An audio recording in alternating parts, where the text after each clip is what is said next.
Peek under that door. Larry, come on. Hello, everyone.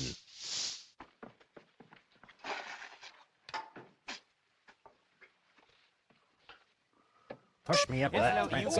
Oh, it's time for funnies. I hope you're all doing well, though. We have got some, we got a lot of drawings to work our way through. How many do we have on the backlog right now? 1, 2, 3, 4, 5, 6, 7, 8, 9, 10, 11, 12, 13, 14. We got 15 in the backlog. Hello, chums! You framed me, eh? No, Mo. No. Ow! You gonna start that again? Wait a minute. Pick on somebody at size. Pick on to somebody pick on at you? I size. want you to pick on me. Let's find our comic, though, to look at. Our Sonic the Comic. Oh, also, this reminds me, let's get some music going here. For times when I don't feel much like being on camera, I made myself a little ping tuber man. He has a little pencil that he can get rid of for drawings.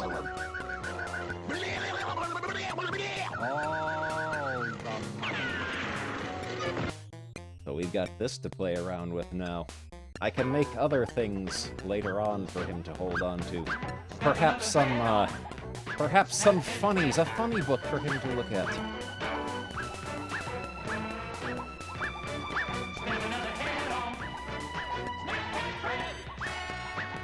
Okay, let's put our little pencil away, and let's find our Super Duck comic, shall we?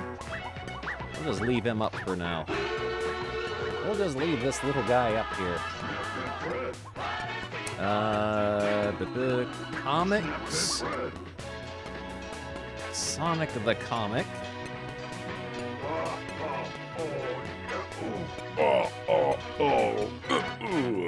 Let's see, where did we leave off? We were in 1997. We were in September, I think. I still gotta make us a good Grimer emote.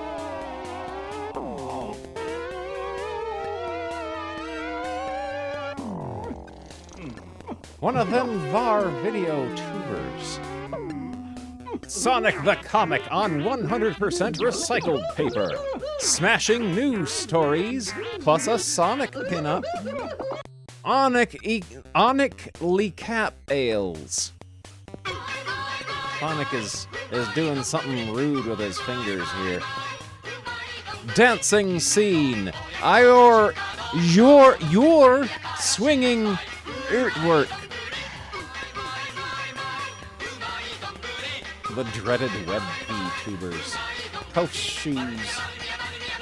It's the Control Zone with your host, the Megadroid Mark II. Hey, boomers. Hello, chums. Hello, chums. Stick 'em up. That is your impressive collection of free Super Duper STC stickers. And there's more free gifts to come. See below. Fasten your seatbelts. Sega's top flight superstar is having a turbulent time with Tails in The Detour. Later on in the center pages, unfold the Hedgehog Dynamo once more in another Mega Sonic pinup. Furry Foxtails flies solo in the first installment of Fall of the Leaf. Our Ernest hero is in for a shock as he encounters the Snooty Folk from the El Dorado Zone. Colonel Boldwig Smythe and son Giles are the latest odd bods to drop into Decap Attack. Off their heads or off to Castle Frankenstein? That's the question posed in The Fearless Monster Hunters. Meanwhile, Amy, Techno, and Shortfuse are on board a starship, millions of light years from planet Mobius. Find out what happens to the trio in the conclusion to Spaced Out. Finally, face the music with the Let's Dance Graphic Zone, the section where your artwork hits the STC spotlight. See you in a fortnight, Hume Groovers. Signed, the Megadroid. Under Sonic's rule in next issue... 05 Pro, thank you for 16 months. STC stickers might be taking over the world of bedroom doors, bikes, etc., but be warned, there's another freebie force heading your way.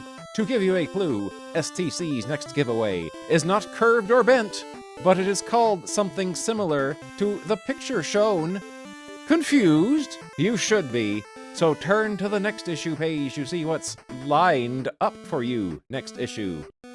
Arise, ye boomers, and order your copy of STC 114 now, drawn by Stephen Bales of Newcastle Staffs, and he has won an enamel badge of some sort.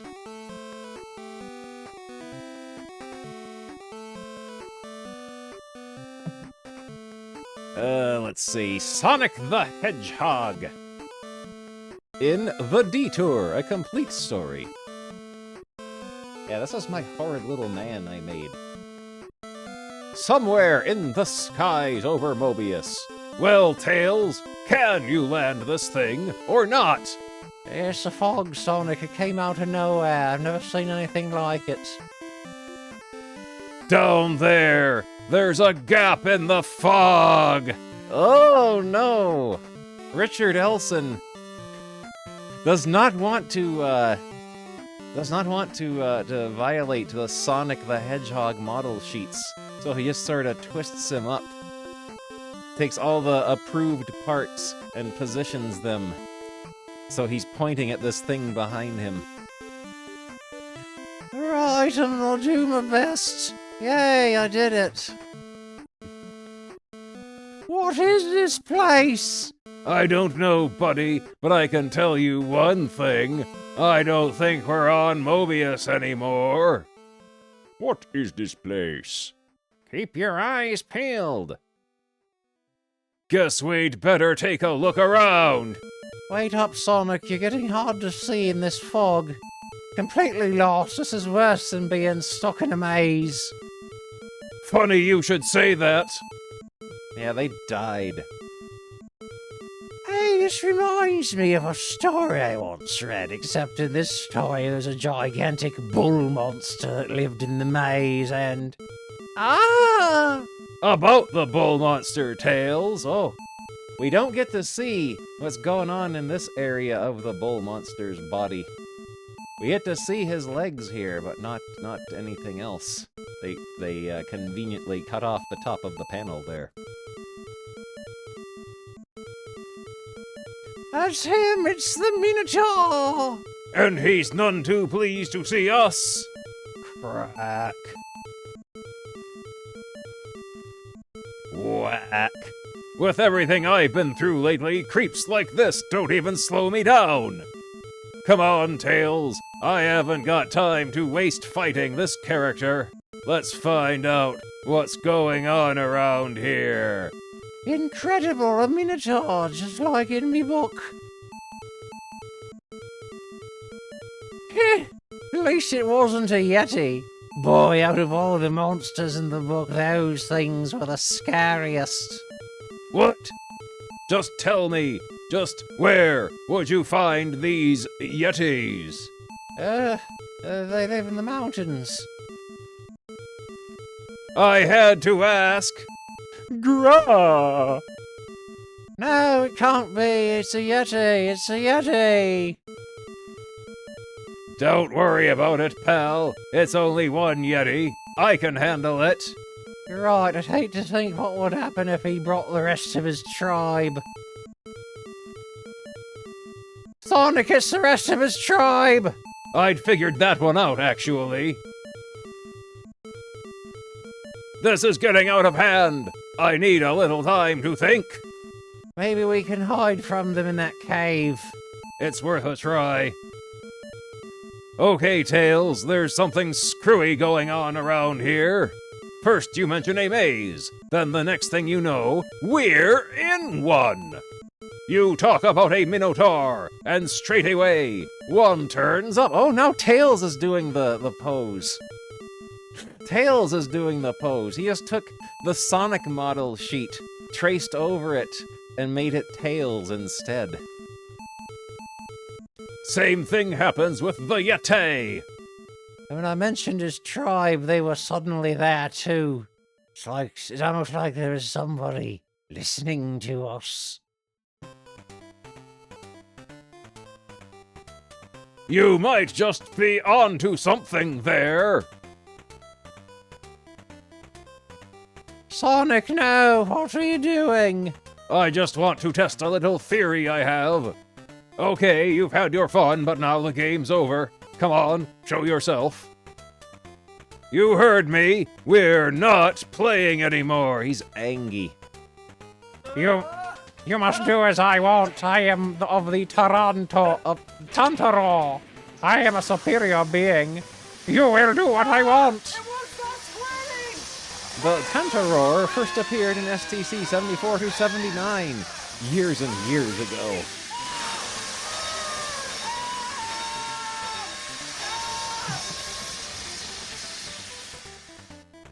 He's been creating all these monsters. Yeah, and with power like that, we've got serious trouble. Come on, Tails. We've got to do what we can to stop this alien menace. He's not an alien menace, he's a very naughty boy. What? But father, I was just having fun. I've told you on numerous occasions you cannot have pets until you know how to take care of them. Pets? We're not pets. Put these creatures back where you found them and come home at once. Yes, father.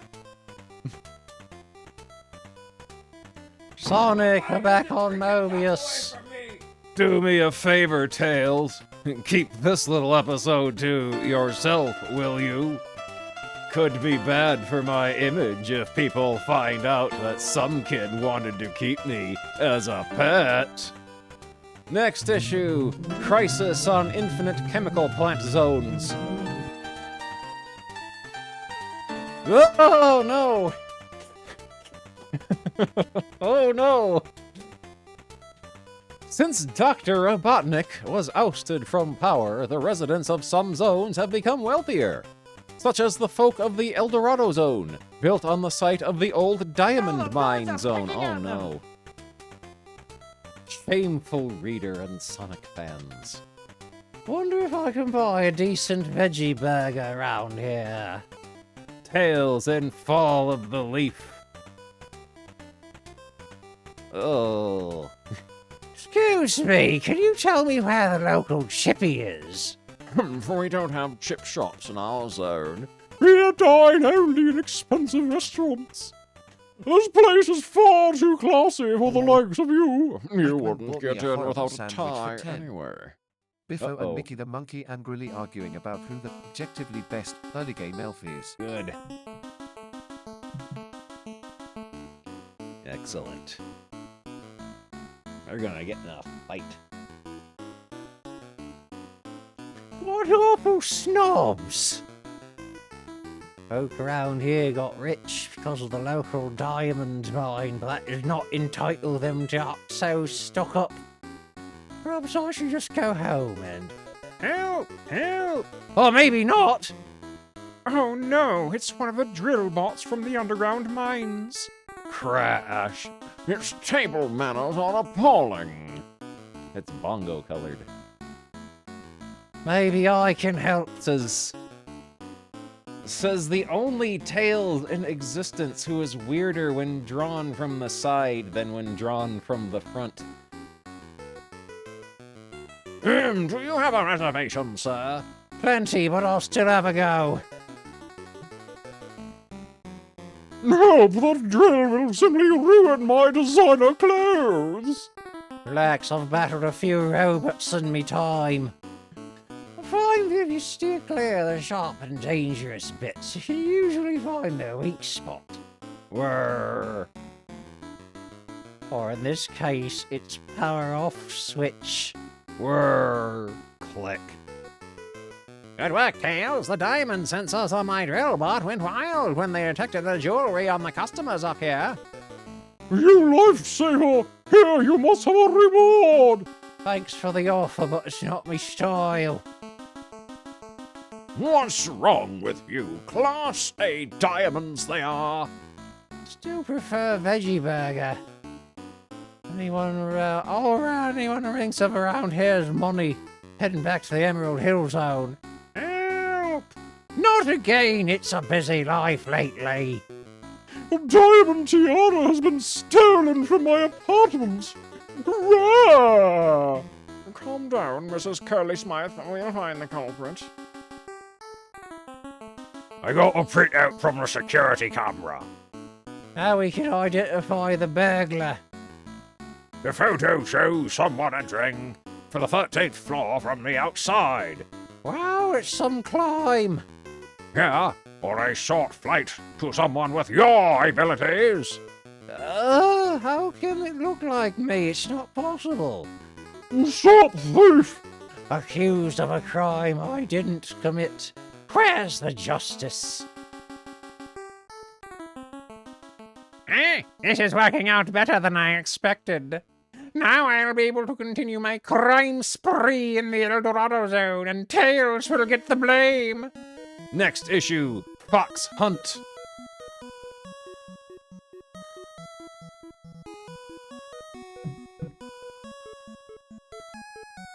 Speed lines.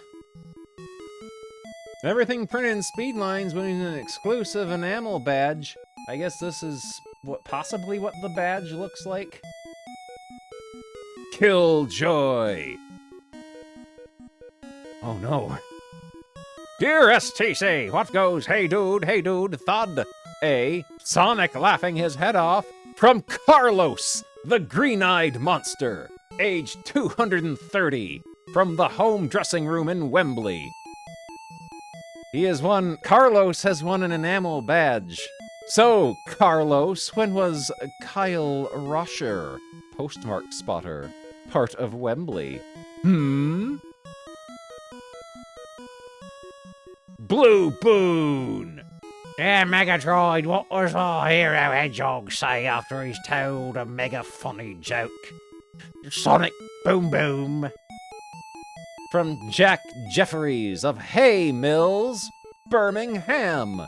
Hit the road, Jack. Boom. Sonic Games Blast. Drawn by Anand Damoradan of Edgeware, Middlesex.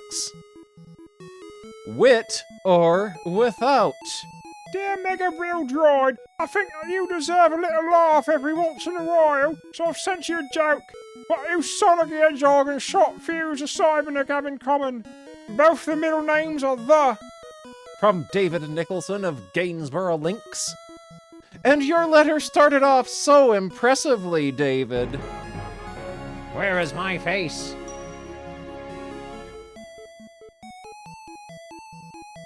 Where is your face? Where's your face? I made a little awful man. Amy makes her point. There's something written on here. Oh, it says javelin. Okay. Her javelin has javelin written on it. Drawn by David Boyle of Newry Co Down, Northern Ireland.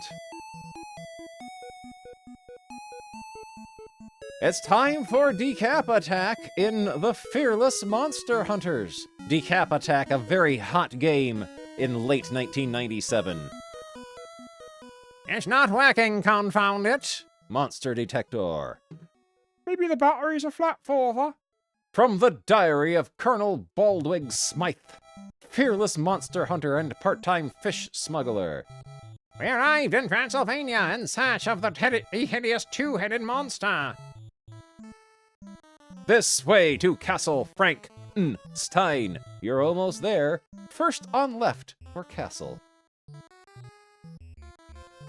It's no use, Giles, my boy. The castle of Frankenstein is shrouded in mist and secrecy. Father, look. We'll ask for directions here. What, father? Don't dawdle, Giles. Castle View Tea Shop. I say, my good woman, could you direct us to Castle Frankenstein? Crush. Eeks, good sir, you mustn't venture that terrible place, not tonight of all nights. He's going to the old castle. The man's a fool. Aye, he's doomed for sure. So the rumours are true then. I'm afraid so. Tonight's the night Professor Frankenstein practices his yodeling. I'll tell you about the castle, stranger. Why don't you join us in a cup of novelty asparagus and broccoli tea? Okay, well, we'll get rid of the little man. There we go. Put the little man away in his suitcase. My name's Igor, and this is Chuck D. Head. What business are you of up at the castle? I, sir, am Colonel Boldwig Smythe, the famous monster hunter. And son, Oh, just like, is that a Popeye and Son reference?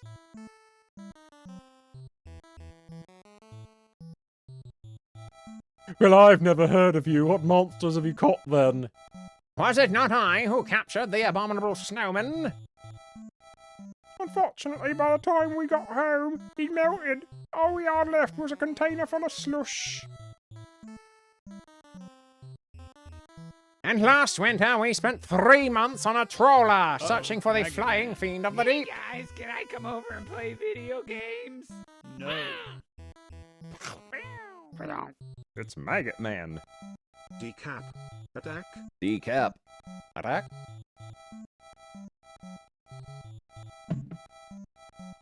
Yeah, we have to find a way to do both the horrid little man. I could shrink him down and put him somewhere. Oh, a scam train has started.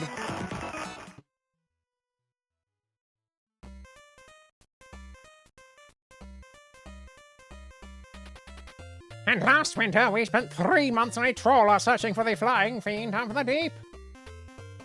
Yeah, turned out to be some fellow with a halibut on a piece of elastic. This time we come in search of the two-headed terror of Transylvania. Artist's impression.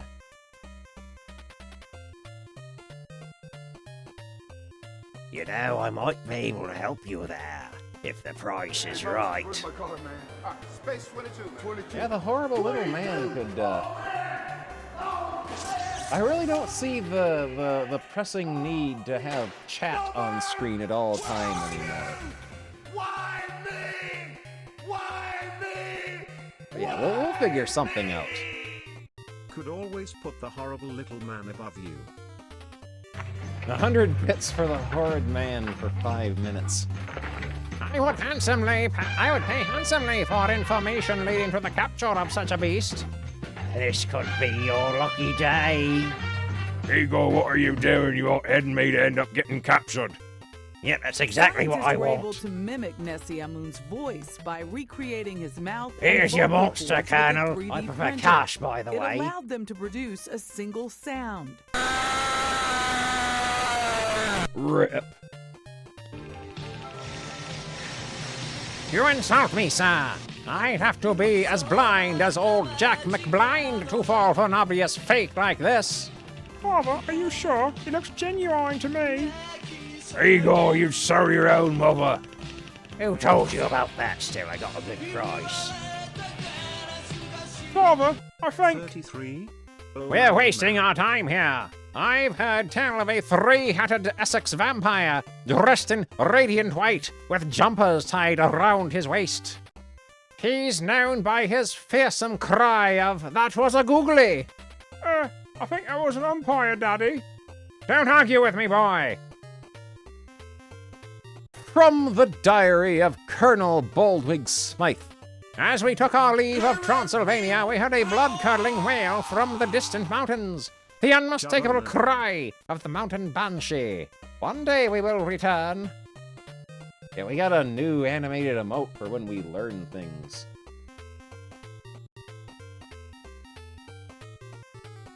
Yodelay-o.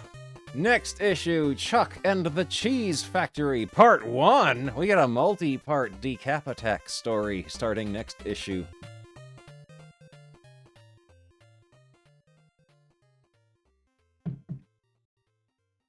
Oh no. Let's Dance Zone. Sonic Goes Bolero, drawn by Daniel the Roper, famous RPG monster, has grabbed the Crayola pens and drawn this for us to look at. Of Beckenham, Kent, is on a Sonic digital watch. They ran out of Crayola pens. He used up his entire blue Crayola pen and his entire pink one drawing this, and he's not going to win free ones to replace them with.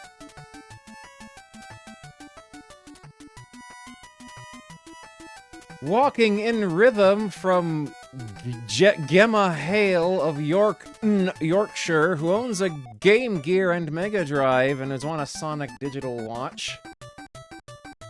Yeah, I think Gemma Hale, in addition to Daniel the Roper, were both hoping to get free Crayola pens. They bet the farm on that and used up their pink and purple and blue Crayola pens drawing these. And they'll have to go buy new ones. 1 Minute to Pirouette, drawn by James Day of Ilfracombe in Devon.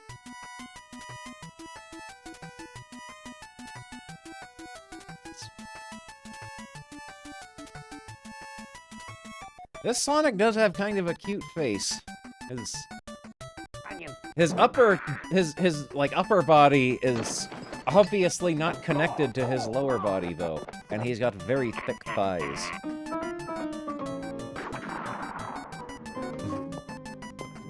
Dancing Queen, Amy! Amy Rose, her eyes are the color of piss! Drawn by Claire Nagarajan of Kingsbury, London. Ricky Peebles of Glasgow, Scotland won a Sonic digital watch for drawing Sonic the Hedgehog saying, "John Travolta, eat your heart out."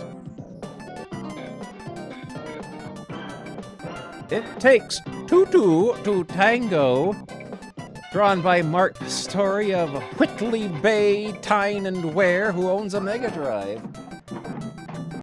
Okay. I wasn't prepared to see a fat egg in a tutu tonight, but A fat egg in a tutu. I can't believe this. Robotnik's ballet class. Ha ha ha! I hate that hedgehog! That's not a hedgehog, Dr. Robotnik. That is Tails, the fox. Drawn by Nicholas Gatti of Birkenhead, Merseyside, who owns a Game Gear and Mega Drive. I have collected all the level 1 emotes. Oh, this watch looks like garbage. I'd rather have the Crayola pens than this cereal box prize here. Oh, that's garbage. Keep on the watch for that all-important post-delivery, as each artist Hume who gets their work printed in Sonic the Comic will receive an official Sonic the Hedgehog digital watch. Oh, and they advertise a higher quality watch here that you have to buy. You have to pay for this one. Sonic Quartz analog watches, see right, are available for just $9.99 each from the Intercity Watch Company Limited.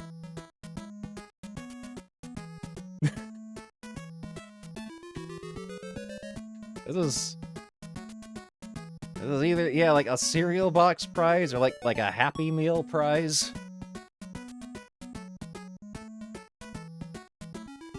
Yeah, they don't do prizes in cereal anymore. They have, like, codes you can scan to unlock a JPEG on the official website.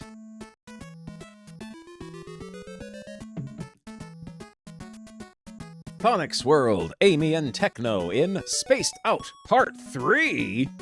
Millions of light years from planet Mobius, Amy, Short Fuse the Cyberneck, and Techno the Canary are just 3 of the occupants who were aboard a starship when it was fired upon by an enemy vessel. Is everyone okay? Yeah, lucky for us, the ship was fitted with airbags. Looks like the crash has knocked the fight out of the Insector troops. There's their leader, Dark Visor. It was our enemy, the Blue, who forced us to crash land. I want revenge. Well, here's your chance. The Blurg are landing. Oh no. I am Commander Jello Wobbler of the Blurg Starfleet. You're my prisoners. You tell him, boss. You've been in space longer than Techno and me, Short Fuse. Are these the good guys?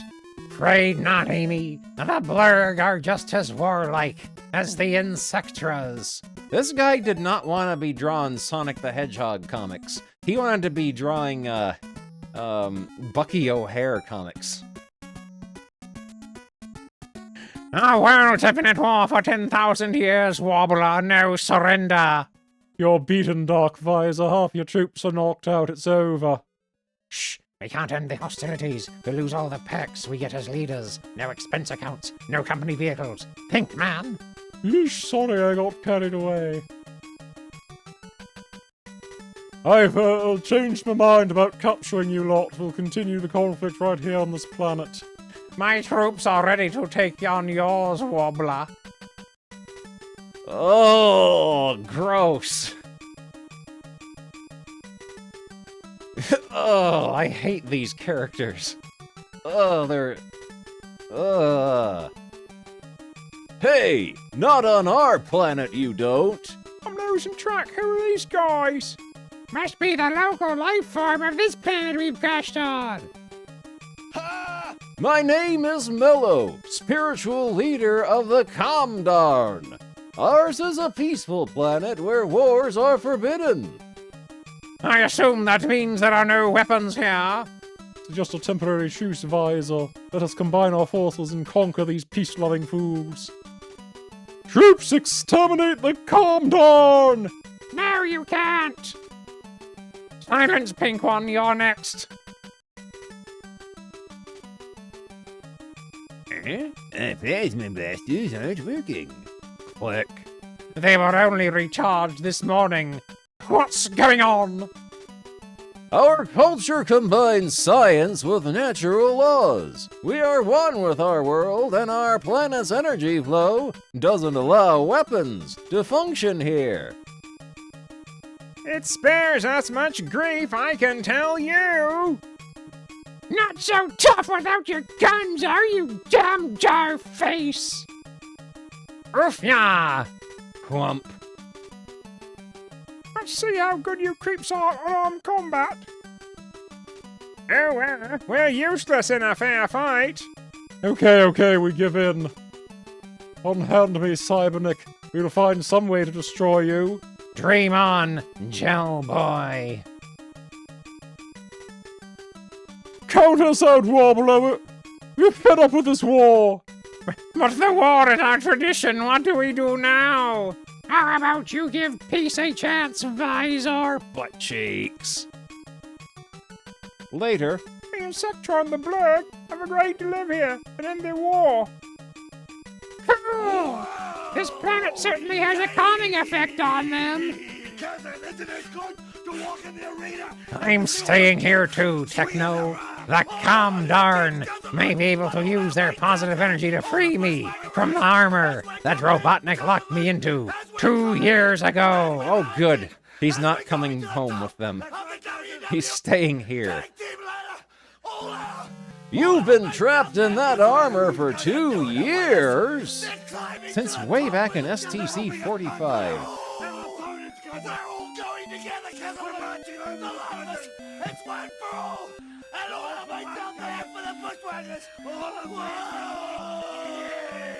Yay! Whoever drew up the aliens, I have only one advice.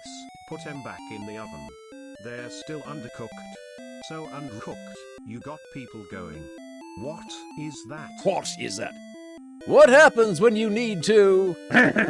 Built-in filter system. Oh, it filters his wee-wee. and then automatically feeds it back to him. I guess we ought to find a way to get back to Planet Mobius.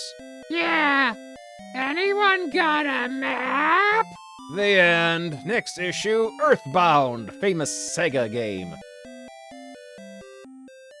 Next issue, Sonic the Ruler, a free gift, not actual size.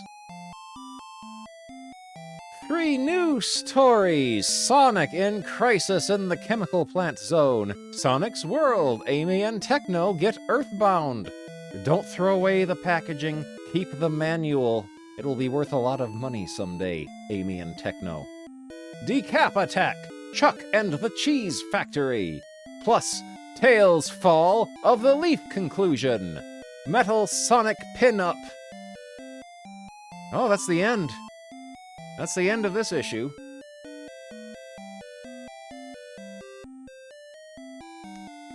Well, let's do a little sneak preview of what we got coming up next, shall we?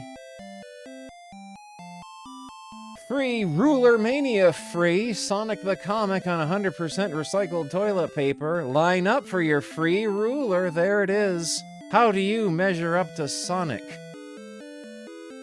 Plus 3 striking new stories, Sonic Amy Decap. Guilty? Jury's out on Tails. Metallics Mark I pinup.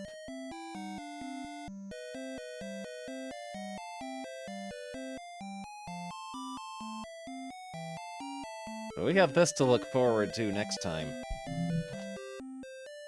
I notice the covers no longer have the slightest thing to do with anything that happens inside the magazine other than they have Sonic the Hedgehog on them.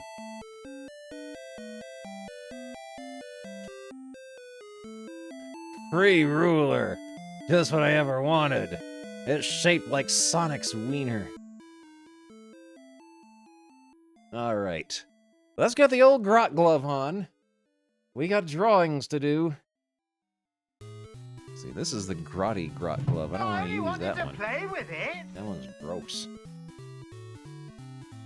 Let's put this one on. Cubby spotted.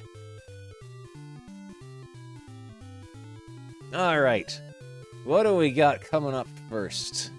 What is our first drawing request? Drawing request.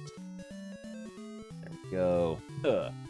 Bungle finally stands up for himself and asserts dominance over Biffo by T-posing over Biffo, while Biffo cowers in the corner of the room, screeching and crying.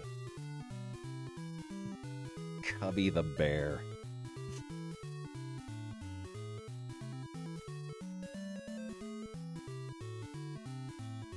Alright, get our little thinger gripped onto here. 4x3 big. Stardust and the Toilet Man, yes.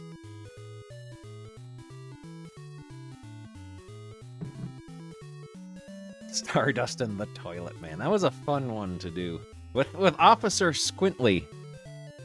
Thanks, Spider-Man! The authorities will take it from here, evildoer. Show mercy! Never. Alright. Well, Cubby probably smells the worst. Because he's always sweating. Also, we can find a video to put on while we do our drawing. Let's see. Dirk Niblick. Dirk Niblick of the Math Brigade. There we go. Oh, there's a whole playlist updated 7 days ago. Oh. My goodness. Let me get this ready to play. There we go. Full screen that. Updated last week. Where's my browser capture? There it is. Make this a little bit bigger. So as we can see it. Go. There we go. That's a bit better. Oh, we go. There. Sort of fits.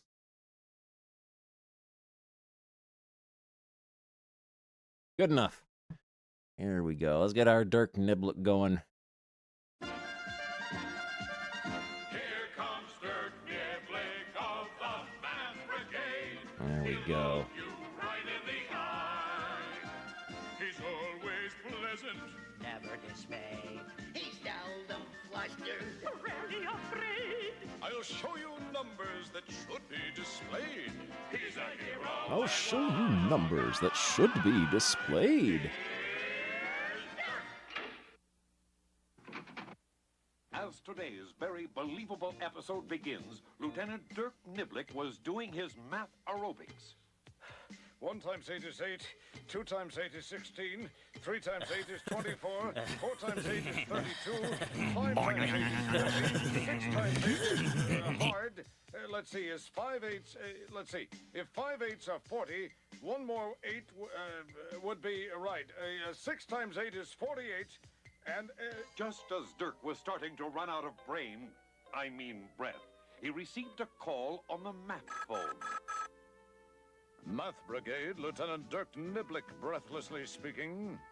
It could be another math venture that would send Lieutenant Dirk Niblick anywhere in the world to solve a problem using mathematics. Oh, yes, Mother. No, not yet, but I will, and thanks for reminding me. Good old Mom, just calling to remind me to put my socks on. Mothers are good, and I think a day should be set aside each year to honor them. All right, so it wasn't another math venture, but in another part of town, bad news had come to Sam Wanna-Make-A-Bet, local merchant.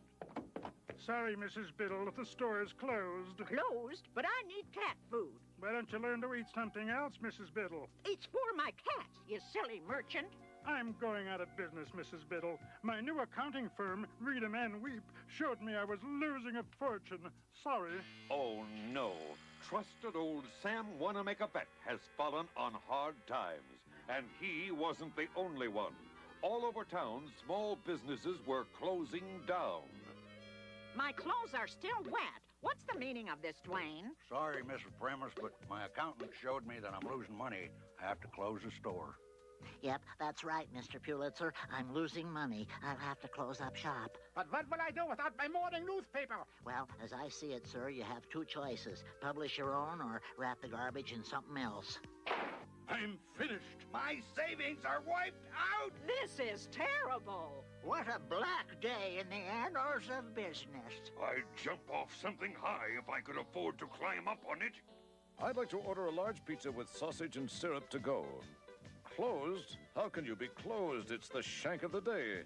But as Dirk tried other fast food establishments, he found them all closed. Being a resourceful fellow, Dirk decided to investigate.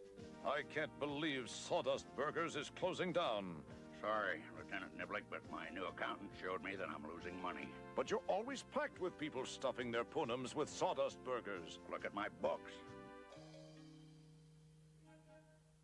This shows the business I did yesterday. See, yesterday alone, I lost $73,500. That's more than I have on me. Day before, it was even worse. Well, that's awful. What will you do now? I guess I'll have to go back to my old job. What did you used to do? I was a jockey. You seem rather large for a jockey. Yes, I was always somewhat controversial.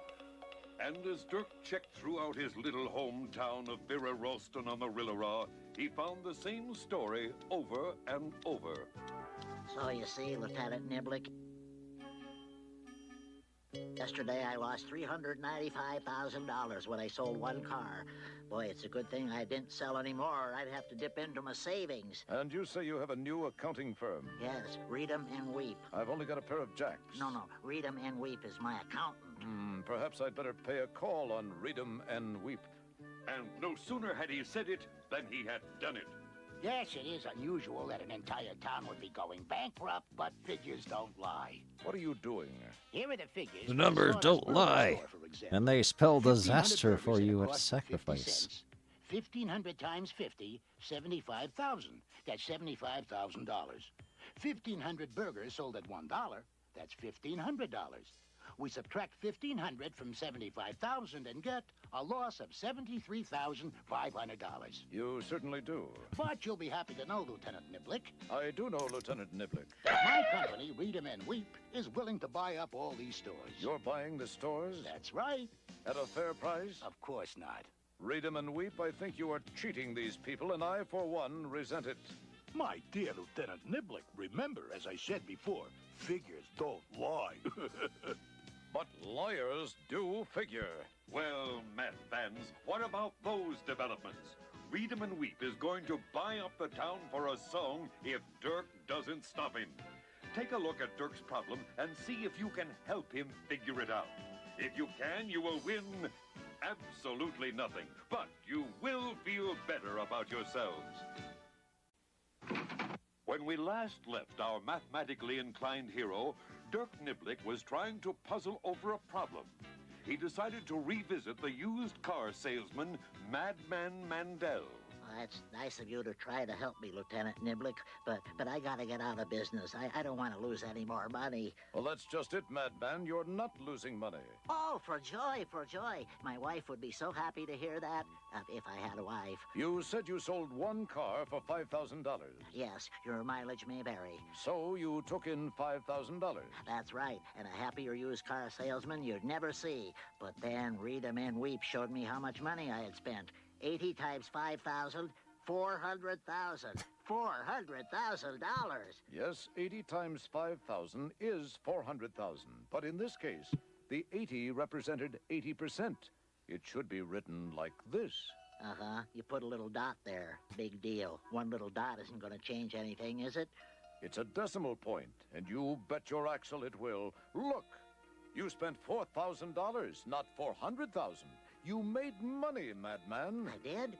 Sure I did. I spent $4,000, but I took in $5,000, so I made $1,000. I'm so happy I could dance. Well, go ahead. Gosh almighty, don't hold back your flood of happiness.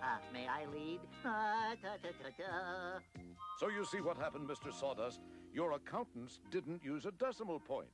You spent $750, not $75,000. That means I made money. $750. I'm rich. I'm rich. I'm rich. And my horse will be very happy. And as for you, Read 'em and Weep, Look at his going awful to jail bongo for knees. defrauding all these downright upstanding business persons. Aluminum foiled again. What all you people should learn is always estimate how much money you think you are making and how much money you think you are spending. Then you'll know about what to expect. And watch where you put that decimal point. It may be little, but it makes a big difference. Yay, Dirk! What a guy! Yay, Dirk! Here's mud in your eye! Yay, Dirk! Go swat a fly! It's a nice feeling when I can solve a problem using mathematics. It makes a fellow feel... Oh, excuse me. Hello, Dirk Niblick of the Math Brigade. Oh, hello, Mother. What? Of course I put them on. Oh, first the socks, and then the shoes. I'll get it right next time, Mommy dearest. And so, once again, using his deductive powers and a little common sense, Dirk Niblick has made this place a nicer one in which to grow rutabagas. Hats off to you, Lieutenant. Oh yeah, we got a whole playlist here. We're all set for a while.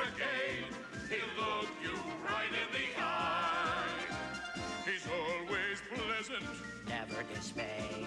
He's seldom flustered. Rarely afraid. I'll show you numbers that should be displayed. I'll show you numbers that should be displayed.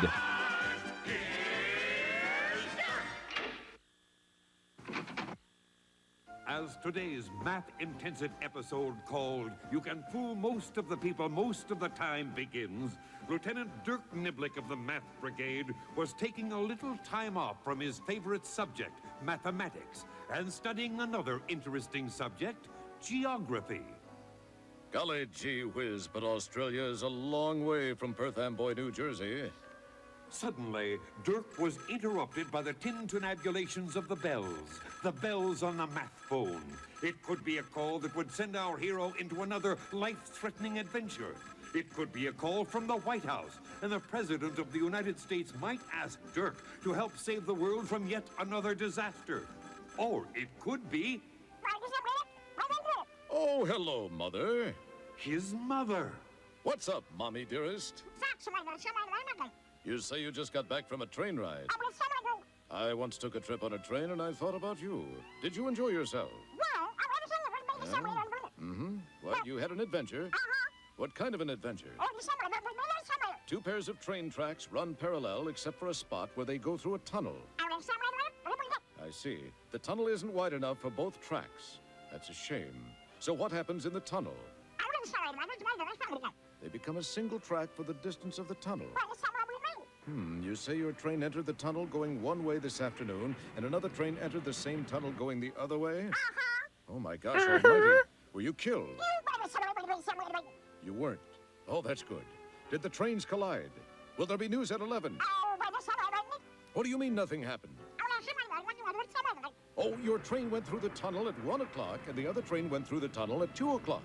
You were trying to trick your offspring, weren't you? Weren't you, Mother? Bye-bye.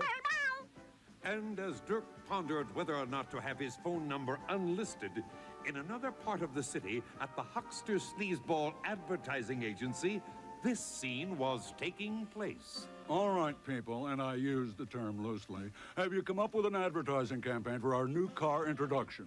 Sure have, Huckster Sleazeball. Okay, the car is a new import from Russia called the Nudnik. What have you got? Buy a new Nudnik, 30% off. Brilliant. Go with it. And no sooner had the decision been made than the ad campaign began. Go to your nearest Nudnik dealer and get 30% off. Come on down, walk in and drive out in a new 30% off Nudnik. May I help you, sir? Yes, I'm Mr. Beasley, and I'm interested in a Nudnik. You know where I might buy one? You've come to the right place, and if I might add... Oh, well, I was hoping you'd subtract. You came at the right time because we're having a 30% off sale. How much does the car cost? $10,000. Oh, that's a lot of money. I don't care. And look at this. We are saving you a pile of lucre. 30%. I have a pile of mulch at home. The basic cost of the car includes a tape deck, simulated Naugahyde seats, and wire wheels. Why, I'll be the envy of my friends. But what about my 30% discount? Look at this. We're giving you 10% off the tape deck, 10% off the simulated Naugahyde seats, and 10% off the wire wheels. Thank you for 13 months. 30% off. And each Why of those does he items have is flat worth white dot eyes? $1,000. Wow, am I ever pleased. So you're saving 10% of $1,000 or $100, plus 10% of $1,000 or $100, plus 10% of $1,000 or $100. A total of $300. Subtract that amount from $10,000 and make your check out in the amount of $9,700. Gladly. Hello, Mrs. Millhouse. I got a new car which makes me better than you. Hi, Carl Bob the mailman. Look at my new car. No fooling, it's a dandy. Good afternoon, Mr. DeLorean. How do you like my shiny Nudnik? Well, well, Mr. Beasley, how's my favorite neighbor? Oh, hello, Lieutenant Niblick. What are you doing there? I'm watering my flowers. Well, but no water is coming from the hose, Lieutenant. I know, but it doesn't make any difference. The flowers are plastic.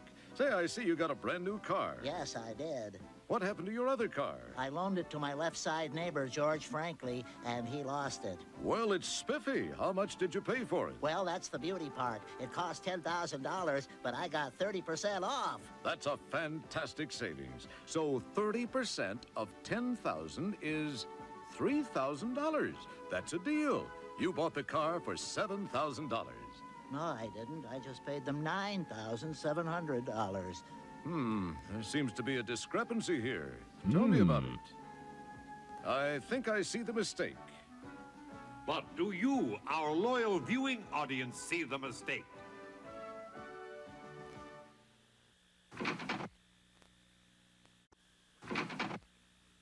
Well, did you pencil-pushing arithmocats figure out what was wrong with the picture?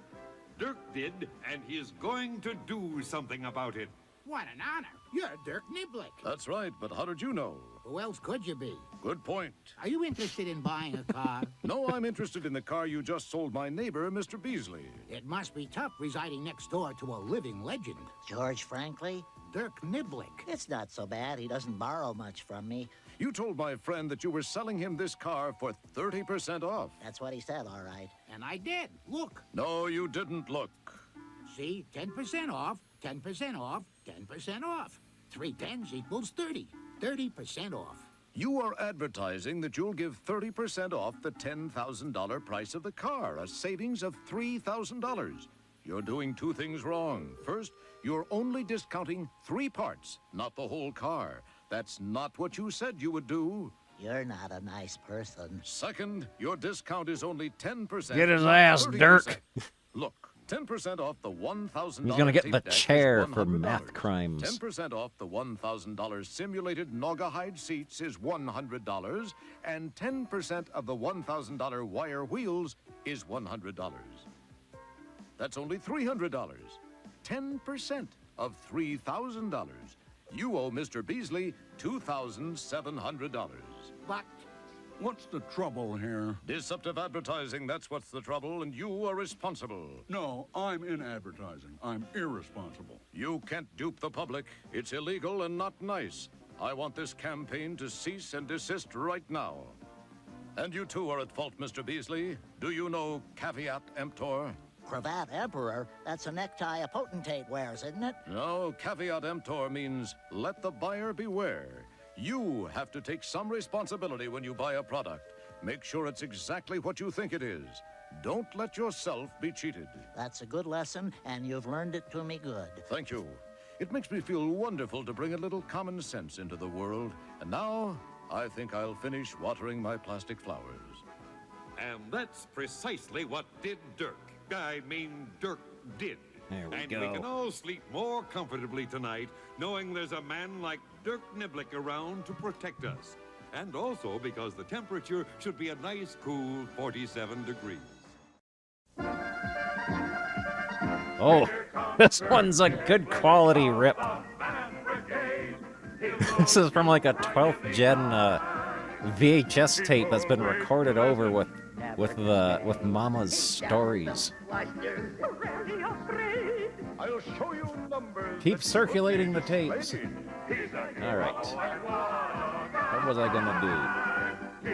I was going to hide the evidence, and I'm gonna poop it out as a JPEG. Mathematicians, caught you watching Dirk Niblick again, eh? Good. As today's tooth-flossing episode called The Case of the Illegal Lawyer begins, our noble Got a hero was gigantic not doing what he liked goblin best, here. solving problems using mathematics, but he was doing what he liked next best, communing with nature. Actually, there are 3 things I like better, but the animator can't draw 2 of them, and the third is out of season. And the nature he was communing with was a bee's hive. These cells are as cute as a bee's knees, cuter in some cases. Every honeybee's cell is a 6-sided figure. Funky bee.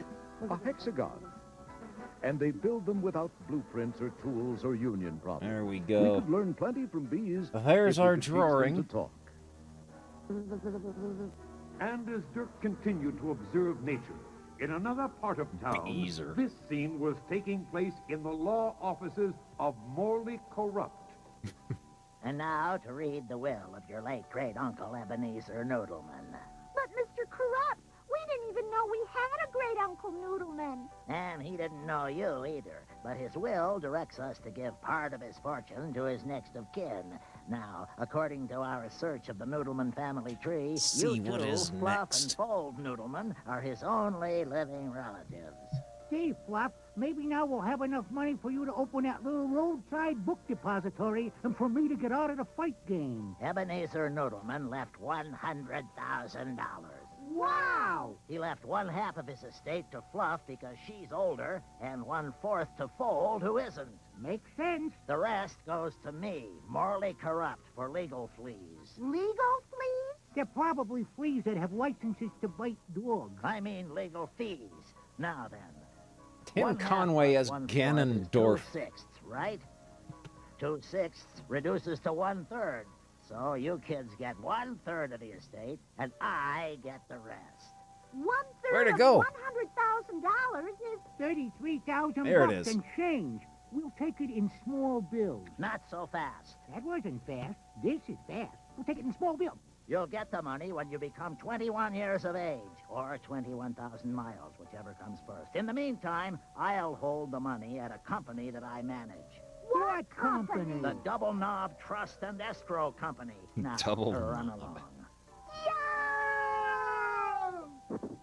You know something, Fold? Yeah, he ought to get his elevator inspected. There's something about this that doesn't sound right.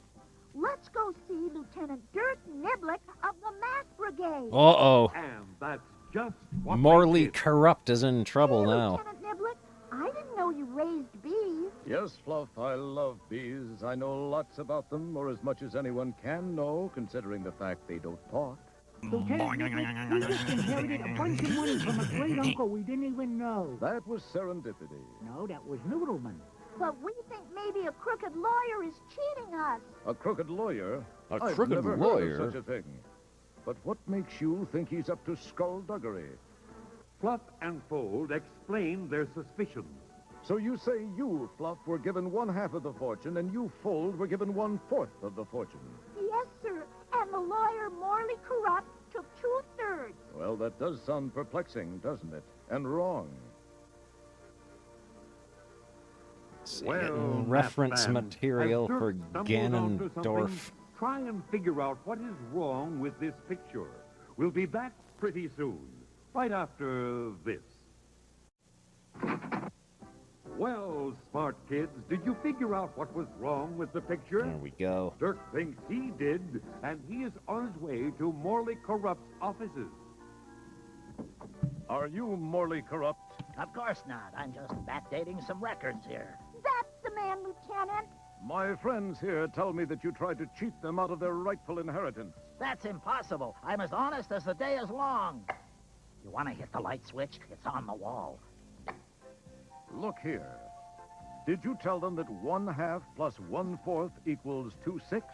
Something like that. And everyone knows that 2/6 is just another way to write 1/3. So they get 1/3, and I get the rest. But, Lawyer Corrupt, we already know that Fluff was given 1/2 the estate. 1/2 is bigger than 1/3, so we know you're cheating. That's telling him, Lieutenant. 1/2 plus 1/4 is not 2/6. You can't just add the denominators together. Yeah. Look, 1/2 is the same as 2/4. And 2/4 plus 1/4 is 3/4, not 1/3. You're not a nice person, Lawyer Corrupt. That's what my law professor said. You'll be punished for this, you scalawag. Sticks and stones can break my bones, but names will... And that's what Dirk did, and that's what allowed him to get back to the bees, and that's what made him happy. You know, it makes a mathematician feel good to know that by using common sense and good old logical thinking, he can solve a lot of the world's problems. I wonder what this sticky stuff is. You have a swole thumb. You mean swell thumb, as in swell, elegant. I wonder what this sticky stuff Swollen is. thumb. Gee, a talking bee. See you around the plant, Toot. Yo! Gee, a screaming human.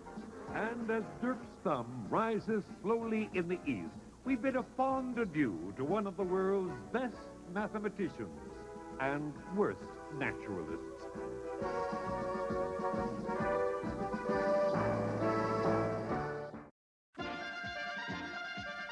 Here comes Dirk Niblick of the Man Brigade.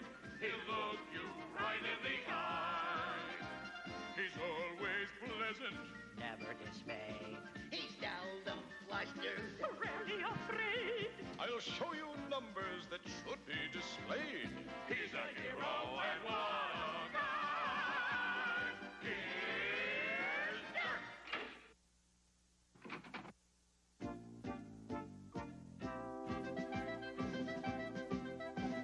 Hello out there, you friends of the mathematical world. Ready for another exciting episode with one of the planet's foremost logicians, are you?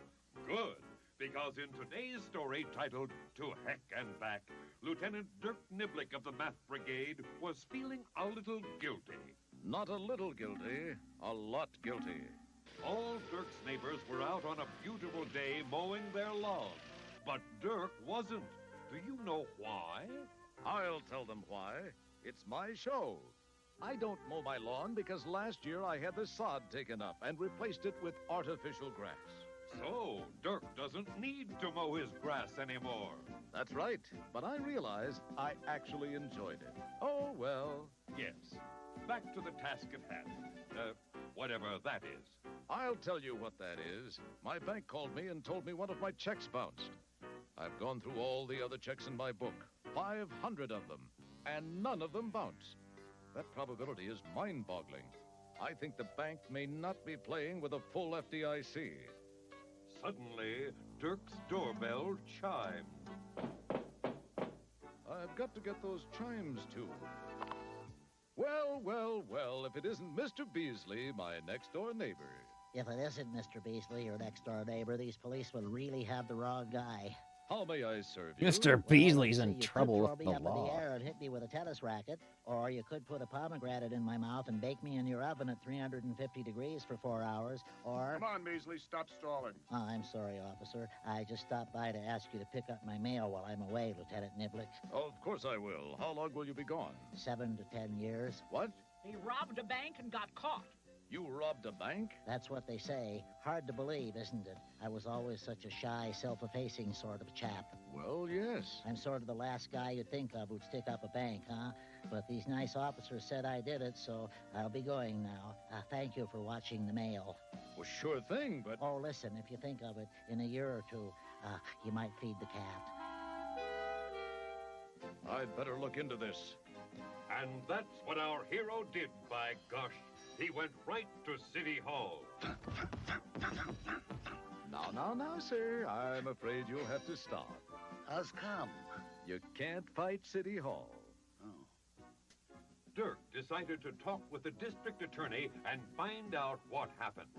Are you the district attorney, mister? Yes, and it shall be my duty not only to prosecute to the limit of the law all persons accused of crimes perpetrated within this county, but to defend with equal vigor. Why have you arrested Mr. Beasley?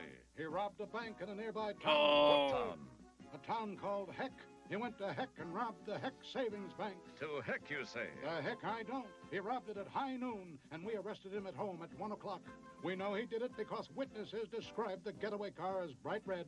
Beasley has a red car. Yes, but lots of people have red cars. Not with a duck-billed platypus on the antenna. Good point. Mind if I talk with Mr. Beasley? Not at all. He's in the third cell on the left. You'll recognize him from the racking sobs.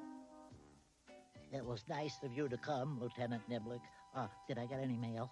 Well, you've only been here for an hour, Mr. Beasley. The mail hasn't even been delivered. I know you didn't rob that bank, but have you ever been in the town of Heck? Not for a long time. I used to go to the annual Healthy Guns and Frontier Days celebration as a young man. How far away is Heck? It's about 75 miles. Uh-huh. How are the roads to Heck?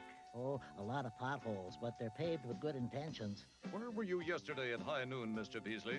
I went to the movies at 10 a.m. You went to the movies in the morning? Did anybody see you in the theater? I hope not. Then what happened? Well, I got out about 12:30, and the police arrested me when I drove up to my home at about 1 o'clock. How fast does your car go, Mr. Beasley?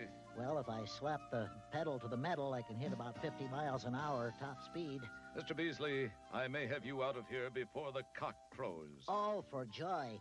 But if it doesn't work out, don't forget the mail. Even bring the occupant stuff, okay? Yes, I think I can prove that Mr. Beasley could not have robbed that bank at 12 noon. Well, you miniature detectives, have you spotted something that will prove that Mr. Beasley could not have robbed the Heck Savings Bank? I must admit I can't puzzle it out yet, but I'm going to keep using my old noodle. And after that, I'm going to try to solve the problem. I may even get a new noodle. I'm not sure, but I know this. We'll be back in a jiffy.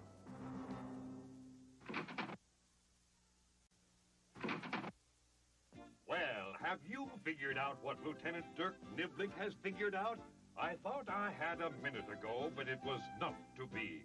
Let's see what Dirk's doing. Well, I'll be a son of a gun. Dirk is in court. All right, Mr. Niblick.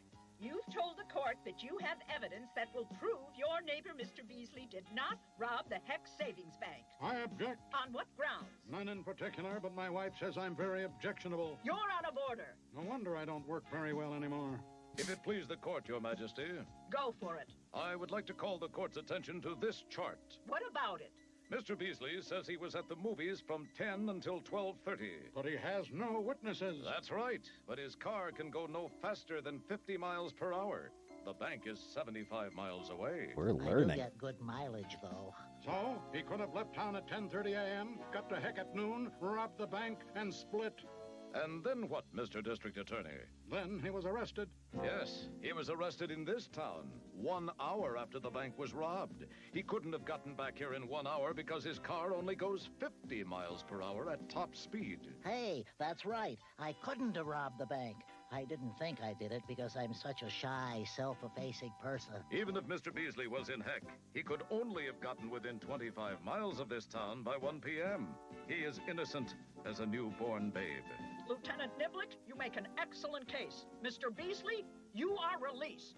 Thank you, one and all, for helping me believe in our wonderful system of justice once again. Suck a swamp through a straw. And so, as Lieutenant Dirk Niblick and his steel trap-like mind solve another case, we take solace in the knowledge that there are problem solvers like him around for when guys like us really get into trouble. I'm glad I could help you, Mr. Beasley, and you're doing a fine job mowing your lawn, if I may make so bold. Thank you, Lieutenant. And you're doing a fine job too, sir, whatever you're doing. And so he was, mowing his artificial grass with an artificial lawnmower. Gosh bless us all, Dirk Niblick. Gosh bless us all. Here comes Dirk Niblick. Oh, what is he going to be up to in this one, I wonder? Look you right in the eye. He's always pleasant. Never dismay. He's seldom flustered. Rarely afraid. I'll show you numbers that should be displayed. He's a hero and one of kind. Here's Dirk.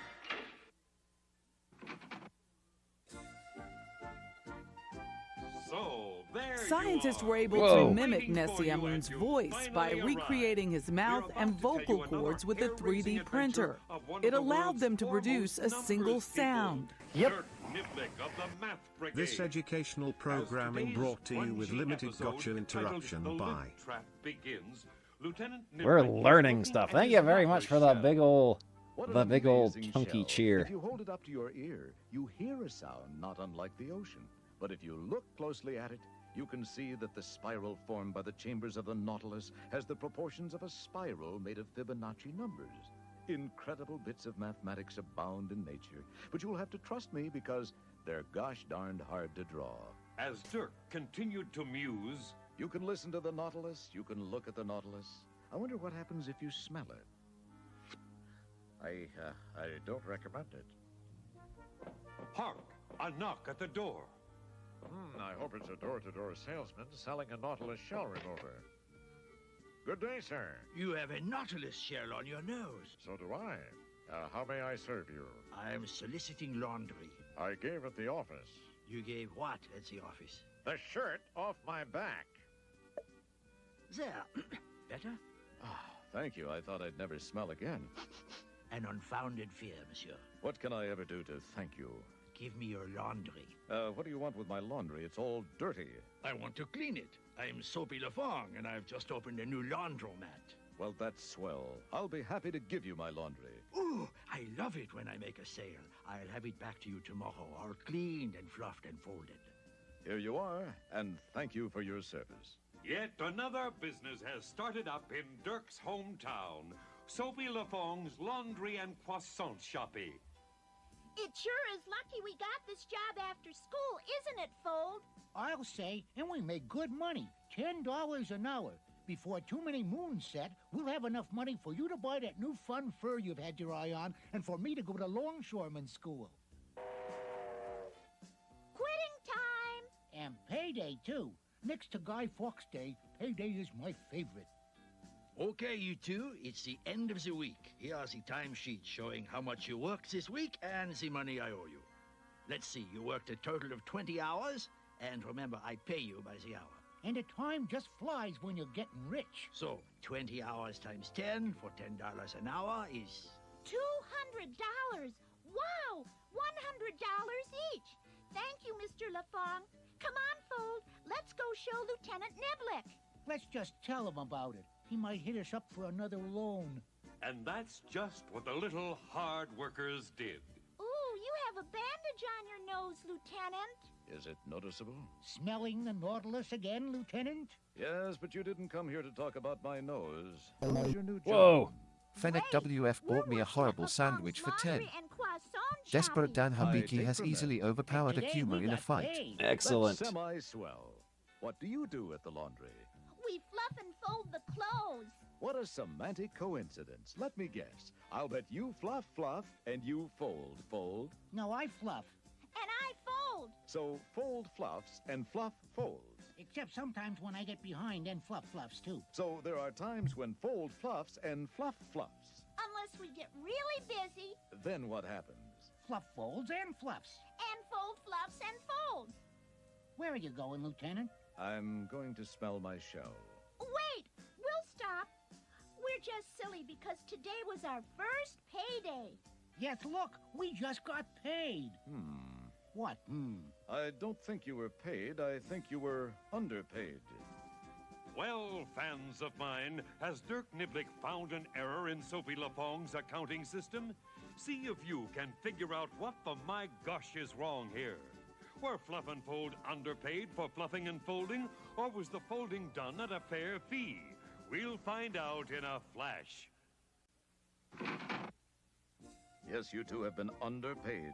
Let's go see Sophie LaFong. Okay, Lieutenant, but don't make waves. He's a nasty so-and-so, but we need to work. Right is right. Come on. There we go. I'd like a word with you, LaFong. And what might that word be, Lieutenant? If it's about your laundry, it won't be ready until tomorrow. I had to put it through twice. You are a wolf in sheep's laundry, LaFong, and the word I was thinking of is fraud. Who's a fraud of the big bad wolf? Lieutenant Niblick thinks you owe us more money than you paid us, Mr. LaFong. Would you listen to a man who puts a Nautilus shell on his nose to answer the door? Take a look at this timesheet. You paid them for 20 hours' work. So, 4 hours plus 4 is 8, plus 4 is 12, plus 4 is 16, plus 4 is 20. 20 hours. That's true, but you're forgetting something. Aha, you're right. I could have multiplied.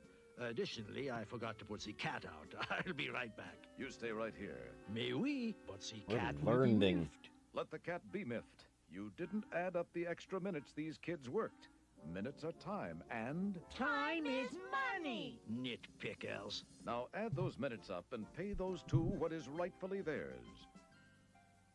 No, that was just an oversight on my part. Okay, the minutes add up to 150, so I owe you for an extra 1 1/2 hours. At $10 an hour, that... It's $15. But wait, 150 minutes is more than 1 1/2 hours. It certainly is, Fluff.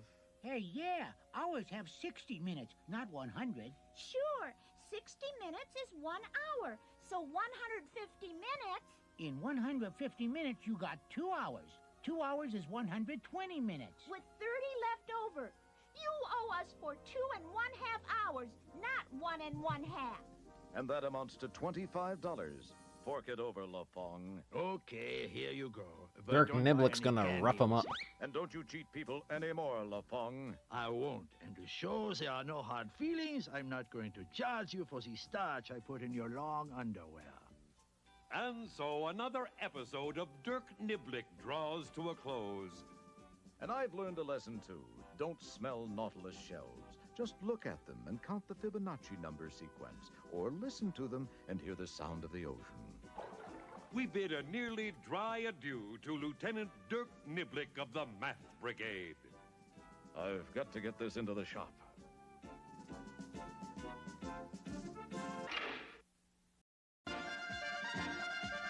All right, let's see. Next is Funny Horse Girl, Gold Ship, drop-kicking Biffo for eating Bungle's sandwich that the horrible sandwich man made him, while the horrible sandwich man grins, prepared to make more horrible sandwiches.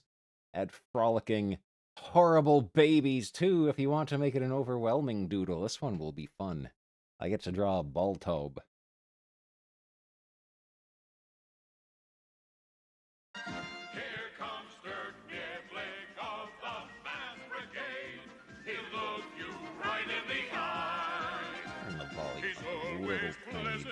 Never dismay.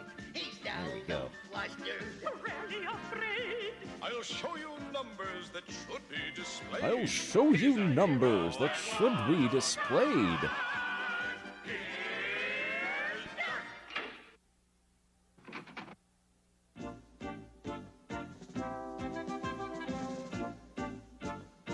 Oh, there you are, you little math thieves. Caught you, didn't I? Good. You're just in time for another exciting math-isode of Dirk Niblick and the Math Brigade. Complete stories done in limited animation. Today's exasperating episode, entitled Do Not Fold, Spindle, or Tape, begins with our hero working on a mathematical supposition. Aha! My proof proves to be the proof of the pudding as far as Fermat's last theorem is concerned. I have proved that it was definitely Fermat's last theorem. A phone call. It could be from the President of the United States. It could be an ex-governor of Arizona trying to sell Dirk a used car. Hello, Dirk Niblick of the Math Brigade. Or it could be his mother. Hello, Mommy dearest. I haven't heard from you in nearly 8 minutes. What's that? You say you just got back from a baseball game. Oh, I didn't realize you were a fan of our national pastime. You're not. You just like baseball. I see. You say your team won the game 7-0. They whitewashed their opponents, did they? Hung the old horse collar on them, bageled them good, shut them out without a run. What's that? Your team scored 7 runs without a single player touching home plate? Mother, that's well-nigh impossible. From? No. Of course I'm not calling you a liar, mother of me, but it's hard to believe a baseball team could score 7 runs without a single player touching home plate. Just a moment, Mommy dearest. There's a tapping at my chamber door. What's that you're muttering, Mutter? 'Tis some visitor rapping at my chamber door, only this and nothing more. Well, you're probably right, but I'd best answer it. Hello, Dirk. Remember me? I'm Roy Tire Damage. Where was you? I was right here. We were roommates in college. Of course, Roy Wrong Way Tire Damage, star athlete at our college. Where was university? That's right. We were the fighting Where Was Yous. As I recall, you got your nickname when you intercepted a pass in the Rose Bowl, got turned around and backed all the way down the field, scoring a touchdown for our opponents. Yes, and causing severe thorn damage to my rubber cleats. That's right. Well, what can I do for you, Wrong Way? May I come in? Certainly. Come in, sit down, Wrong Way, and take a load off your cleats. Thank you. What's that? Oh, that's my mother. Gee, she looks just like my telephone. Oh, I mean, she's on the phone. You have a very tiny mother.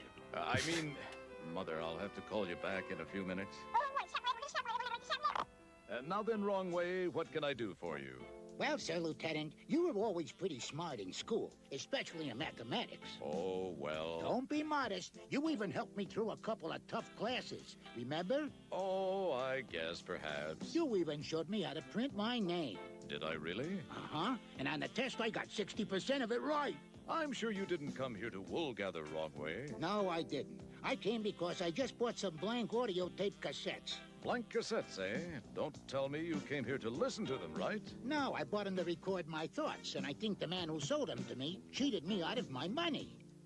And as the two old college roomies talked, in another I think part Roy of town, tire damage is a this scene Duffy. was being played out on the canvas of life.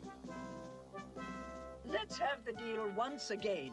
I said, you may buy 3 tapes at 60 minutes each for $3.95, or 2 tapes of 90 minutes each for $2.95.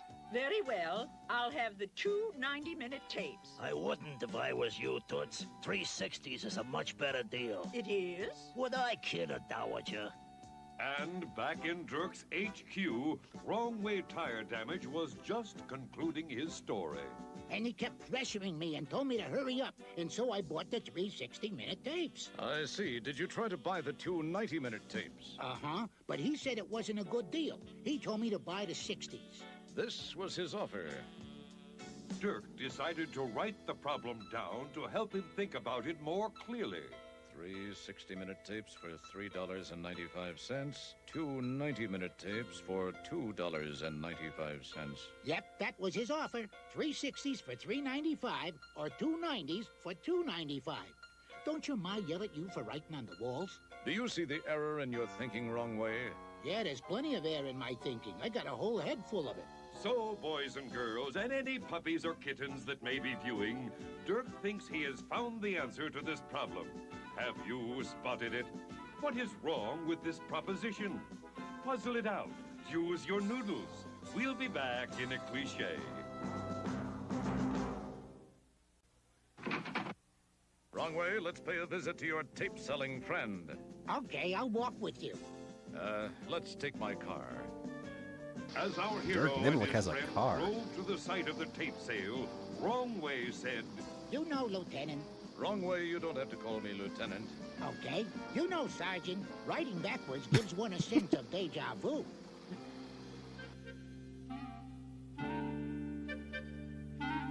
I'm interested in your audio tapes. Word of mouth is spreading. Now, open mouth is spreading. I'd like to buy 2 90-minute tapes for $2.95. You'll get a much better deal if you buy 3 tapes. 3 is better than 2.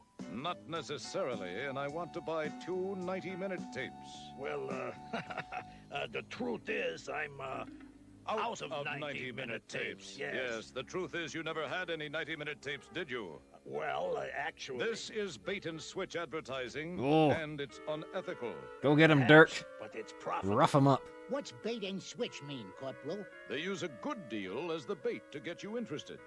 And then they switch the deal at the last minute. That's how it works, all right. 3 60-minute tapes give you a total of 180 minutes of recording time.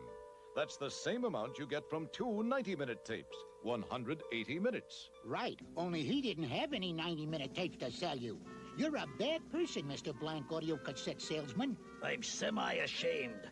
Here's your money back, and keep the tapes. I'll have the Better Business Bureau deal with you. And if that don't help, we'll get the best business bureau. Thanks for your help, Dirk.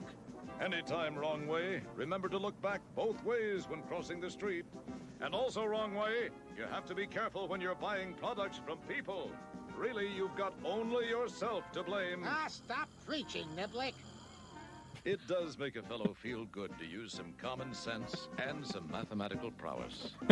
Ringing from a phone booth. I'd better answer it. It could be Superman. Hello? I see. What's that? Oh, the problem. Right. Yes, you said your baseball team won a game 7-0 without a single player touching home plate. All right, Mother. How did they do it? This is a good show. Oh, all the players who scored the runs were married, not single. Oh, that's very funny, Mommy. You little minx. Bye-bye, Mommy dearest. Satisfied that he had done a pretty zippy job, Dirk decided to take the rest of the day off and hide.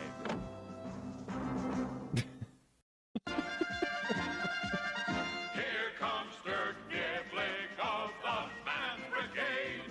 He'll look you right in the eye. He's always pleasant. Never dismay. He's seldom flustered. Really afraid. I'll show you numbers that should be displayed. He's a hero and what a guy. Here's Dirk.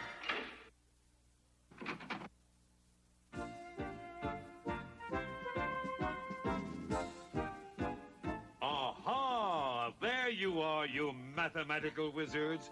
Waiting for another stirring adventure with the world's foremost number cruncher, are you? Well, as today's episode, titled Go West, Young Mathematician begins, Lieutenant Dirk Niblick was relaxing at home. I love juggling. It involves mathematics and couples it with dexterity. Suddenly, Dirk's solitude was pierced by the jangle of the telephone bell. I wonder who it could be. How do you like Wow. that? How do you like Only that? one good way to find out. Whoops! Lieutenant Dirk Niblick of the Math Brigade. Oh, hello, Mother. Of course you're not interrupting me. I was just juggling my books. You what? You have a problem. Aha, the light is burned out in your bedroom and it's pitch dark in there. So? You can't see your socks in front of your face. Oh, I see. Aha, you have a drawer full of 100 socks. 50 of them are maize and 50 of them are blue. And you can't figure out how to get a matching pair.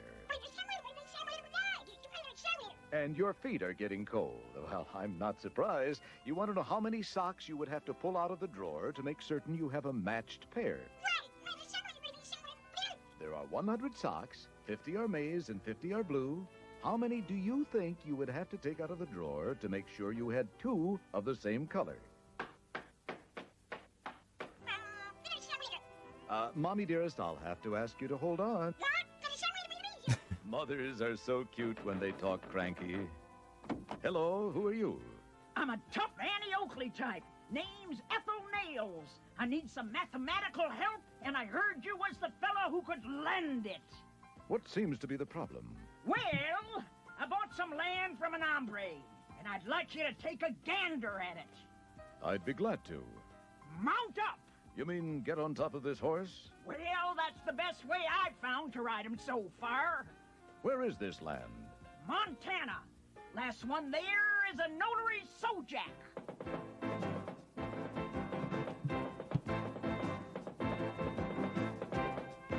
Well, boys and girls, it looks like Dirk is off on one of the biggest adventures of his life. Oh, this horse is hard. You stop your whining. And you stop your whinnying. After miles and miles of This horse is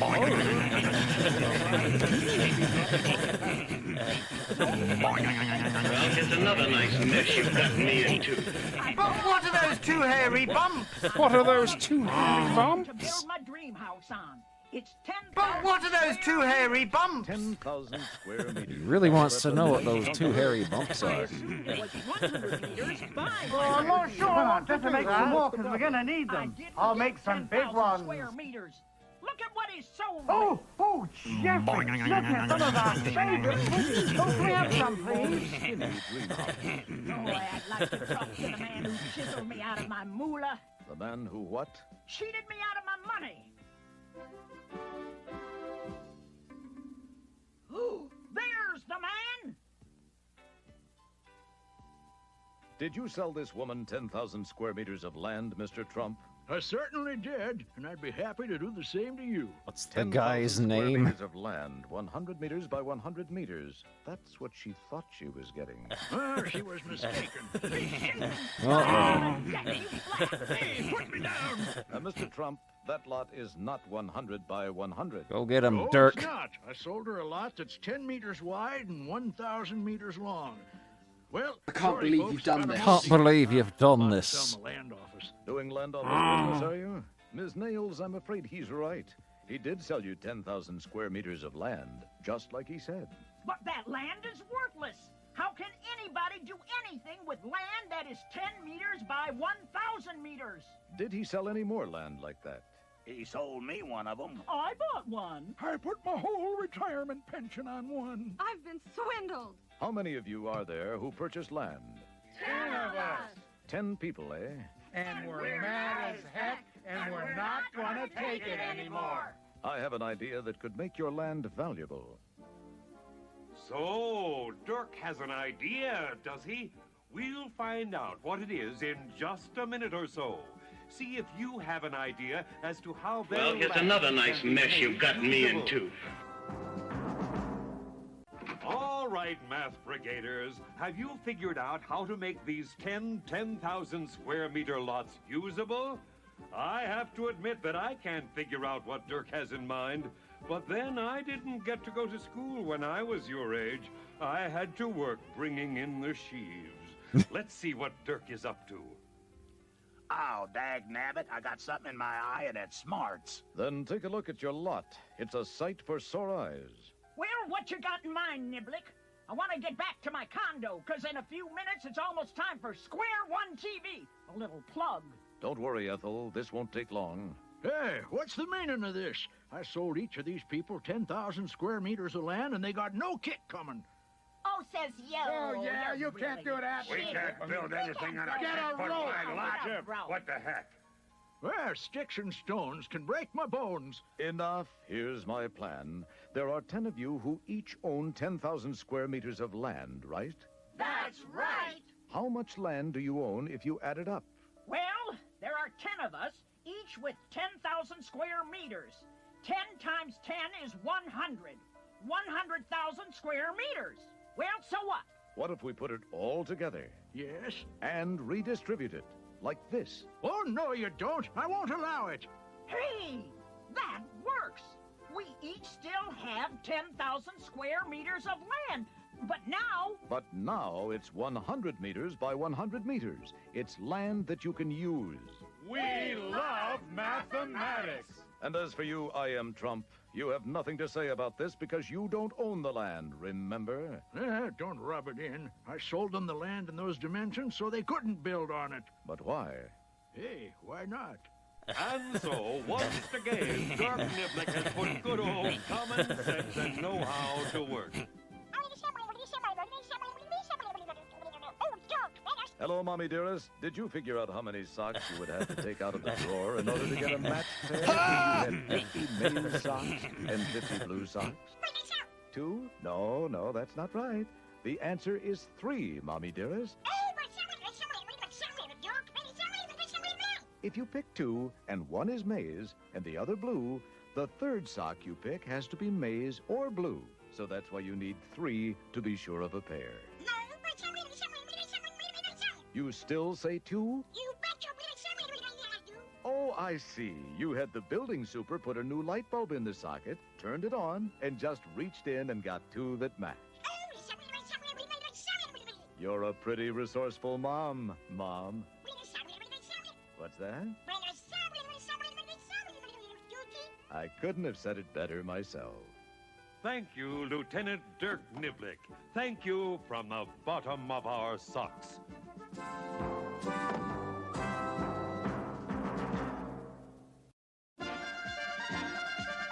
Here comes Dirk Niblick of the Math Brigade. He'll look you right in the eye. He's always pleasant, Never dismay. He's seldom flustered. rarely afraid. I'll show you numbers that should be displayed. He's a hero and what a guy. Here's Dirk. So, you little logical thinkers, waiting for another math venture starring Dirk Niblick, eh? Good, because as today's math-curdling episode titled Mall or Nothing at Mall begins, Dirk Niblick of the Math Brigade was catching up on his reading. You want to help track this down is the funny thief, stuff. Garfield? That Pythagoras certainly knew all the angles. But as luck might have it, Dirk was interrupted by a knock on the door. Gosh darn it, just Gosh when I get darn to the it. good part about the Or do you want to be lunch? We can take a little break from Dirk Niblick for a bit. We can take a little break from Dirk Niblick for a bit.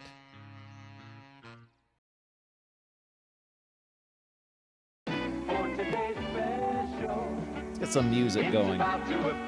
Bring back grotty little man. Sure.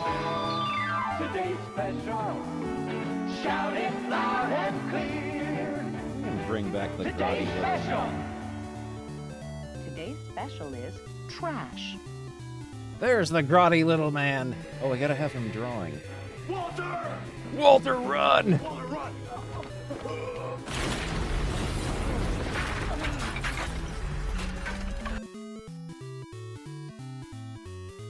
For today's special, it's about to appear. It's about to appear. Today's special, shout it loud and clear. Today's special. Today's special is games.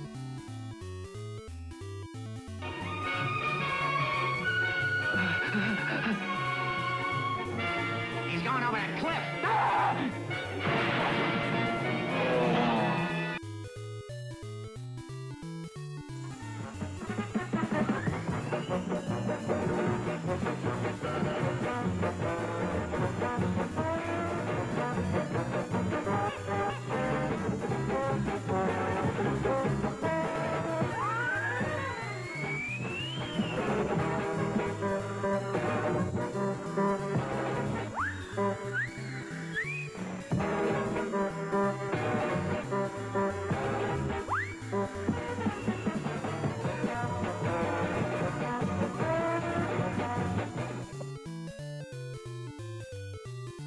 In a Picasso.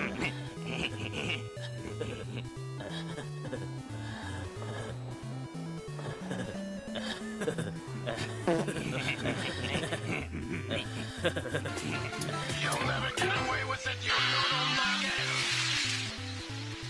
Patty cake, pasta man. Give me pasta power and that scan. Good thing we used the extra pipe for this Koopa catcher, huh, Mario? That's definitely Mario he was talking to.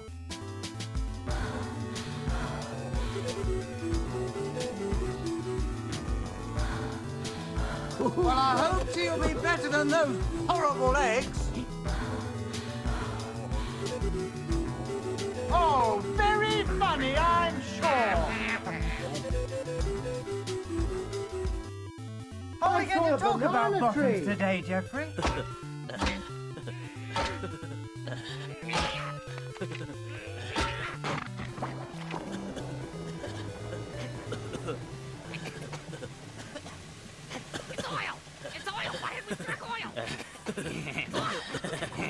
Watch out for that Bubbling naughty highwayman, tree. Dick Turnip, on your way to London town.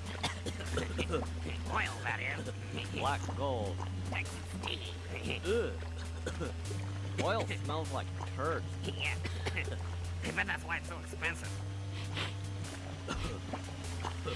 Yeah. We're gonna be rich. Yeah. Oil. Yeah. Oil.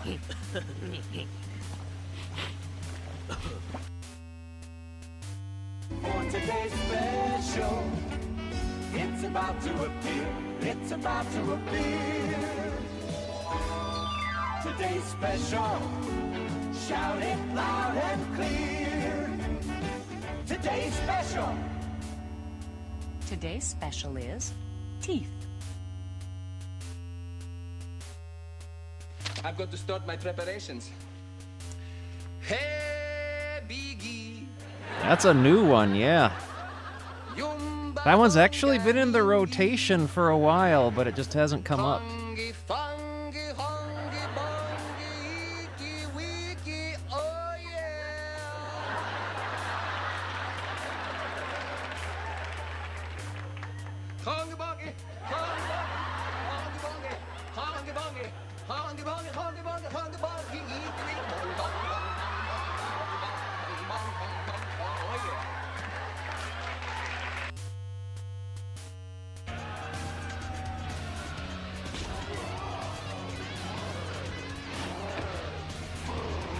There we go.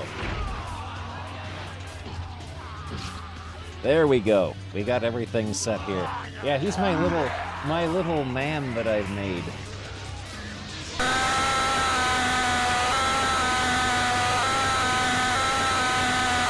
Sandy is dead. There we go. We've got our drawing done. Uh-oh, maggot Let's man. hide the evidence. Hey guys, can I come over and play video games? No. Let's poop this out as a JPEG. Yeah, I got a grot tuber model.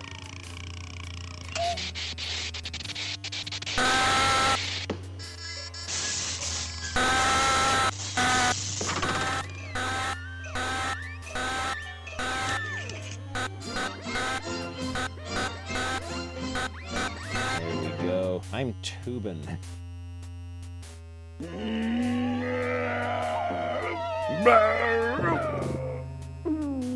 Yeah, Free Coyote versus Acme.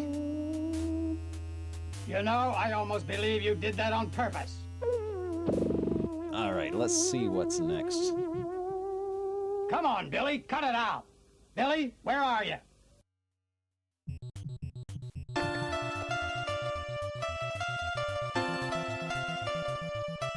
What if STC Sonic the Comic had lasted long enough to have a plotline following the events of Sonic Adventure 2?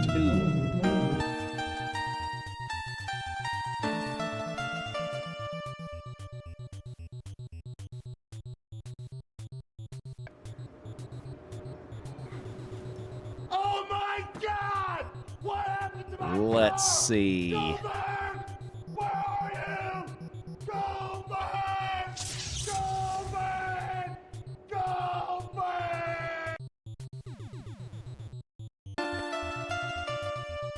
We get the double old man. Alright, let's see.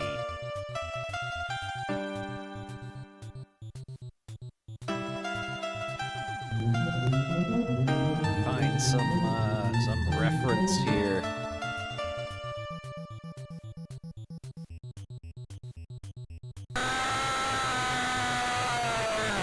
Wow, the classic.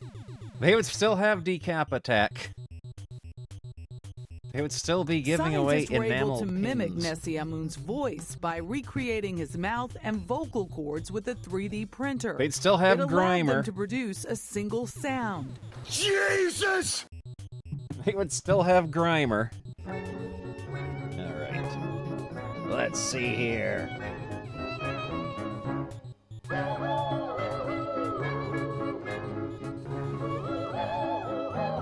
Grimer is eternal.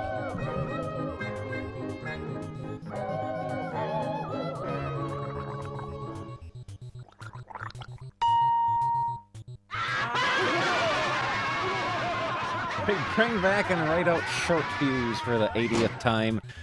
Dr. Robotnik would still have his character design from the cartoons. Inari Fox, thank you for the raid!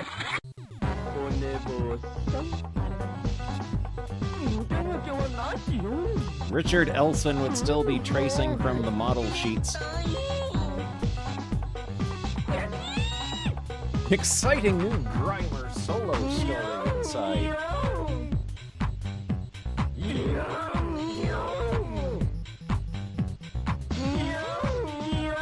Fact.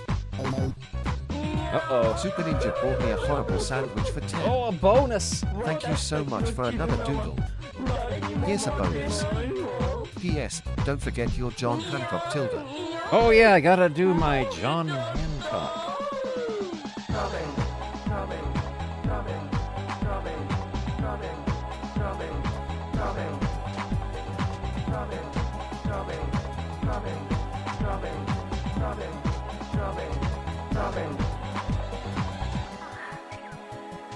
Don't worry. I'll be out to get you as soon as the crew gets back.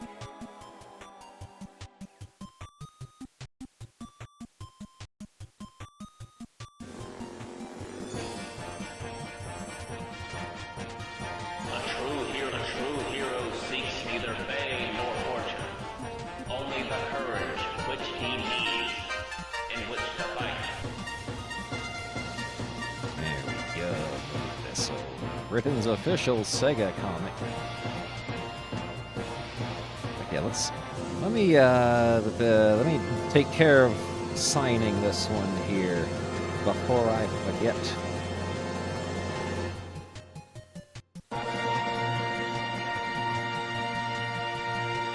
It says 2024, yeah. What do you want, great prince? There we go. Hide this. poop this out as a JPEG.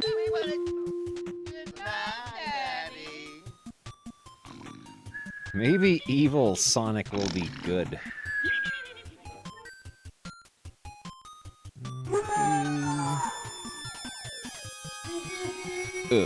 There we go.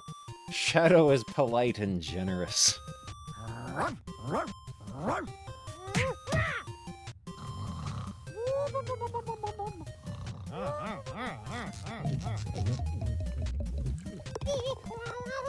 Oh, wise guys, eh?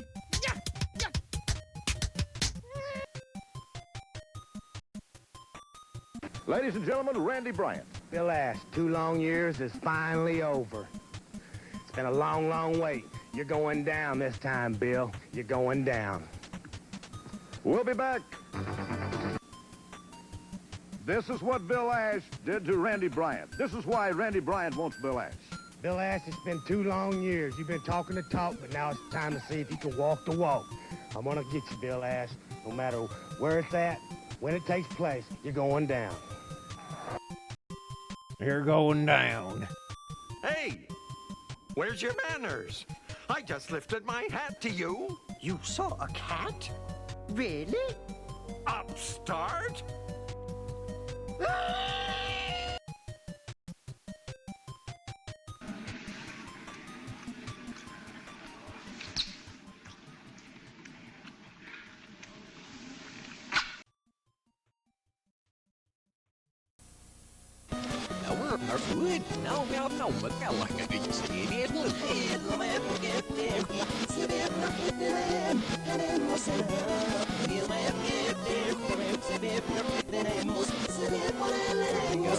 That's pretty close.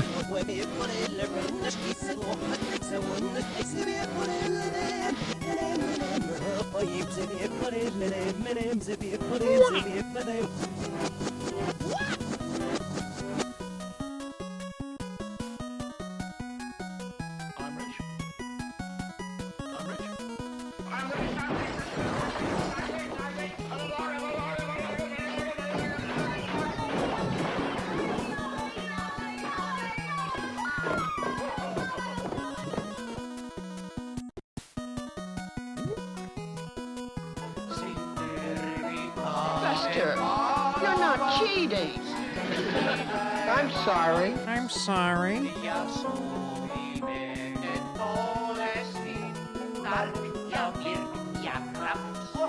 Oh, crups! Oh, crups!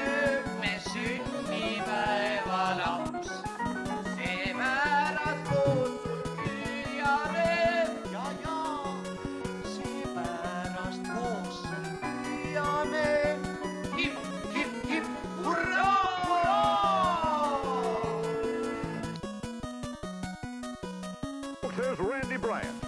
Thank you, Buddy Lee. I come to the IPW for one reason. Bill Ash. Bill Ash, 2 years ago Christmas night, you took something away from me that nothing on God's green earth can replace. You broke my arm and you broke my shoulder. And it's been 2 long, long years, Bill Ash. But let me tell you something. I'm bigger, I'm faster, and I'm stronger. And with all them wrestling fans out there behind me, we're taking you out, Ash. We're gonna take you out. We'll be back.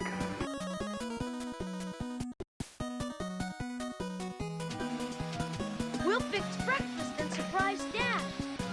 This thing takes forever.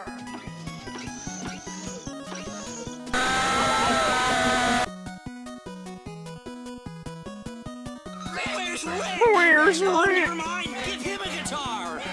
Quick, play. Don't you have a cello? Oh, no!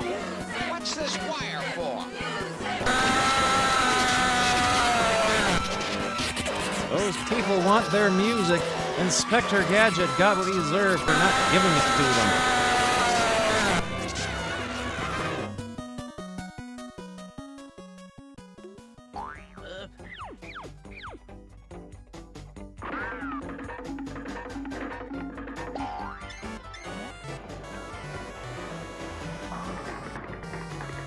Smile, teacher. We'll make him smile.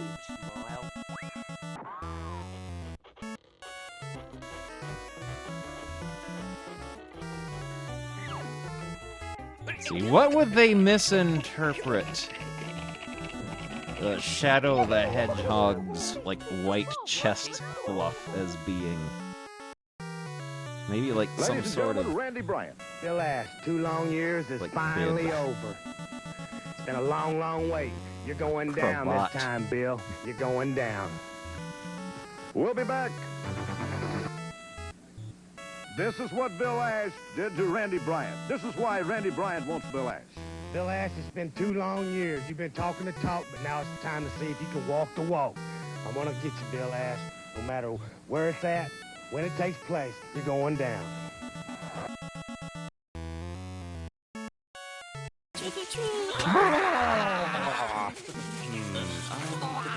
Tell you what, why don't we go to another house, okay? Yeah, this isn't a good one.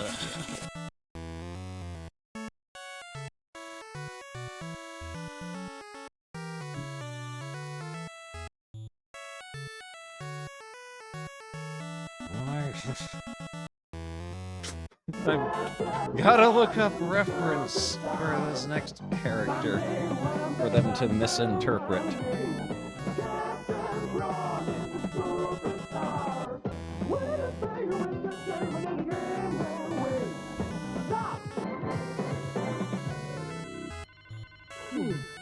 Спонсор фильма «Цивилизация планеты Сириус». Maybe making the horrible little man being a redemption?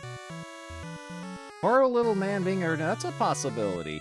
We can bring back the webcam. We can fix this. Let's hide you and bring back the camera. There we go.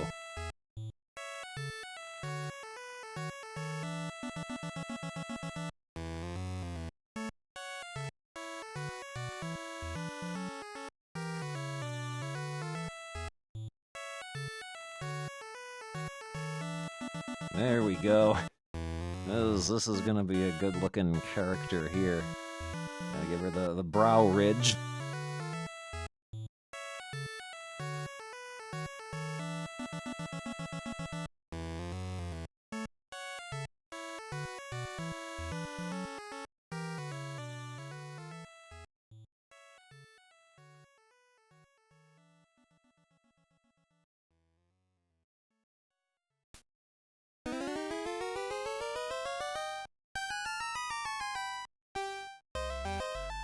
This is the music that plays when one is drawing this.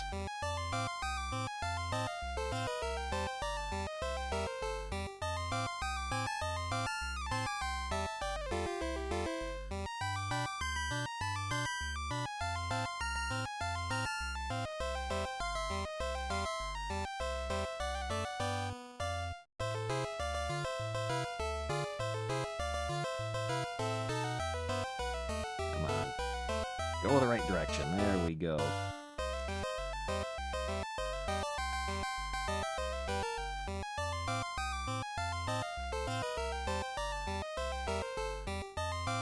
They would definitely give her, like, skinny Sonic the Hedgehog character style legs. They would definitely do that.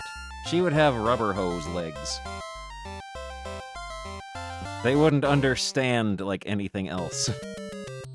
They would just figure, oh, she's a Sonic the Hedgehog character. She's gotta have rubber hose legs, like all of them.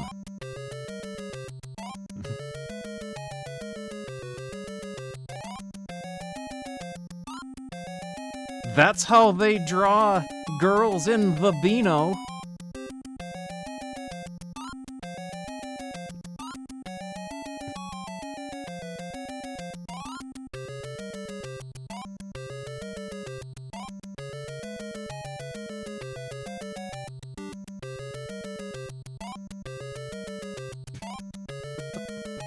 Awful. Awful. This is awful.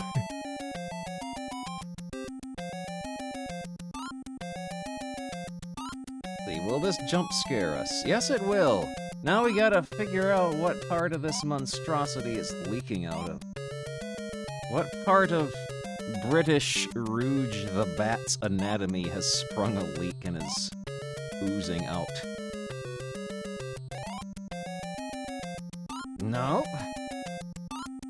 You know what? We're just gonna fill this in the old-fashioned way. We're gonna fill this in the old-fashioned way. Zoom way in, so that we can't see what's going on, and then it'll be a big fun surprise when we zoom back out. We'll have a chance to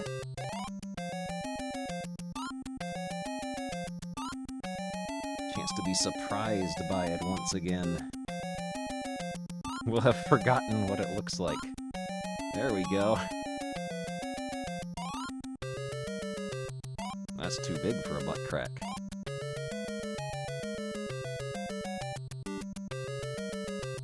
There we go.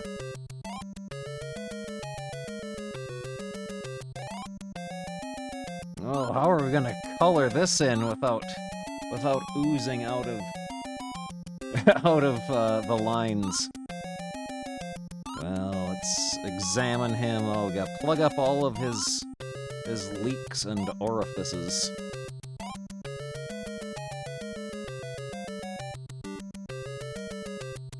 Dare we try this now? I can tell that's gonna cause trouble.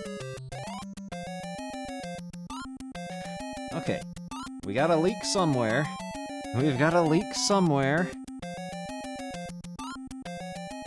It's coming out of his eyeballs.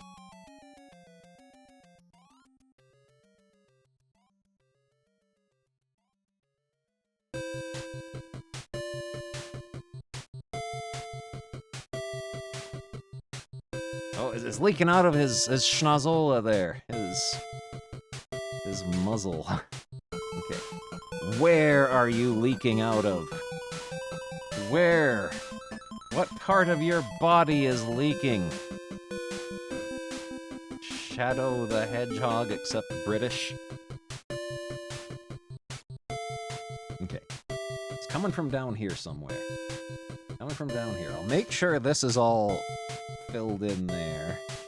This looks like it's all closed off. It's still leaking out somewhere.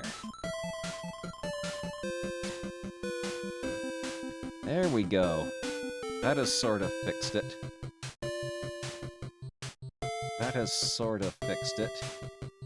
It was a little too sensitive. It's got shoulder leakage. Okay. Back to this.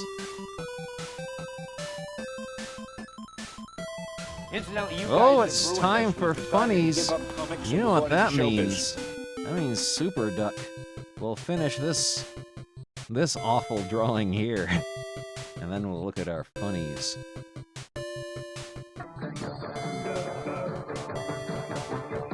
Gotta give them all the appropriate Sonic the Comic folds.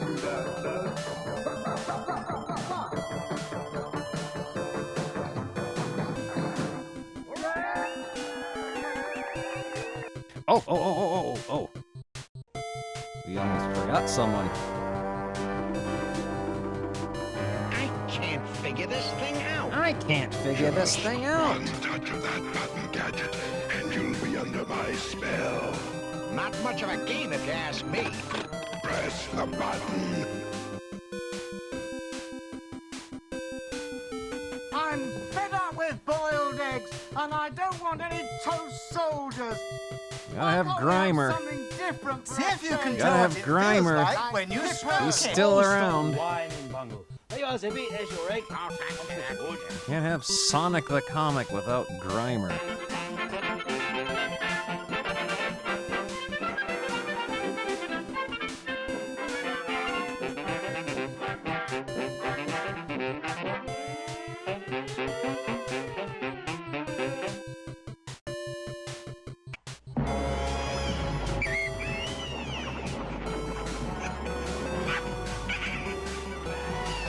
I hate that I have learned how to draw Grimer.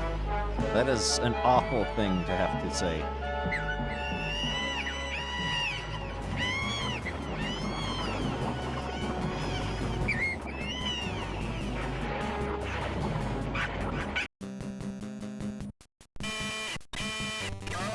Dasyati! You can now now hear everyone in this drawing making loud sucking noises. Everyone making loud sucking noises. Thank you for how many months was that? 76 months! That's a lot of them. That's even more than the funny number.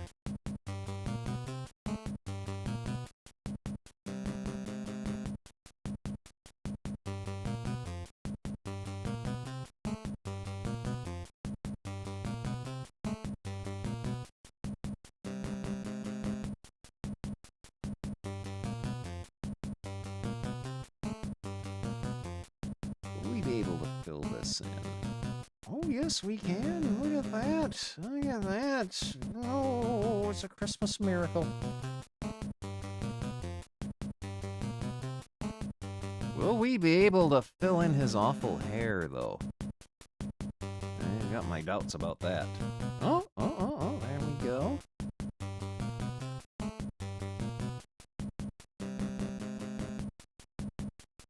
It's an awful feeling, though, when you realize you have learned how to draw Grimer.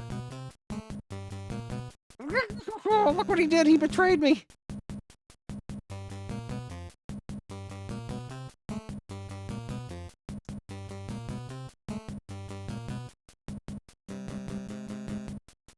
There we go.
There we go.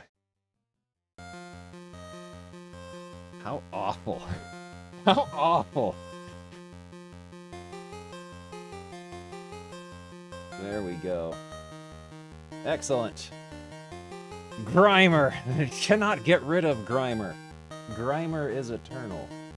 Alright, let's hide this. Let's hide this while I poop it out as a JPEG. And then I'll throw it up in my Discord. And we'll get up and move about. And then we'll look at our super duck. There we go, there's that.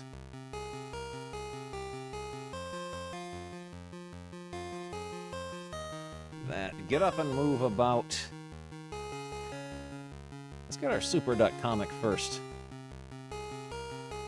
Super Duck. Where did we leave off? 46? What about 45? 45 I think we have read. Have we? Have we read this one? Yeah, we've read this one. It's a they recycled that storyline, didn't they? Yeah, we've read this one. We've read this one. We'll go to 46. Get up and move about.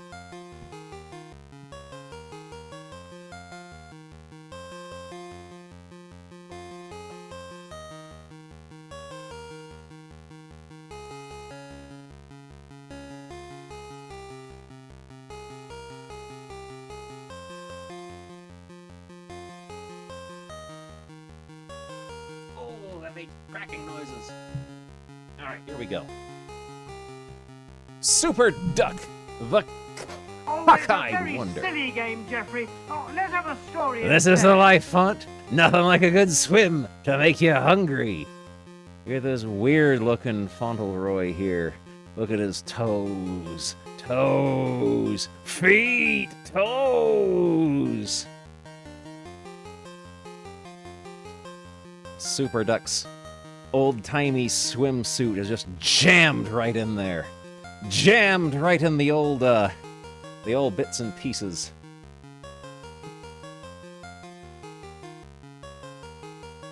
His bongo suit. Also, he has the Sonic eyes.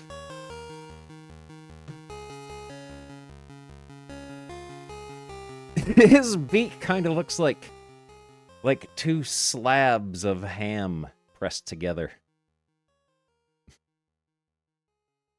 Given, premiums, cash.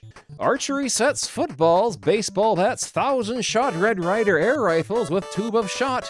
Billfolds sent, postage paid. Other premiums or cash commission easily yours. Simply give pictures with white Wolverine brand slab. Sold at 25 cents a box with picture. And remit per catalogue. Sent with your starting order. Postage paid by us. We are reliable. We trust you. We are reliable. Be first, act now. Pencil boxes, wristwatches, alarm clocks, jewelry. Our 57th year. Be first. Our 57th year. We are reliable. Be first, act now. Boys, girls, ladies, men. Premiums, cash, electric record players, pocket watches, moving picture cameras, baseballs, basketball outfits. You get this or this. Our 57th year, boys, girls, we trust you, act now! Act now, be first, mail coupon, we are reliable! Lovable, fully dressed dolls over 15 inches in height, complete school boxes, 3-piece pen and pencil sets, genuine 22 caliber rifles. Boys, girls, ladies, men, act now, be first! Given, ukuleles, jewelry, pocket watches, billfold, alarm clocks. Our 57th year, act now, be first. Our 57th year, act now. Send name and address. You'd have to be an idiot not to take advantage of this offer. Super Duck in the Masquerade Ball. How many masquerade parties does Super Duck go to in a month? It's like every issue for like the past 3 or 4 issues has had at least one masquerade party story in it. Hi, Joanna. Are you ready to go to the movies? We don't want to be late for the feature. Movie Super Duck, you promised to take me to the masquerade ball tonight. You're not getting out of it. I've got you the cutest little convict's uniform to wear. Ho ho ho! Convict's costumey. Even if I did go, I'd never wear a thing like that. Never, never. Look at his Blomby car. Yeah, we peeked at this one and noticed that it was like a repeat of, or a remake of the one from the previous issue. Never thought I'd be caught dead in a convict's uniform at a masquerade ball. Shut up and look happy and none of your tricks. Good evening, Joanna. Won't you and your boyfriend to come in? If you'd like to freshen up, the powder room is at the top of the stairs. Okay, Soup, you stay here. I'll be right back. And mind you, don't try to run out on the party or I'll never speak to you again. Joanna is angry. Whoa! Something for Dad to enjoy here. I don't understand why Super Duck dislikes masquerade parties so. He'd do most anything to get away from here. Oh, boy. Oh, for heaven's sake, there goes my compact out of the window. Soup, I dropped my compact out of the upstairs window. Would you run out and get it for me? After you find it, come right back in, or I'll get myself a new boyfriend. Oh, okay. Dagnabbit. Did we read this one? I can't tell anymore. I can't tell anymore. They just keep doing the same story. Except they redraw it every time. Dagnabbit, not only do I get roped into going to a masquerade, but I also have to go poking around looking for compacts on strange lawns in the middle of the night. Calling all cars, be on the lookout for an escaped convict who just went over the wall at Loathsome Penitentiary. It's like looking for a needle in a haystack. I don't see the compact. Maybe it went in the yard next door. They all these masquerade party where Super Duck is dressed in an old-timey prisoner outfit. All these stories blend together now.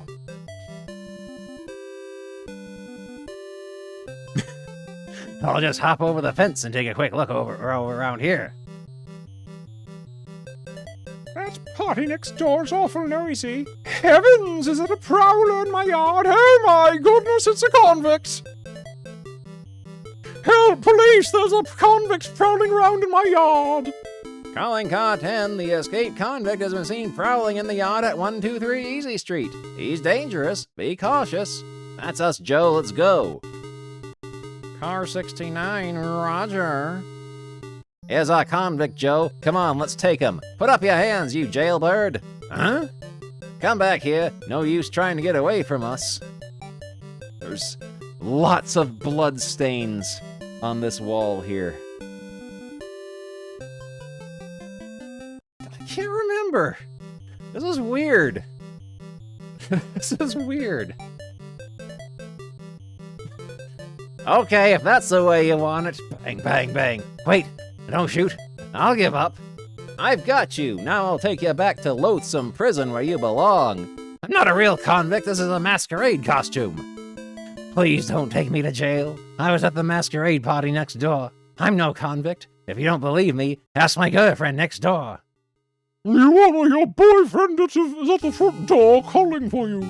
He says he can't come back to the party because he's being arrested. Wants you to get him free.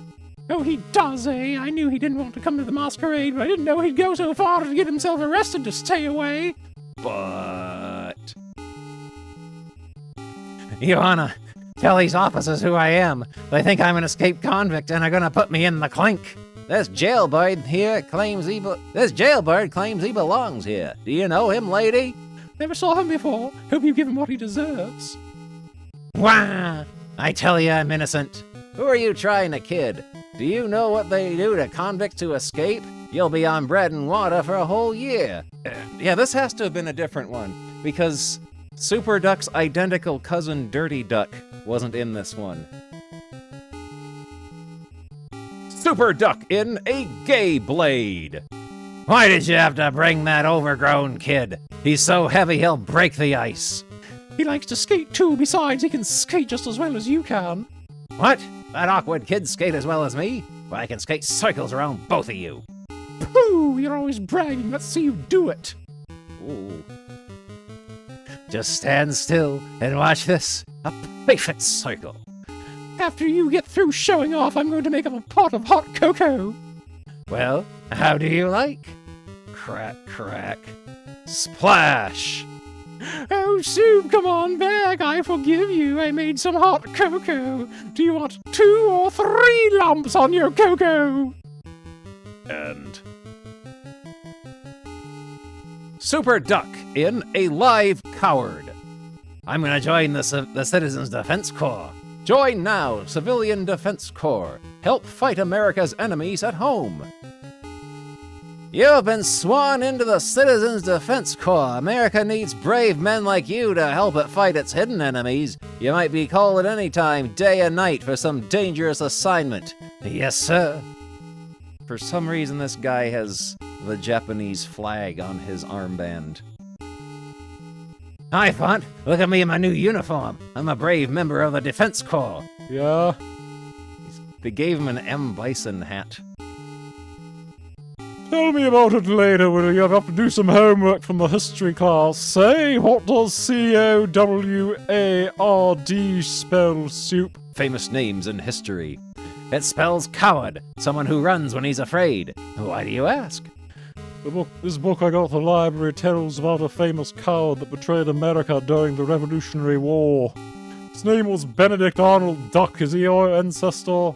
What? Me related to a coward? Never. All right, you don't need to blow your stack about it. I was just asking. Answer the phone, will you?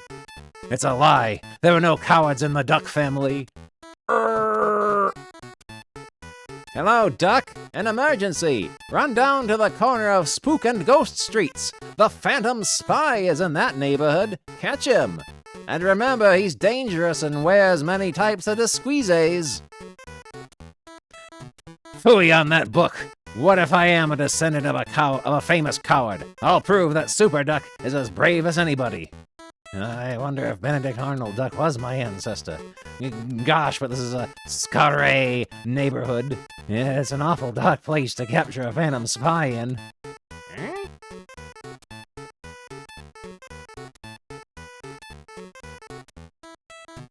Avast, you blinking slob! Put up your bloody paws before I bash in your skull! What's that? Into the trash. Clear the decks for action, man the topsails, avast shiver me gibbers! Oh! Huh? It's only a talking parrot. I ought to be ashamed of myself for being such a coward. But maybe that's a disguise. He might be the Phantom Spy. I have to be careful. This business is too dangerous for me. I'm getting out of here. I must be a descendant of that famous coward, but I'd rather be a live coward than a dead hero any day. First thing in the morning, I'm going to downtown to have my family tree looked up to see if I'm descended from a long line of cowards. And so, bright and early next period day. Ah, here's a place where I can get my ancestors looked up in a jiffy. Tracy Good, genealogist. Have your backgrounds traced by the eminent genealogist Tracy Good. Let me see now. What did you say the name was? Goose? No, I said duck. S. Duck. Ah, yes, here we are. S. Duck. S. Duck. This is interesting. Yes, indeedy. Very interesting. Interesting. Family histories. Duck. Mr. Duck, I have good news for you. According to my information taken from the book, you are a direct descendant of General Custer Duck, the bravest man in our history. Is that right? Hot doggies, I feel a lot better now. That takes a load off of my mind. I can't disgrace my ancestors by being a coward again. From now on, nothing scares me. I'm the new Super Duck, brave and fearless. Yous hide me, I said hand over that dough. Hey, what's going on over there? What's the idea of picking on that little guy, you big bully? Splats. Super Duck has killed that man. I'm from a long line of brave men. I'll be the toughest man on the Civilian Defense Corps from here on in. I'm the Phantom Spy. Hand over the 2 bags of mail in your truck, and the gun won't go off. What's coming off here? One of these mail sacks has it in a government package with the plans of the new atom bomb. This is mail robbery. As a citizen cop, I must stop it. Come back here, you crook. You can't get away from Super Duck. Curses! Gotcha, bud. Splats. I'm a descendant from General Custer Duck, the bravest man who ever lived. I'll just hold you till the cops come.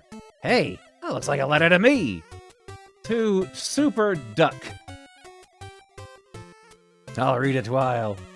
Nope! Tracy Good, genealogist, Mr. Super Duck. 1313 Easy Street, Duckville. Oh, Super Duck got doxxed. Dear sir, I wish to inform you that I made a slight error. I find that you are not a descendant of General Custer Duck. You are related to that most infamous of cowards, Benedict Arnold Duck. Yours truly, Tracy Good. So we now know exactly where Super Duck and Fauntleroy Duck live. Curses! Here comes the chief of the Citizens Corps. I must think of the excuse fast. Here's the Phantom Spy. I had the hard time subduing him. Oh! Ho! So the Duck was the Phantom Spy, and to think I let him join the Citizens Defense Corps. A spy like you will be lucky if they let you off with life. They'll probably shoot you at sunrise. The end. Apparently we were in a Cold War with the French at this moment in time. Repeating hello. Letter juggling. Rearrange all of the above letters to spell 3 other words. The picture suggests the answer. They don't even call this the Super Duck Fun page anymore. They're not even gonna pretend that anything they put in here was fun. First, change one letter in moose to spell another animal. Then change one letter in moose to spell a bird, as birds and animals is different things. Subtract from the sentences the number of letters indicated to leave 5 parts of the head. He hears me. They escort. No, seems not. Steal things. Sat in brown. Find at least 18 objects in this picture that begin with the letter F. Yeah, no longer games. These are exercises. These are work. Missing signs. Write the plus, minus, and multiplication signs in the correct positions under the question marks so that you'll arrive at the given answers. No, I don't think I'm gonna be doing that. A question of law. If your neighbor's peacock laid an egg on your property, to whom would the egg rightfully belong? 1 letter plus 2 owls equals the mournful cries of a dog. It shouldn't happen to a dog. See if you can add, 1 letter to those needed to spell the above picture. Then add 1 letter to spell the 5-letter word defined. Solution. Letter puzzle. H plus owls equals howls. Peahens lay eggs, not peacocks. Signs. 8 minus 4 times 5 plus 3 minus 9 equals 14. I'm not going to read all that.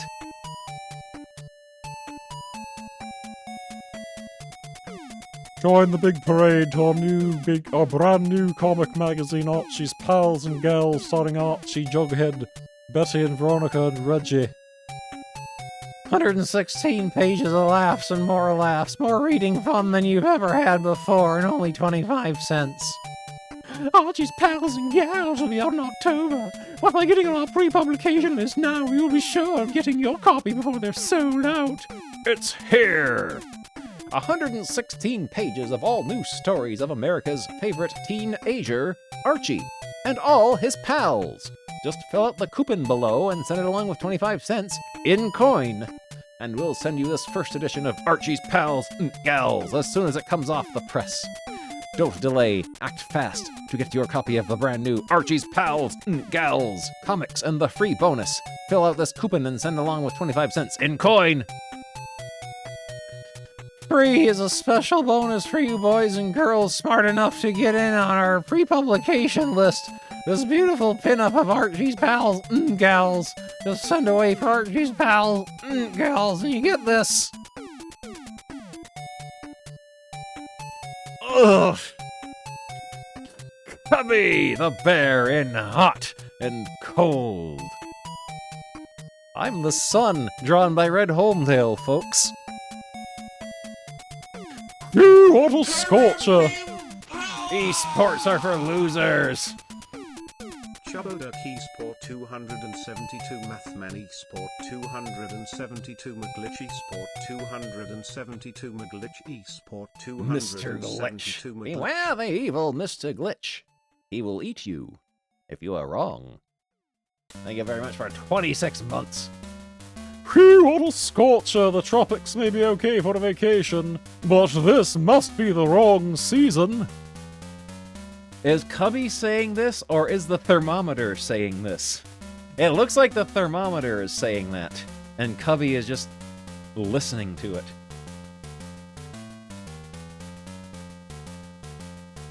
About as far as I can go with 15 cents to the north end of town. Idea!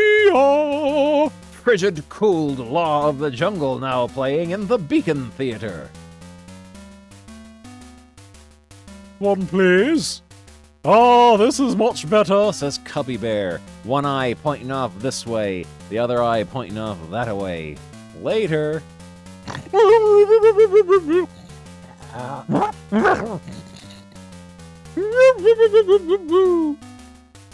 Much later. Out, bum! 6 hours is long enough. What is going on with Cubby Bear's anatomy here? He's all tied in knots. Well, that settled that. That's not the only cool spot in town. Refrigerator car. The tiny man booted him. Tiny but strong. This is perfect. All the privacy of home. Oops, I had no time to spare. We're moving out already. Really hadn't figured on taking a trip. It's a good thing I got this bag of popcorn when I was at the movie. Gosh, it's getting pretty chilly in here. Wonder when this trip is gonna end. Before I freeze to death, I hope. Stopping at last. Now I get a little sunshine. Says Cubby Bear, whose eyes are bloodshot deep red. And somehow, despite freezing to death, he's sweating. Now they tell me. This is Snow Valley. Enjoy your stay at the Icicle House. Bah! Bah!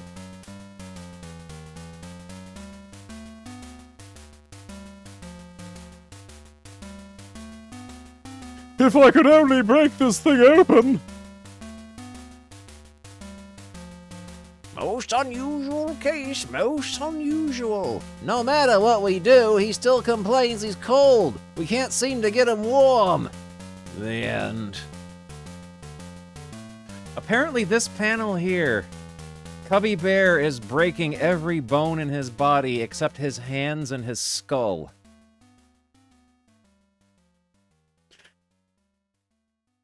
Super Duck Fun page. Oh boy. Oh, we're guaranteed to have some fun here. The other page was the work page. Word square, can you supply the missing consonants?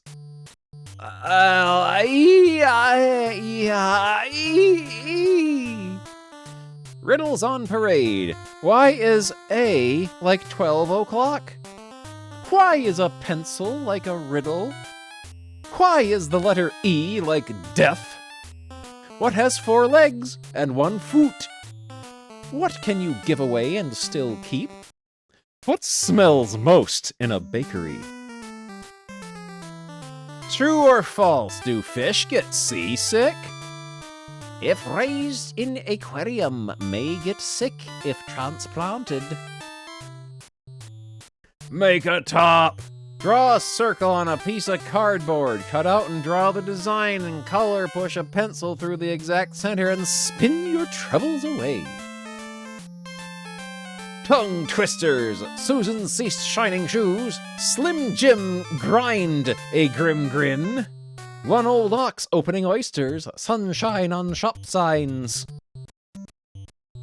Riddles answer, 1 middle of day, you know. 2, it is not good without a point. 3, because it's the end of life. 4, a bed. 5, a cold. And 6, the nose. Know your ABCs. Archie Best Comics. Yes, Archie Comics is the best in comics. Approved in Archie Magazine reading. Movie news. Randy Scott puts college learning to work in film. Back in the saddle. Good job scanning this page, whoever scanned this issue of Super Duck. Very good job lining it up on the bed of the scanner. Nearly $3 millions of railroad props in Swanson picture. 3 4-bedroom C, starring Gloria Swanson. Wayne all in favor of island custom. Mayo gets Dressy Award.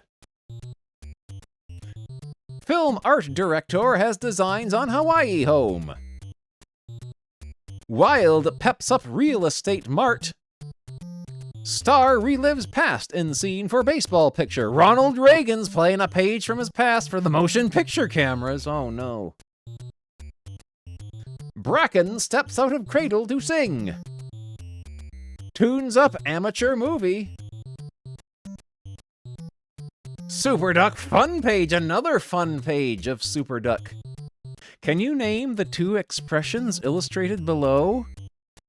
Horrid little baseball man. Big round clock. Wallflower. Learn to draw. Draw me. Here. Dizzy quiz. When is a man like do? What did the rug say to the floor? Why is an egg like a wild pony? All answers below. When a woman needs him. Don't move, I've got you covered. Because it can't be used until it's broken. Try this one. Can you fill in this square so it will total 34 in all directions? No. Wilbur is cooking with gags. Ho ho. Ha ha. He he ha. Gags. Humor. Fun. Recipe for Wilbur comics. Mix pure, wholesome fun with a barrel full of laughs. Add a dash of merriment and spice with smiles, chuckles, and guffaws. Then sit back and enjoy more belly laughs than you've ever had before. Wilbur Comics is an Archie magazine. Look for this trademark because Archie needs both Archie and Wilbur. Approved in Archie magazine reading. Super Duck in a vacation without play. Oh, look at this guy. This guy's head is shaped like the horrid little man thing tuber.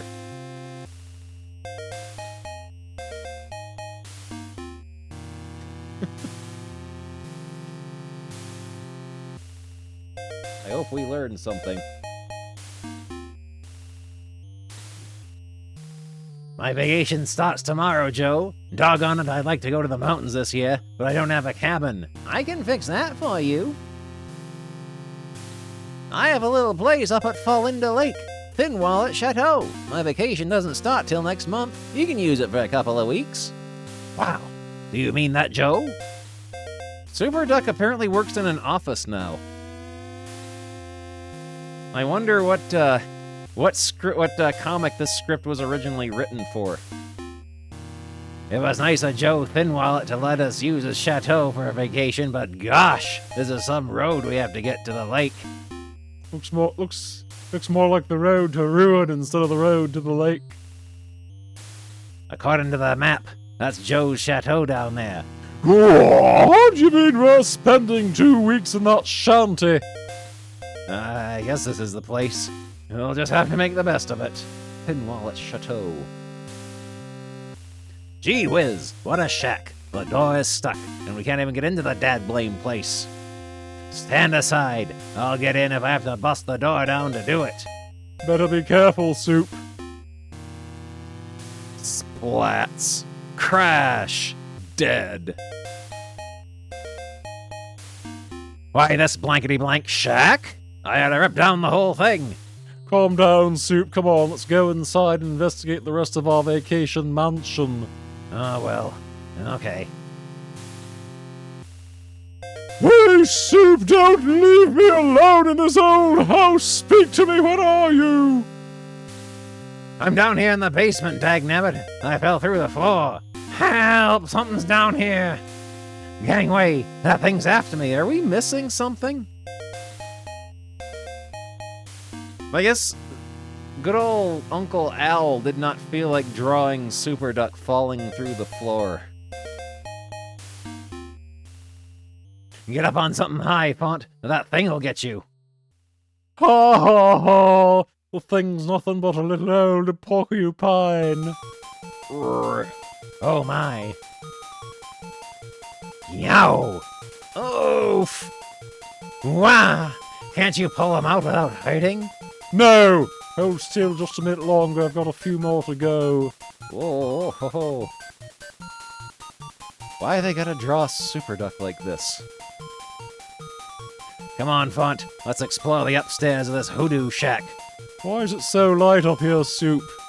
It's sunlight. The roof has more holes than a Swiss cheese. 1 Swiss cheese. Well, we might as well make the best of it. Let's put on our bathing suits and take a dip in the lake. Joe said the house was right on the leg of Fallinda Lake. I swear we've walked 10 miles over logs and briar patches and I don't see any lake. Feet, feet, feet. There it is. What? You call that mud hole a beautiful lake? Me for a cool swim after that hot walk. What? Super Duck, you're not making any sense. Me for a cool swim after that hot walk. Last one in is a rotten egg. You go ahead, I'll be a rotten egg. I was right, it is a mud hole, and Soup's head is stuck in it. Blub. Ugh, ugh, ugh.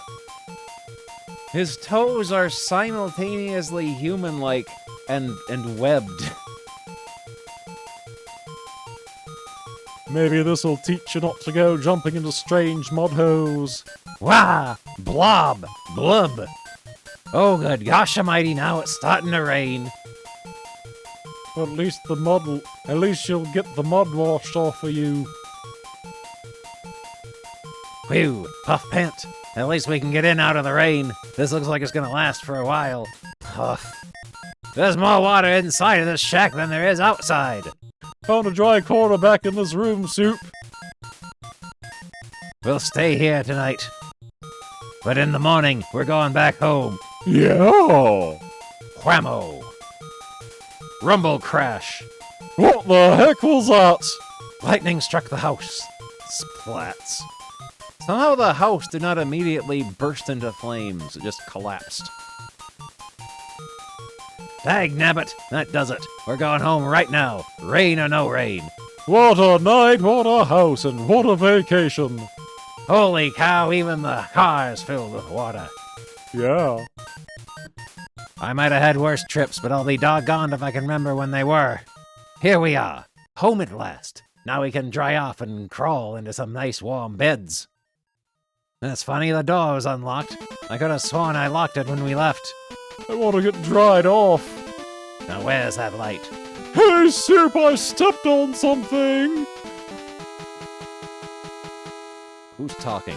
Ouch! Wah! Somebody stepped on me whittle foot. I know who this is. It's everyone's favorite character. Oh no! What the? What's going on in my house? Wah! Me whittle foot. Papa, are these men robbers?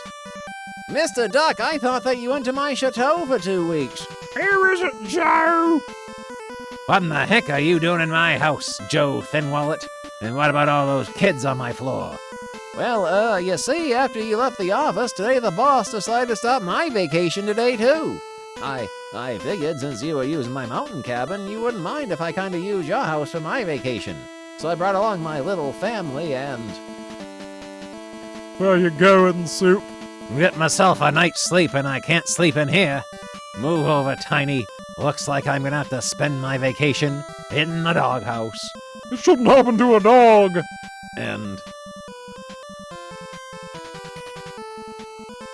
yeah.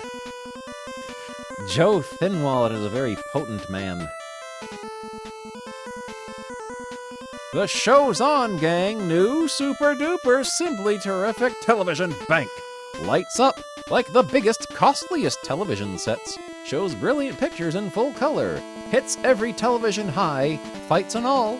Thrills you and your friends pop-eyed. And makes your savings mount up fast. All steel construction, only $1.98, complete with battery and bulb. Nobody ever before set their excited eyes on anything so terrific as this amazing new television bank. Your whole gang will be begging you for a look at this new midget wonder. Lights up the minute you drop in coin. Just click a penny, nickel, dime, or quarter into the top slot. Instantly, your brand new television bank lights up in a big, big way. In a split second, the screen leaps into dazzling light. And wow, what a picture! Whether you go for Zowie shows, that's fights and such, or want a dream dance team, or a peppy cartoon, you've got them, and more, right on this miracle television bank. What's more, shining convex lens over screen gives you the brightest, clearest pictures yet.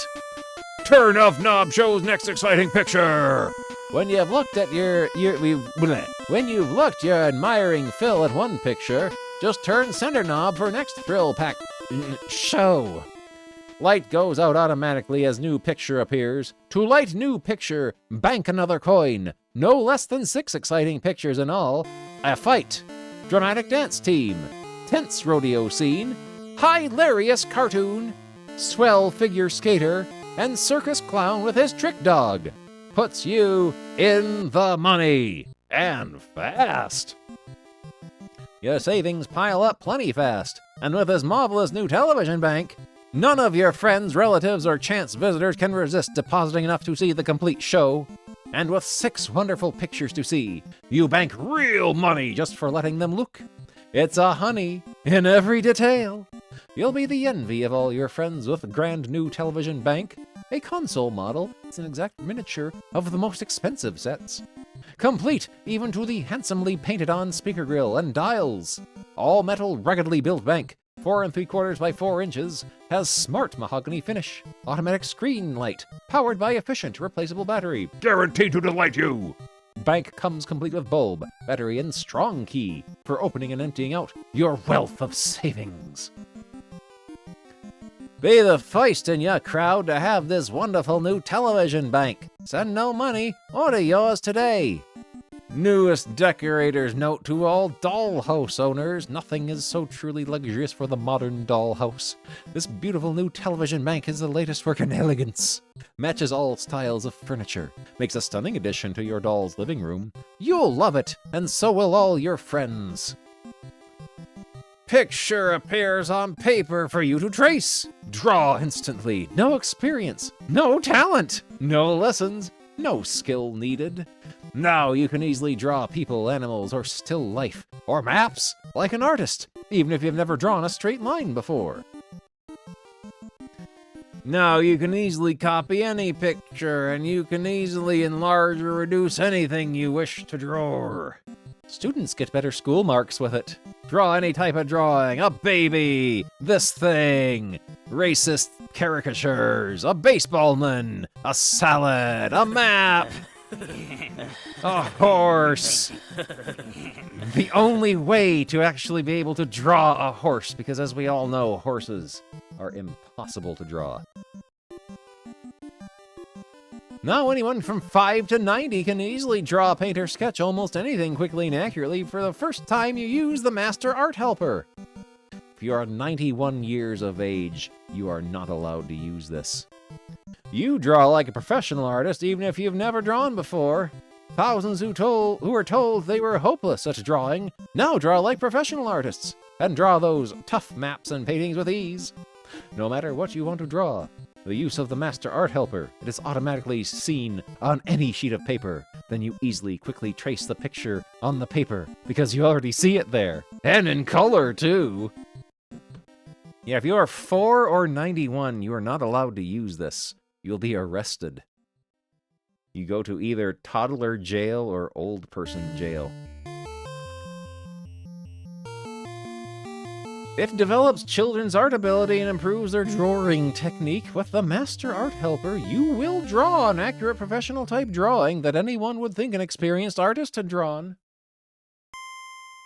This often helps students to get better grades in school. The Master Art Helper makes it easy to draw or copy anything you wish.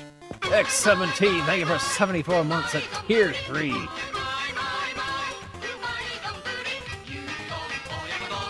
Draw larger or smaller or any size you wish, and is excellent for drawing maps, usually required of students. It can be used easily on any table, board, or desk anywhere, at home or in school.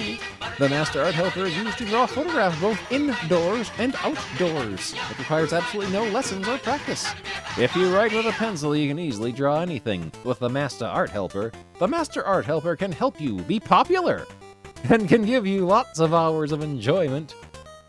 How it works: simply look through the Master Art Helper and see what you want to draw right on the paper you're using. All you do is trace the drawing. Like magic, you have drawn a perfect professional picture. Win popularity, be admired. Your friends will ask you to draw them, and you'll easily be able to do it. The Master Art Helper will make you popular. Thousands find that after a short time, they can draw well without the master art helper. It helps anyone to develop skills and artistic ability, which often leads to a good paying career in art. Helps you draw window cards, maps, signs, portraits, living subjects, and dead ones. And used by many storekeepers. And you get a book of secrets along with it. Oh, we get another ad. Amazing! At tremendous savings. Newest Hit Parade break-resistant vinylite-filled records. All that delicious vinylite filling. Just crack them open and suck it down. Choose Hit Parade tunes, most loved hymns, or hillbilly hits. What do we got? Hit Parade tunes. We gotta zoom in for this one. Please, Mr. Sun. Bermuda, Wheel of Fortune, Tiger Rag, It's No Sin, Blacksmith Blues, Ham Bone, Slow Poke, Tell Me Why, Blue Tango, Cry, Perfidia, The Little White Cloud That Cried, Charmaine, Anytime, Jealousy, Shrimp Boats, Be My Life's Companion, 18 hillbilly hits. It is no secret. May the good Lord bless and keep you. Silver and gold, give me more, more, more. Music makin' mama from Memphis. Baby, we're really in love. Wondering. Hey, good look in. Bundle of southern sunshine. Always late. Cryin' heart blues. Alabama Jubilee. Somebody's been beatin' my time. The Speedrunner's song. Slow Poke. Let old Mother Nature have her way. That sounds like a tagline for some sort of all-natural herb and spice-based laxative. Crazy Heart. Mom and Dad's Waltz. The 18 most loved hymns. The Lord's Prayer. Onward, Christian soldiers. What a friend we have in Jesus. Church in the wild wood, in the garden, faith of our fathers. There is power in the blood, leaning on the everlasting arm. Since Jesus came into my heart, trust on me. Jesus keeps me near the cross, softly and tenderly. Dear Lord and Father of mankind, a mighty fortress, son of my soul, just a closer walk with thee. It is no secret what God can do. May the good Lord bless and keep you. Oh, how exciting. Did they update these from the last one to get rid of the repeats? Oh no! Oh no! Uncle Bernie's Fun Shop. Buy now at our low, low prices. Happy the Cowboy. I'm terrific. Hiya, partner. He's over 19 inches tall, moves his mouth, arms, and legs. A real cowboy outfit. Let's zoom way in on this. Hey kids, here's your chance to become a master ventriloquist. In a jiffy, imagine you can make Happy the Cowboy actually talk. In your own voice, of course. Pull the spring in the back of his head. Watch his lips move. Hear your own words coming right out of Happy's mouth. See how real he looks, rigged up in a cowboy hat, washable plaid shirt in case you stain him, and western pants. Show off your skill at parties. At school. Only $2.98 for this guy. Hi, I'm Ginger the doll whose hair you can wave. I have rubber wonder skin. No. Free hair wave kit. A wonderful new doll in washable rubber wonder skin whose hair is so lifelike it can be waved in any style and re-waved just like your own. A perfect playmate for the junior mother of the house, complete with real hair wave kit, which consists of plastic curlers, rubber waving bands, waving end papers, plastic comb, and bottle of hair wave lotion. Ginger is 11 inches tall. Her soft, cuddly body, which can be bathed, will give the junior miss an almost real baby sister to play with. complete. $3.98. Rush your order today. It's a terrific value. Amazing, exciting, it's Teleview, electric TV projector, shows real films. A big show, Little Red Riding Hood. A real projector, bright red plastic. A colorful theater with screen, completely safe, any child or lesser idiot can operate. Imagine only $2.98 with our complete projector, 1 film and screen. Extra film, 3 films, only $1. Snow White, the Owl and the Pussycat. Jingle Bells, 3 Little Pigs, Jack and Jill, Rip Van Winkle, Tom Thumb, Robinson Crusoe, House That Jack Built, Winkin' Willie. Now any child can show the most exciting movies at home with a streamlined Teleview projector, complete with colorful theater and screen. This bright red plastic projector is safe and simple to operate. Nothing to get out of order. Think of the fun of watching your favorite come to life on the theater screen. This super deluxe projector will mean big movie parties for friends and family. You boys and girls will be fascinated with the big movie shows, and running movies all by yourself is the greatest treat of them all. Send no money. Mystery Fishbowl. Amazing. New. Specially priced at only $2.98. What keeps the water in the loop? It's new. It's different. Beautifully molded plastic gym. Fish swim through magic loop. Decorates end tables, bookcases, etc. What keeps the water in the loop? Amaze and mystify your friends with a sensational new mystery fishbowl molded from clear, durable plastic with a scientific tube loop. Fill it with approximately half a gallon of water, as per our secret instructions. Then insert 2 or 3 of your pet goldfish. You'll watch them for hours and hours as they frisk and frolic through the loop, and then they die. The perfect complement to any room, decorates end tables, bookcases, etc. Makes a wonderful gift. Send no money. Rush your order today. According to this picture here, you can put 1 on your coffee table in front of your couch, and then set 2 more to levitate nearby.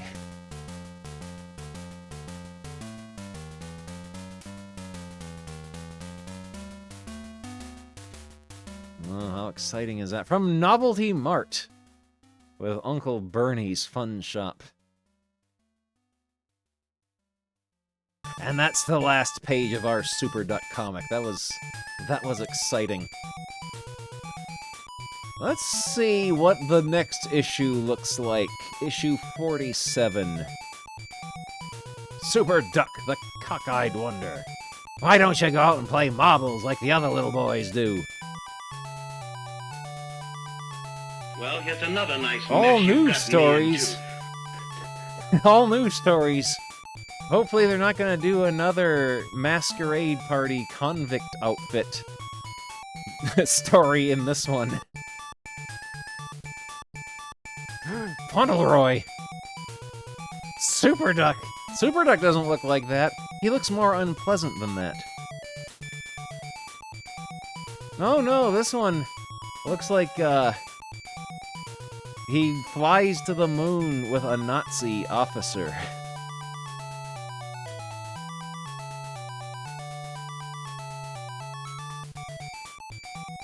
Well, at least the first story does not seem to be another masquerade party story. Well, there we go. I gotta go to the bathroom now. I gotta go do pee-pees, so I'm gonna go put us on the BRB, and I will be right back. Don't be naughty whilst I'm away.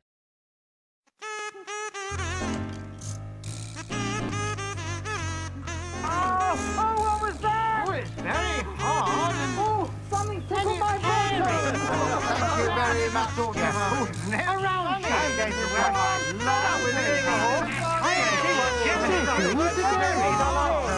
And sometimes you just use your hands. That's funny. Thank you very much.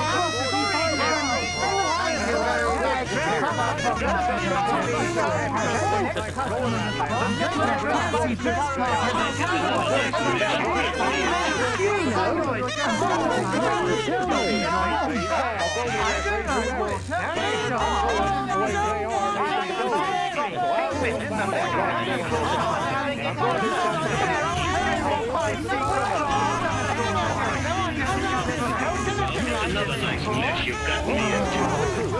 Another nice mess you've got me into.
What do you mean he wants to choke slam him off of the Sheraton?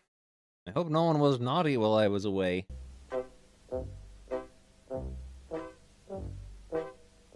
Alright. We have finished our Sonic the Comic drawing. Let's see what is next.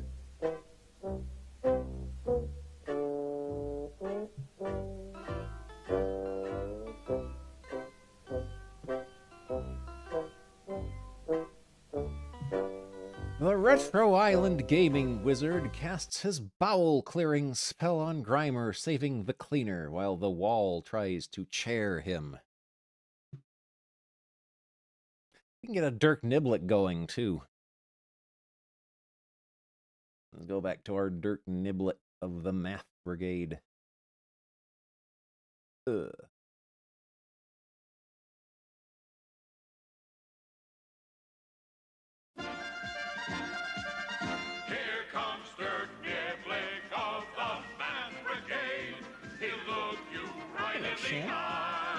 Shemp. He's always pleasant, never dismayed. He's seldom flustered, rarely afraid. I'll show you numbers that should be displayed.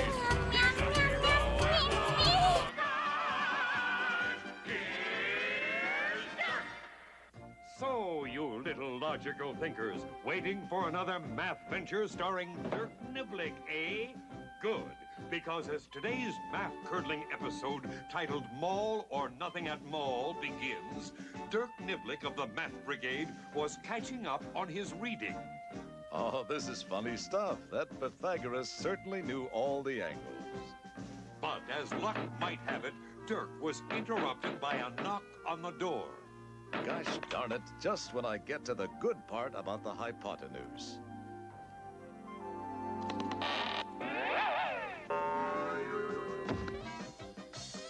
I'll get you for that. A knocking on the door. It could indicate someone standing on the other side of it. Hello, I was knocking on your door. Yes, I heard you. That's why I opened the door. Ha! It worked. Who are you? I'm a door-to-door salesman. But I already have a door. You just knocked on it, remember? Yes, of course. But I'm not selling doors. I'm selling... batteries. You're a door-to-battery salesman. You should always keep an extra supply of batteries around the house in case of emergencies, so that when the lights go out, you can still play with your toys. You're right. And I do need some. How much are they? This box is 50% off.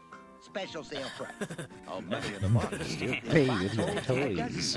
Batteries normally sell for $1. Sounds like a Jim Dandy deal. A dozen batteries at $1 each. Let's see, that would be $12. But, as I mentioned during my sales pitch, if you buy this box, you get a 50% discount. 50% of 12 is 1/2. $6. Quite a deal, don't you think? I'll say, here you are. But this box is empty. Yes, the batteries are not included. You were trying to cheat me. Go away before I call the authorities. Sore sport. Do you mind if I use your name in future sales presentations?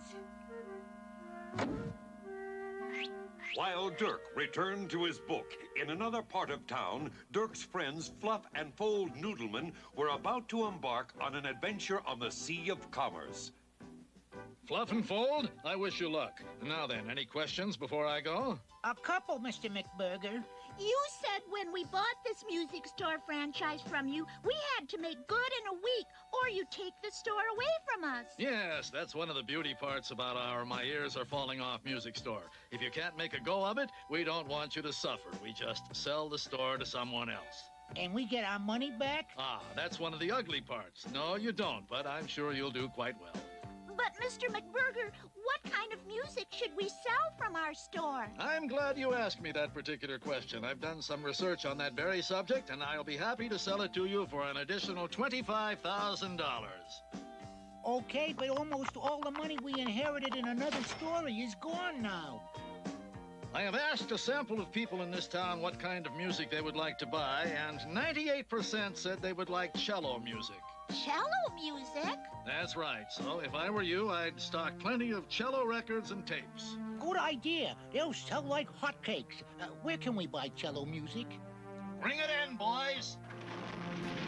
Now we're ready for business. Almost. I also did a second survey and found that 2 out of 3 professionals prefer a different kind of music. So maybe you should buy it as well. What kind of music did 2 out of 3 professionals surveyed like? Music to float on root canals by. Put it over there, Beacons. Good luck. Well, math fans, so Fluff and Fold are in the music business, eh? I wonder if Dirk knows about this.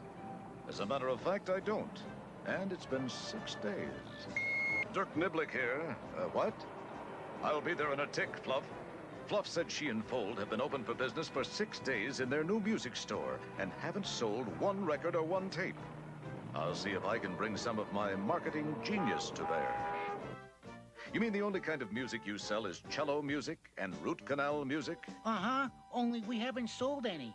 And if we don't make good by tomorrow, we have to give the store back to Mycroft McBurger. And you say Mr. McBurger told you he had done a sampling of your customers and their musical tastes? Yeah, take a look. He interviewed 1,000 people and found out that 98% of them liked cello music. That's unusual. He also said 2 out of 3 professionals surveyed like root canal music. I see. Let's look at that chart. The survey was done at 13 Longhair Lane. Perhaps I'd better look into these figures. It's a Okay, scam. man, but hurry up because we're going down the chute. I think I see the error of this survey. No, we don't need numbers to solve this problem, just a little Niblick sense. So, Lieutenant Dirk Niblick thinks he has stumbled onto something, does he? But do you Kramer, know what have you what done? might be wrong with Mycroft McBurger's survey? Puzzle it out. Use your noodle. We'll be back in just a mite. Beloved popular character Grimer from Sonic the Comic. Everyone loves I'm Grimer. sorry, kids, but a deal is a deal. You haven't made good with your My Ears Are Falling Off store, so I'll just have to take it back. He's right, Fluff. A deal's a deal. Yes, but this is not a square deal. This man is trying to separate you from your money substance. He already has. I've done nothing wrong. Money I'm a substance. businessman, and a deal is a deal. You sold these kids a phony survey. Surveys are done all the time in business. They help businessmen know what kind of items to put in their stores. Yes, they are, and surveys are very valuable if they're done right. What is a survey anyway? It's a way of finding out what people think about things, Fluff. And in this case, it used a sample. A sample? Yes, a few pieces to represent the whole. If you want to know what kind of music everyone in town wants to hear, you can't ask all of them. It would take too long. That's right, so I asked a sample of people, and they represent all the people. But your sample was biased. It's not a true picture of the people who live in the town. You wanted these kids to fail so you could take the store back and sell it to someone else. Wait a minute. That would make me a bad person. You mean he asked the wrong people what kind of music they liked? The people McBurger asked are all members of a stringed instrument club.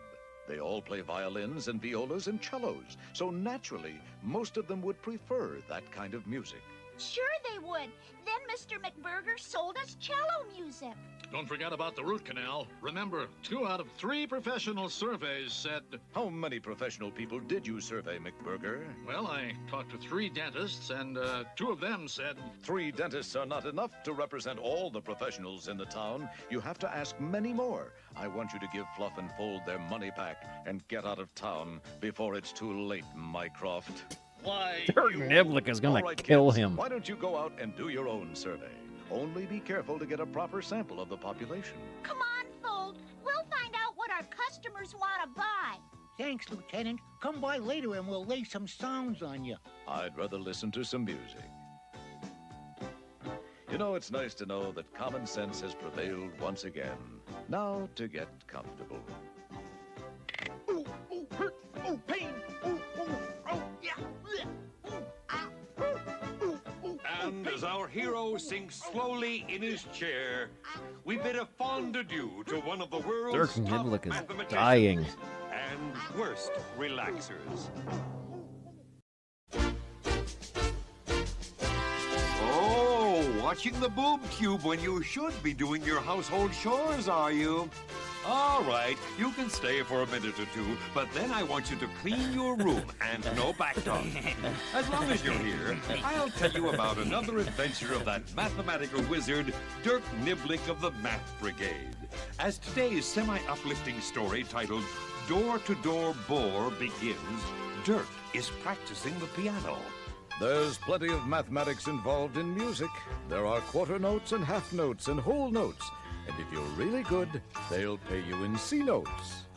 As Dirk continued to tickle the ivories, across town, this scene was being played out. And overacted, if I may say. All right, gentlemen. The meeting of Toss Your Cookies will come to order. I'd like to order a soft drink. That's not what I meant, Dwayne. Okay, then I'll have a softer drink. Keep quiet, Dwayne. Mr. Cookie wants the floor. But why, Jasper? It's got feet all over it. Now, as you know, we're about to begin a new sales gimmick for our cookies. We're going to sell them door to door. That way, we cut out the store owner and make more money. I like making more money, but who's going to deliver and sell the cookies? Gentlemen, meet our new sales staff. Meet Fluff and Fold Noodleman. Pleased to meet you. Likewise, I'm sure. It's always a pleasure to meet the giants of commerce and... Here are your cookies. Now beat it and sell them. But how much money do we make, Mr. Cookie? I will pay you 1/10 of all the money you can collect. Oh, boy, 1/10 of all the money we collect. I am delighted. I am joyous. I am confused. How much is 1/10? Goodbye and good luck. Before we start, Fold, maybe we better check out our business arrangement with... Lieutenant Dirk Niblick of the Math Brigade.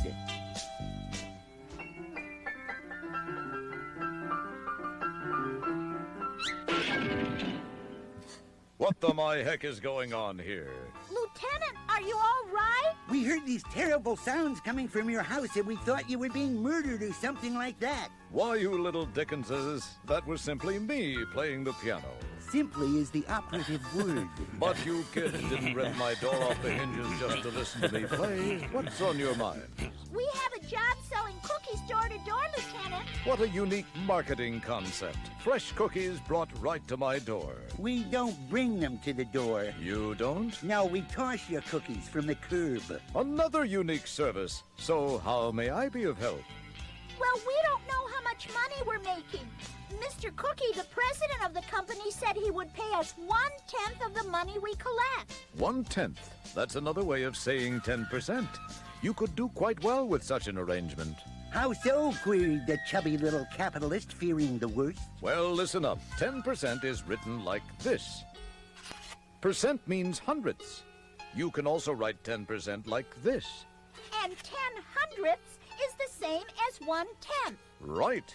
For every sale of $1, you get to keep 10% of it, or 10 cents. Oh, that's terrific. And if we sell $10 worth, We make 10%, or $1. And should our business acumen become highly tuned, and if we sell $1,000 worth of cookies, we make $100. 10% of 1,000. Come on, Fold. Let's get to work. Right, Fluff, let's hit the bricks. good luck, kids. Remember what Elmer Wheeler said, sell the sizzle, not the steak. What has that got to do with anything, Lieutenant? I don't know, but it seemed inappropriate.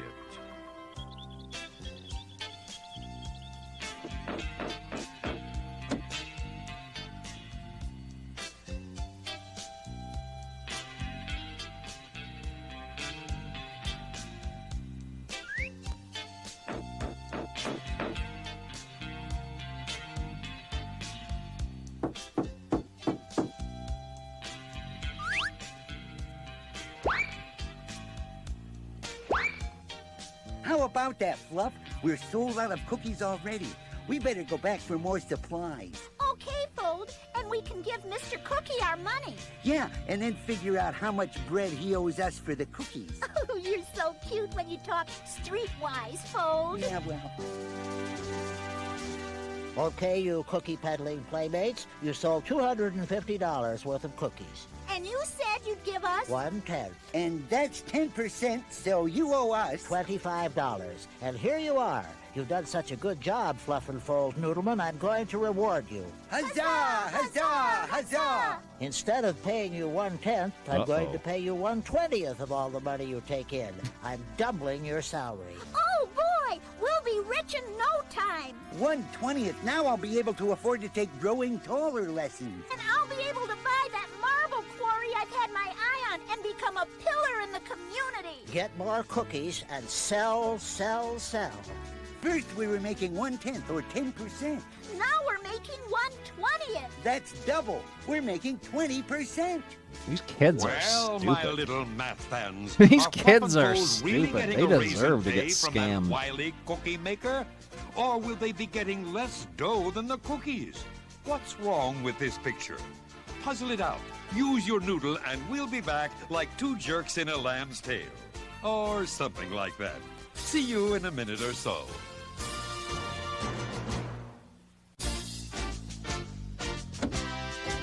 Well, loyal viewers, where were we? Oh, yes. We were following Fluff and Fold as they tried to become wealthy cookie mavens. Another batch of cookies sold out. Come on, Fluff. Let's check in. Okay, kids, this time you sold $300 worth of cookies. And we get to keep 1/20th. Right. Here's your pay, $15. Thank you, Mr. Cookie. Come on, Fluff. Let's get back to work. Okay.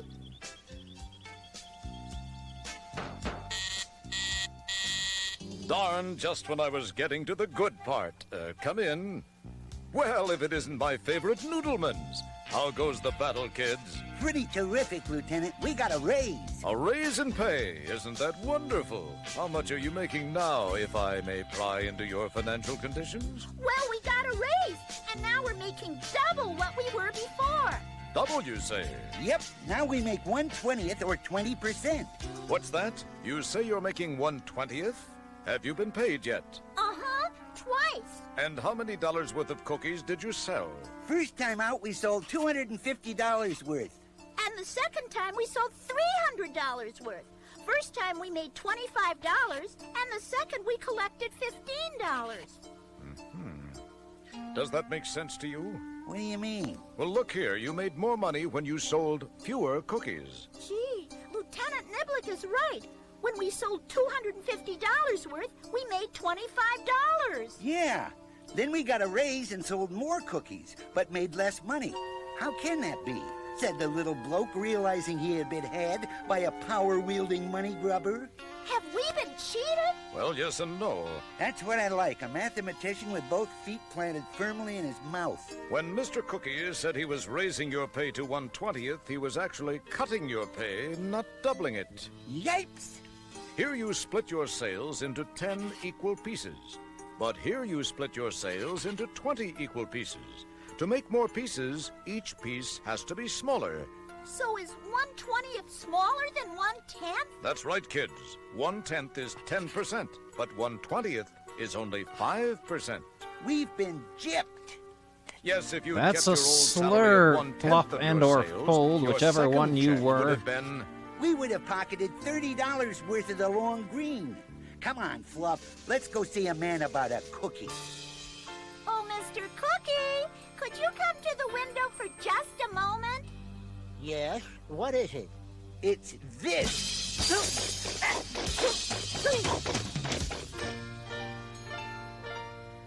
And so we got our money he owed us, and then we quit the job. I'm glad you stood up for your rights and gave him back all his cookies. All but one bag, Lieutenant Niblick, and I bought that for you. It's your favorite, double gooey chocolate mess. Oh, I love those cookies. Where are they? I'll have my way with them. Fold left them on the piano keys. The piano keys, but they'll melt and make the piano impossible to play. That's right. You gotta hear that again. You gotta hear that again. Chocolate mess. Oh, I love those cookies. Where are they? I'll have my way with them.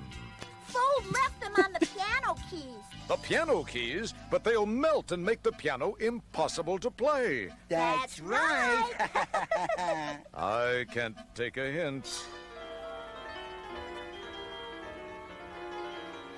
And as the Noodleman sinks slowly in the west, we say goodbye to that dog of a pianist, Dirk Niblick, or as he is sometimes known, Joe Fingers Curve. So long till next time, or the time before that.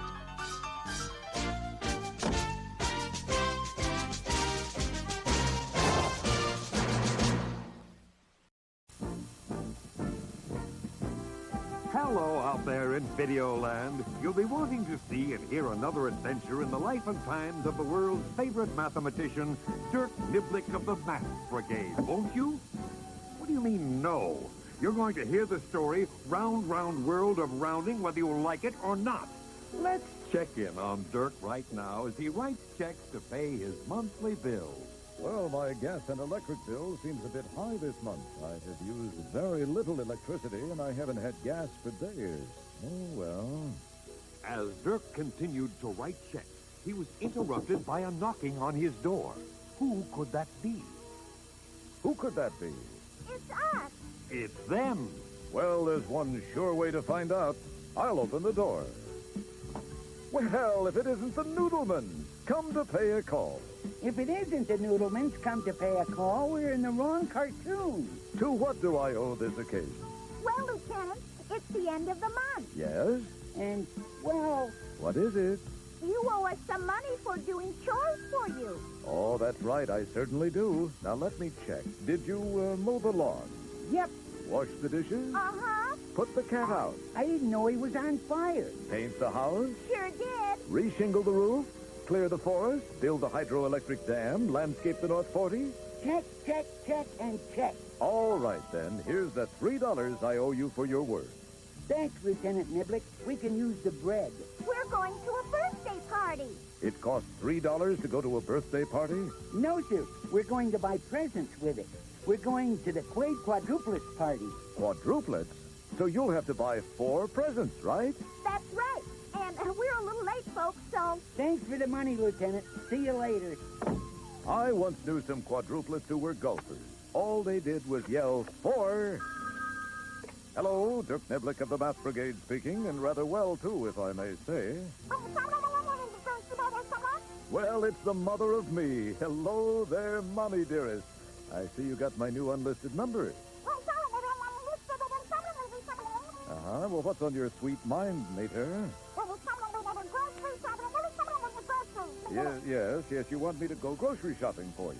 Well, I'd be happy as a clam to do it. What items do you need? As Dirk's mother dictated her grocery list to her willing son, Fluff and Fold Noodlemen were just entering a large store to make their purchases. Okay, Fluff, we know what we're getting them, right? Uh-huh. We'll get Willie Quaid a toy airplane.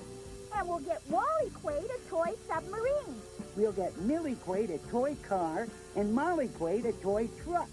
Remember, Fold, we've only got $3, so that's our absolute limit. I know. Oh, here's a plane, 78 cents. I'll just round that off to the nearest dime, 80 cents. Here's a toy car for 74 cents. I'll round that down to 70 cents. Here's the submarine, 79 cents. I'll round that up to 80 cents. And here's the toy truck, 73 cents, okay? I'll round that down to 70 cents. Now, how much do your presents cost, Fold? Roughly 70 plus 70 cents, $1.40. Okay, mine costs roughly 80 plus 80 cents, $1.60. $1.40 plus $1.60 is $3. We've got just enough. Let's go to the checkout counter and get to the party before the ice cream melts. But do they have enough money? They rounded the numbers off, which is a good idea to give you an approximate cost. But what's wrong with this picture? Puzzle it out. Use your noodle. Think, for gosh sakes.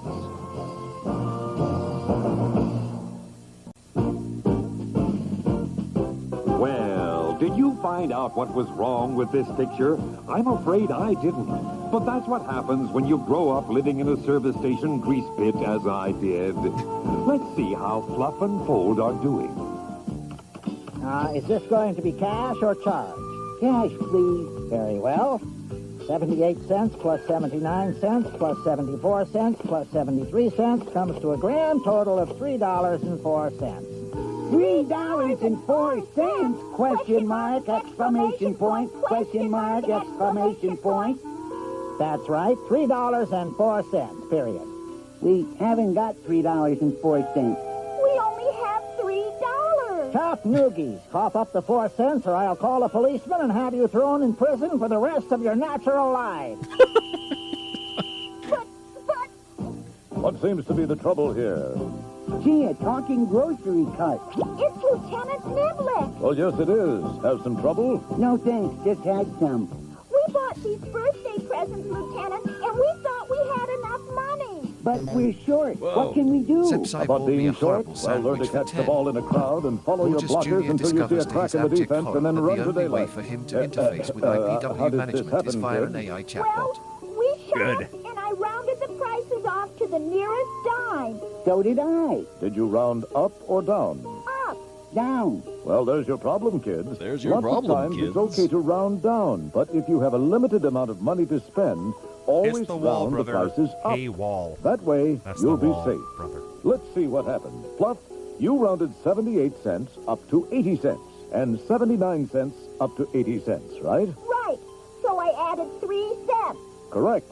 But when you rounded down, Fold, you made the 74 cents 70, and the 73 cents 70, and you were 7 cents too low. Fluff was 3 cents too high. I was 7 cents too low. Together, we're 4 cents too low. Here's the price, $3.04. Get the money up.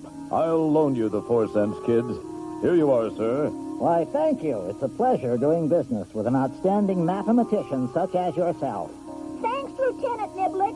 Now we'll be on our way to the birthday party. Wish the Quaid quadruplets a happy birthday for me. Okay. Happy birthday, happy birthday, happy birthday, happy birthday. I took the liberty of adding up your groceries while Fluff and Fold were doing that mildly amusing exit line. It comes to $20.54. Certainly, $20.54. Oops. I hate to hear oops from doctors, dentists, and customers. What exactly do you mean, oops? Well, I seem to have only $20.50. Gee, if you only hadn't been such a nice guy and loaned the 4 cents to those 2 kids. Yes, I wonder if you might also be a nice guy. Hey, no way, Jose. Come up with the 4 cents or I'll call a policeman and have you. And as everybody's favorite numbers cruncher pleaded his case with the merchant, we bid them a fond adieu. Mr. Announcer, I wonder if I might borrow 4 pennies from you? Neither a borrower nor a lender be.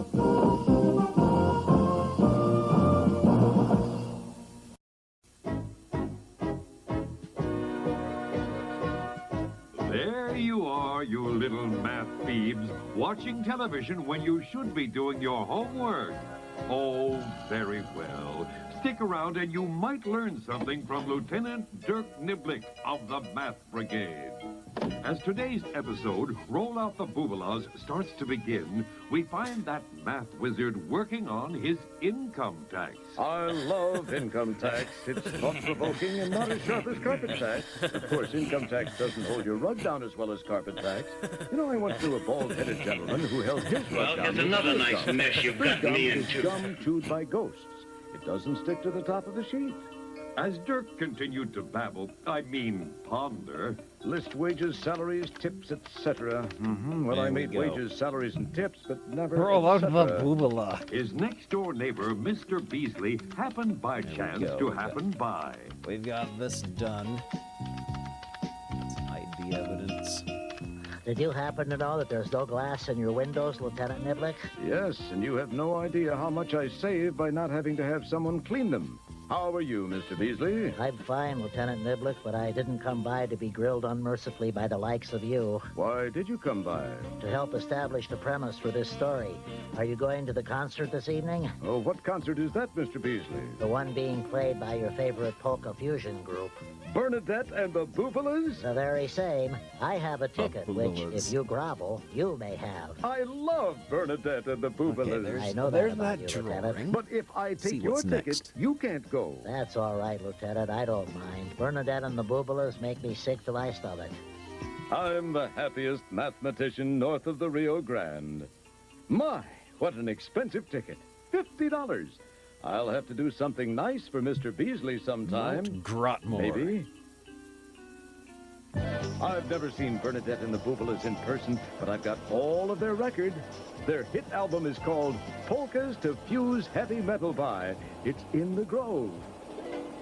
As Dirk bubbled with anticipation, backstage at the extremely square garden, this scene was unfolding with just enough pathos to rip your heart out. And so that's the story, polka people. If we don't clear at least $1,000 tonight, we're gonna have to disband the band. That'll be awful. Right. I'll die. My brother has a spaghetti dinner in the trunk of his elephant. Maybe tonight will be our lucky night. Maybe Tuesday will be our good news day. Maybe if we disband the band, I'll have to go back to work. What kind of work did you do?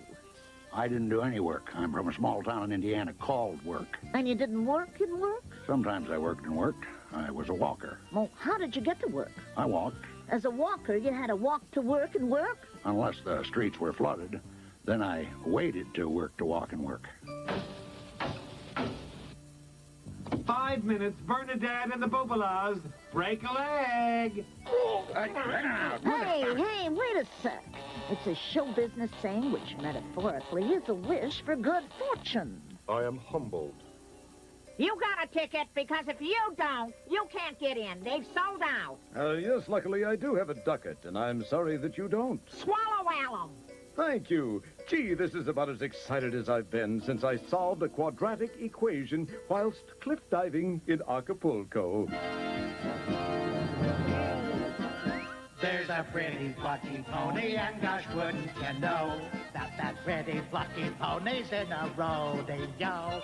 And the thrill of the evening when the wranglers roam is when somebody tries to ride it home. Toss him off, cries the gents from the rear. Toss him off, is about all you hear. But that pony, while plucky, said, alas and alas, would you mind, and please get off my back. Gosh-a-roonies, but that was a short concert, but good. I think I'll go backstage and tell Bernadette and the Boobalas how wonderful they are. Maybe I could even get their autographs. Come in, Mr. King. I'm not Mr. King, but I have royal praise for you. I wonder if you might autograph my ticket stub. Sure. Glad to. You bet. I never learned to write in my honors course at Ohio State. Oh, I'm sorry. I thought you were our manager, Mr. Caton King. You see, we may be going out of business tonight. We're just not making enough money. Well, I find that hard to believe. You're a very popular group. Why aren't you cleaning up? 'Cause we're out of soap, man. All right, sweethearts, how's my group? It's Caton King when swings the thing. I'm here to lay some numbers on your ears. How did we do tonight, Mr. King? Not bad. Now, our deal is you get 90% of the money, right? That's right. Well, here's how we did, my polka-warbling wonders. Okay, we sold 40 tickets at $50. Those were the best seats. That's a total of $2,000. Then we sold 100 tickets at $20. That totals $2,000, and we sold 100 tickets at $10 for a total of $1,000. That's 240 tickets for a grand total of $5,000. $5,000! Did you hear that, gang?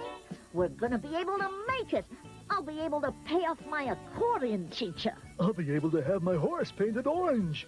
Oh, that's a horse of a different color. I'll be able to buy cat food for my dog. Your dog eats cat food? No, he just chases it. I'll be able to buy a wok for cooking Chinese food. Then I can wait or walk with my wok to work at Walk and Work. Just a minute, my happy wastrels. That's minstrels. Don't pick nits. You didn't make $5,000. You made 90% of $5,000. We multiplied $5,000 by 90%, or 0.09. That means you get $450. $450? But that's not enough. We need more than that. So get a night job. See you around.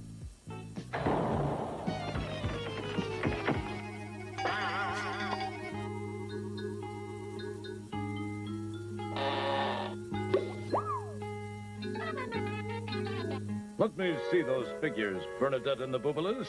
I think your manager may be having his way with you. What? Does Dirk think he's found dishonesty in this business we call show? I find that hard to conjure, but I believe in Dirk Niblick. Caton King said they would receive 90% of the money. Do you see dishonesty here?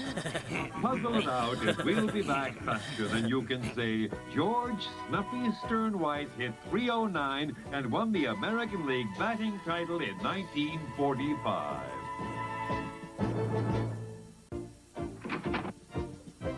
Did you figure out what Dirk did? I must say I didn't, but that's why I wear short brown socks. It was swell of you to invite us to your home, Lieutenant Niblick. Well, I just thought we should get out of the extremely square garden and get a breath of fresh air. There's someone at the window, Lieutenant. No, I'm just Mr. Beasley, his next-door neighbor. Why do you think our manager, Mr. Caton King, is trying to cheat us? He's a manager. That's his job.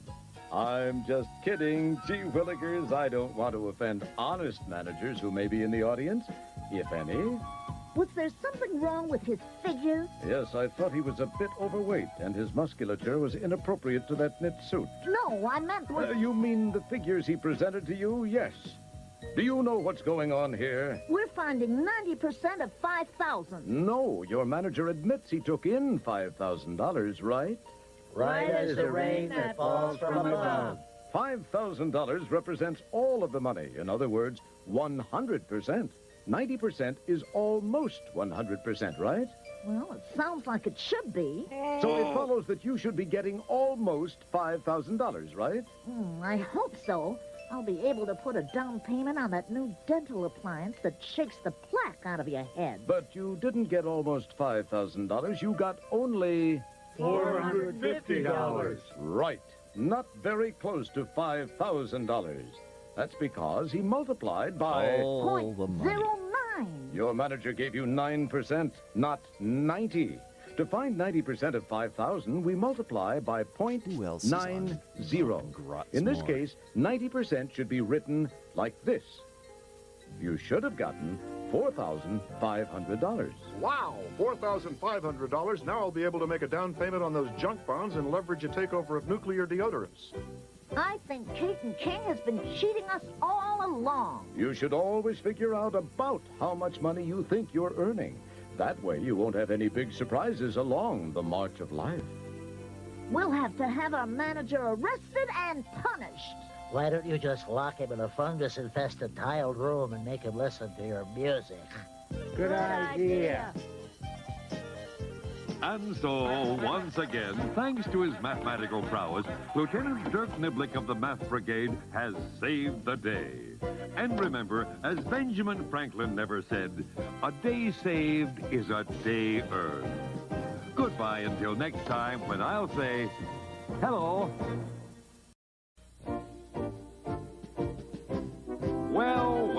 Well, if it isn't my favorite audience, come to look at Lieutenant Dirk Niblick of the Math Brigade. I must say you're in luck, because as today's semi-exciting episode titled A Bicycle Bought for Two begins, we find your mathematically inclined hero helping his neighbor with a problem. They seem to have come apart, so let's join them. Mr. Beasley? Where's that accounted for, Lieutenant? I think I've figured out your monthly budget. I'm pleased to the core, which, as I understand it, needs a few good men. You spend $500 each month to rent your house.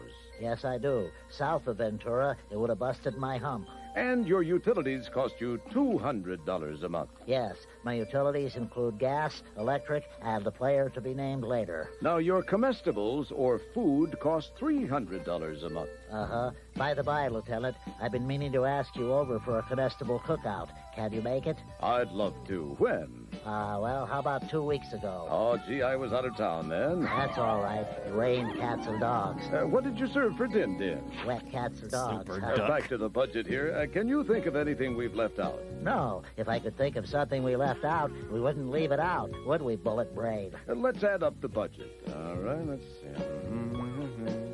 Your basic living costs are $1,000 per month. Gee, that's not a lot in this day and age. Now, if there are 12 months in a year... And there are. How much does it cost you to live per annum?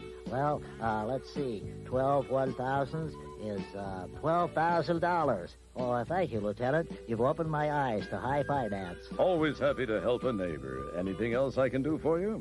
Yes. You can loan me $12,000. Then I can pay off next year and spend my time at the ocean betting on the whale races. They don't have whale races in the ocean. I didn't say I was successful at it.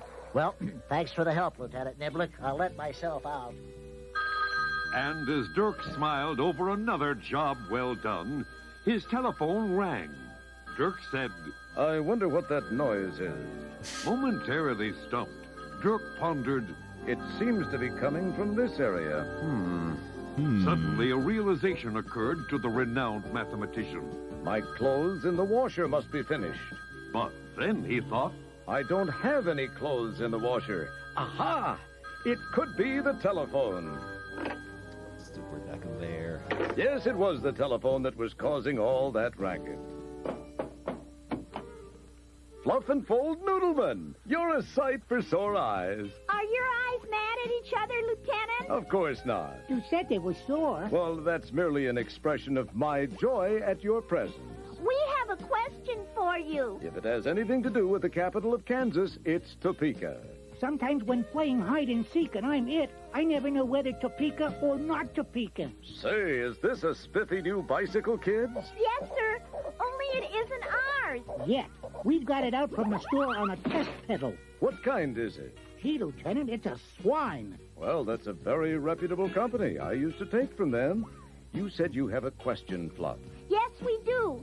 This bike costs $120. Sounds reasonable. But we don't have $120. Well, I'm tapped city at the moment. Oh, we don't want to borrow any money from you, Lieutenant. Oh, that's a relief. What did you say? I said my uncle is Steve.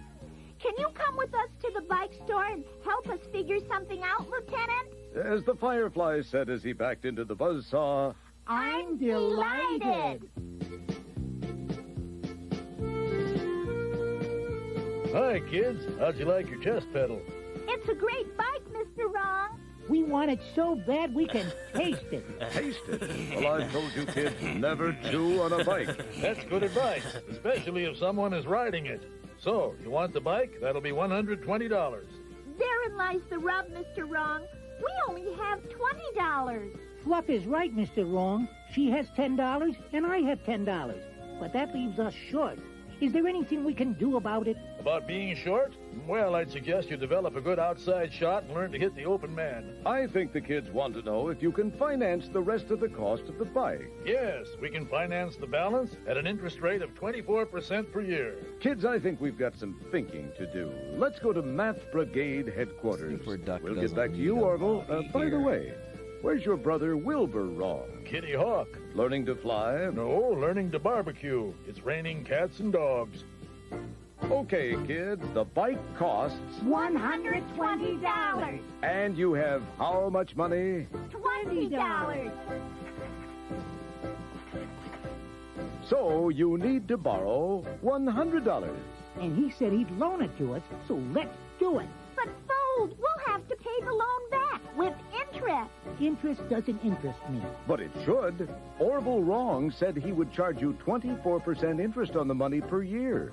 Now that means you'll have to pay him more than the $100 when you repay the loan. That's right. How much more, Lieutenant? Well, 24% of $100 is $24. You borrowed $100, so you'll have to give him $124 to pay back the loan. Add the $20 down payment for a total of $144 for the bike, period.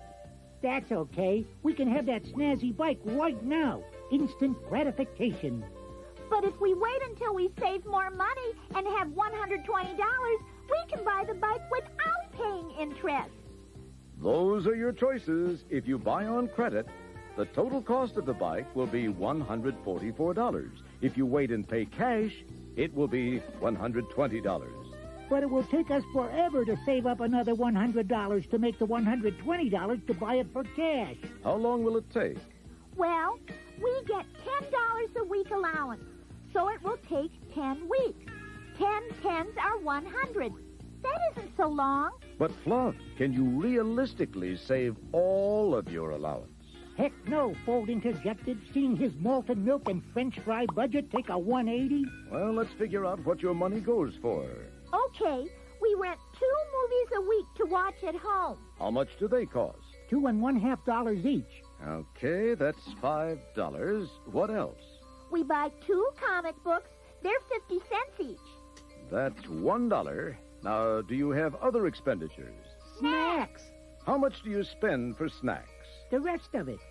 $4 for snacks. Now, that adds up to $10, all right. You're going to have to cut back somewhere if you're going to save enough money for that swine. We could get just 1 movie a week. And only 1 comic book.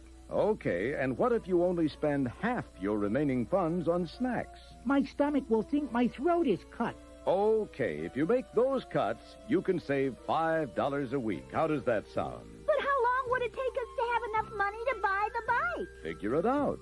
How? Think of it this way. If you can save $5 in 1 week, how much can you save in 2 weeks? $10. Right. And how many tens do you need to reach 100? How many tens to reach 100? You need 10. You're absolutely right. So we would need 10 two-week periods to save $100. That's a total of 20 weeks to save the required amount of green to buy the wheels, right? Right. Your choices are now clear. You can buy the bike for $120 if you save and wait 20 weeks to get the bike. Or we can have the bike right now if we're willing to finance it and pay $144 instead of $120. Well? Well? What are you going to do? Get the bike now. Wait till we save the money. You're wrong, Fluff. No, you're wrong, Fold. Listen to me, sister dear. We're going to get that swine right now. I'm right. I'm right. We're waiting. Well, gosh almighty, viewers of the television screen, there's a spirited argument going on. Whose side are you on? This adventure is different because Dirk has already figured all the math correctly, but Fluff and Fold are still arguing. Will Fluff win and Fold fold, or will Fold's foreign flummery force Fluff to flop? Ask yourself this question. What the heck would you do? I must say, I don't have an opinion yet. All this arguing makes my head spin, which messes up my hair and makes my hat dizzy. Listen to me, sister dear. I said we're going to get that bike right now. I want it now. See, just as I said, we're back, and that debate rages on. Did you solve their dilemma? I hope so, because I didn't. I was busy flossing. Have you made your decision? Yes, I'd like a new sister. Lieutenant, which of us is right? Kids, there is no right answer to this dilemma. What? We've been hoodwinked. Well, not at all. You used mathematics He was to busy a good advantage. flossing. It helped you outline a problem, but it can't make a decision for you. You have to do that. You have figured out your options, and now you have to decide if you want to pay more for the bike and have it right now, or pay less for it but not get it for 20 weeks. Remember, mathematics is a good tool. Use it properly, hold it high, guard it well. Let's go, Fluff. I think this sermon could go on so long we'll be too old to ride a bike. Okay. Thanks for your help, Lieutenant. Come on, folks. Let's do some thinking about these choices. Okay. Only could we do it in front of the bike store? It might help jog our tiny memories. Oh, there go a couple of good kids. And the best thing about them is they're going. I think I'll lie down and grab some Z's, or get some shut-eye, or take a nap, whichever comes first. Well, that wraps up another Jim Dandy episode, doesn't it, you little math people? Be sure and join us again when we bring even more common sense to an uncommon world.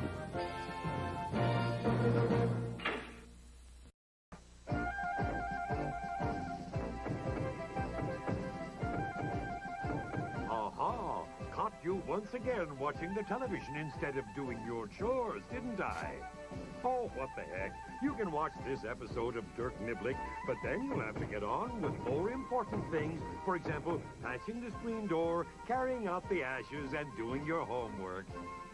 As today's semi-literate story begins, we join Lieutenant Dirk Niblick of the Math Brigade as he warms up for a baseball game. I love baseball. I like to think of it as our second national pastime. The first being mathematics, of course. But baseball is a close second.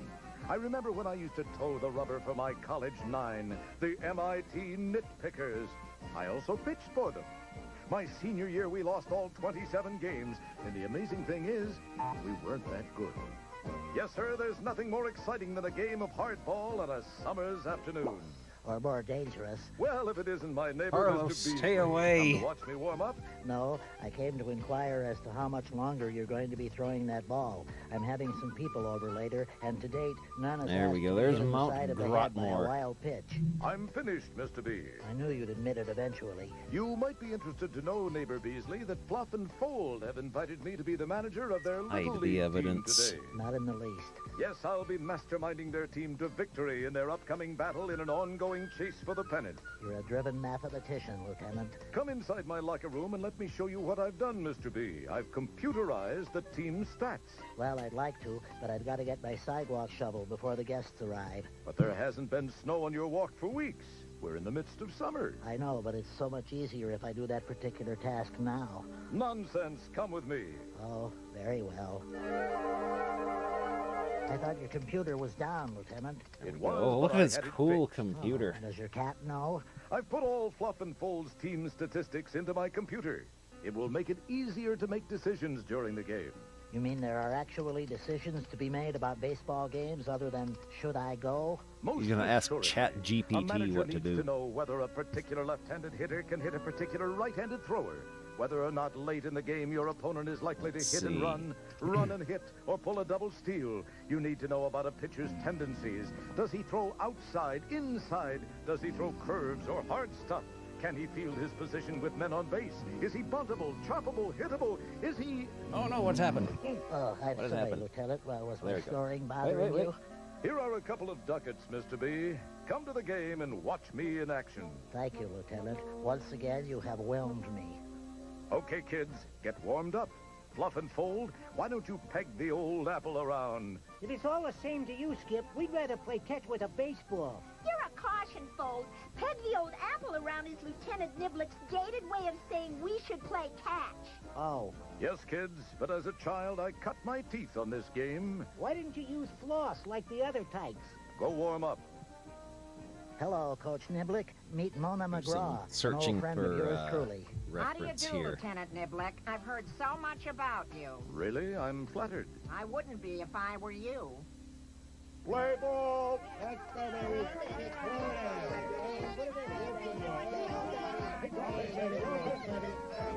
Okay, Fluff, baby, chuck her right in there, meat. No batter here can't hit a bull in the tush with a kayak paddle. Okay. That's flexing the old soup bone, Fluff. One more strike, meat, and this clown is cat litter. Well, this is interesting. This next batter's history statistically tells me that, according to the statistics, he hits fly balls to left field 74% of the time.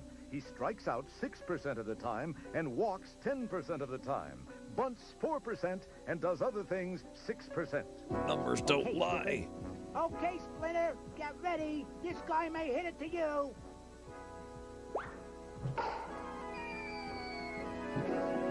Two outs, team. One more to go. Okay, batter number 3. He hits grounders 68% of the time. Be alert, you infielders. Well, my dear, the ball game is over. Let's go over to my place and listen to some Dexter Gordon sides. The game isn't over, Wallace. That was just the top of the first inning. There are 8 1/2 to go. You're a perceptive person. I'm not overly crazy about that in a date. Gee, Coach Niblick, that computer stuff is amazing. It tells us exactly what to expect. No, not really, Fluff. The computer, in this case, only summarizes players' histories. It can't predict the future. Well, so far it's batting 1,000 in my league. Get up there and knock the cover off the ball, Fold. Okay, but without a cover, the game will be slowed to a limp. He means get a hit, Fold. Oh.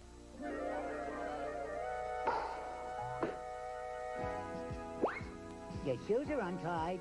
Kind of you to warn me. You know something? I know where middle C is on the piano keyboard. Do you know why it will take me longer to run from second to third than it did to run from first to second? Of course. There's a short stop in between. I think we can leave now, my dear. The game seems to be well in hand. Don't be silly, Wally. I was never more serious in my life. What does your computer say, Coach? It says we're behind by 3 runs, Fold, and there are 2 outs. We need to stage a comeback. Come on, Howard, you can do it. I can? Of course. Get a hit. Okay, Fold, there are 2 outs and you're up. We're 3 runs behind. A home run ties the game. Why don't you put a little pressure on a chubby backstop, Lieutenant? I just wanted you to be aware of the situation. That's like telling trapped miners the canary died. According to the statistics on the computer, you've walked a lot against this guy, so have a good eye. All 1. Too big. All 2. All 3. Time out on him. He's going to change pitchers. He has 2 he can use. And Fluff is due to bat next. I'll see what her statistics are against these 2 hurlers during other games. According to my statistics, Fluff, you do very well against Baroe. You have 6 hits and 13 at-bats. That's a batting average of about .462. You get a hit off him about half the time. Do the thing from this direction. Newhouser. Not so well. Your batting average is only 200. 5 for 25. Yeah, the son of a gun owns me. Let's see who he's gonna put into pitch. Rats. He picked Newhouser. Fluff, the game is on the line. The computer indicates you only hit him 20% of the time. I'm afraid I'm going to have to pinch hit for you. What? I'm going to put in a substitute in your place. But I know I can get a hit. You may be able to, but history indicates your chances aren't as good as Carpy Freeman's. Look at what your substitute has done against this hurler. Carpy is hitting this guy at a .571 clip. Don't look how this one's working. Got a gut feeling I can wrap the cape We're gonna do something different with this. All I need is a chance, a little support, someone to show love and confidence and concern for me, someone to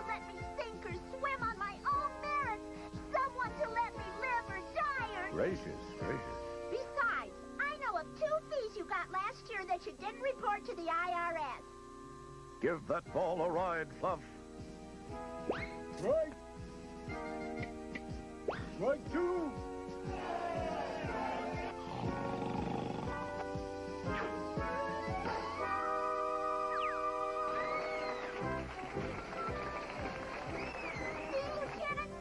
I told you in your computer I could do it. And you certainly did, Fluff. A home run to win the game. As I said, computers can tell you about the past, but they can't tell you how much heart a certain little hitter has. Fluff, you beat the odds. I'll never forget the first computer I ever used. It was called Univac, and it was as big as a gymnasium. And it was... What a thrilling climax to a day at the ballpark. Let's give thanks to Fluff and Fold and Dirk Niblick and his computer. And, of course, to Wallace C. Beasley, a bad baseball fan, but a good sleeper. Okay, Mr. Beasley, time to go. Mr. Beasley. You kids, if I told you once, I've told you 1,000,000 times to stop watching the telly and get cracking those books. Well, maybe not 1,000,000 times. That would be 1,000,000. Oh, well, as long as you're here, you might as well watch another episode of Dirk Niblick and the Math Brigade. In this story, Dirk doesn't make an appearance for a couple of minutes, so don't start crying when you don't see him. Today, we begin with Dirk's neighbor, Wallace C. Beasley. He's on cue at the National River Bank, hoping to withdraw some money from his savings account. May I be of help? Yes, she's made, Toots. Fill up this here sack. With what? Try money. What a unique concept. Are you perchance a bank robber? Yes, I am, and my mother is very embarrassed about the whole thing. She wanted me to be a consultant. Well, here's your money and have a nice day. Thank you. Ta-ta. Hello. What do you want? I'd like to withdraw $5. I'll need 3 pieces of ID and your mother's maiden name. Well, the other person wasn't asked such torturous questions. The other person just happened to be a bank robber. Well, aren't you supposed to set off an alarm when you've been robbed? Oh, how silly of me.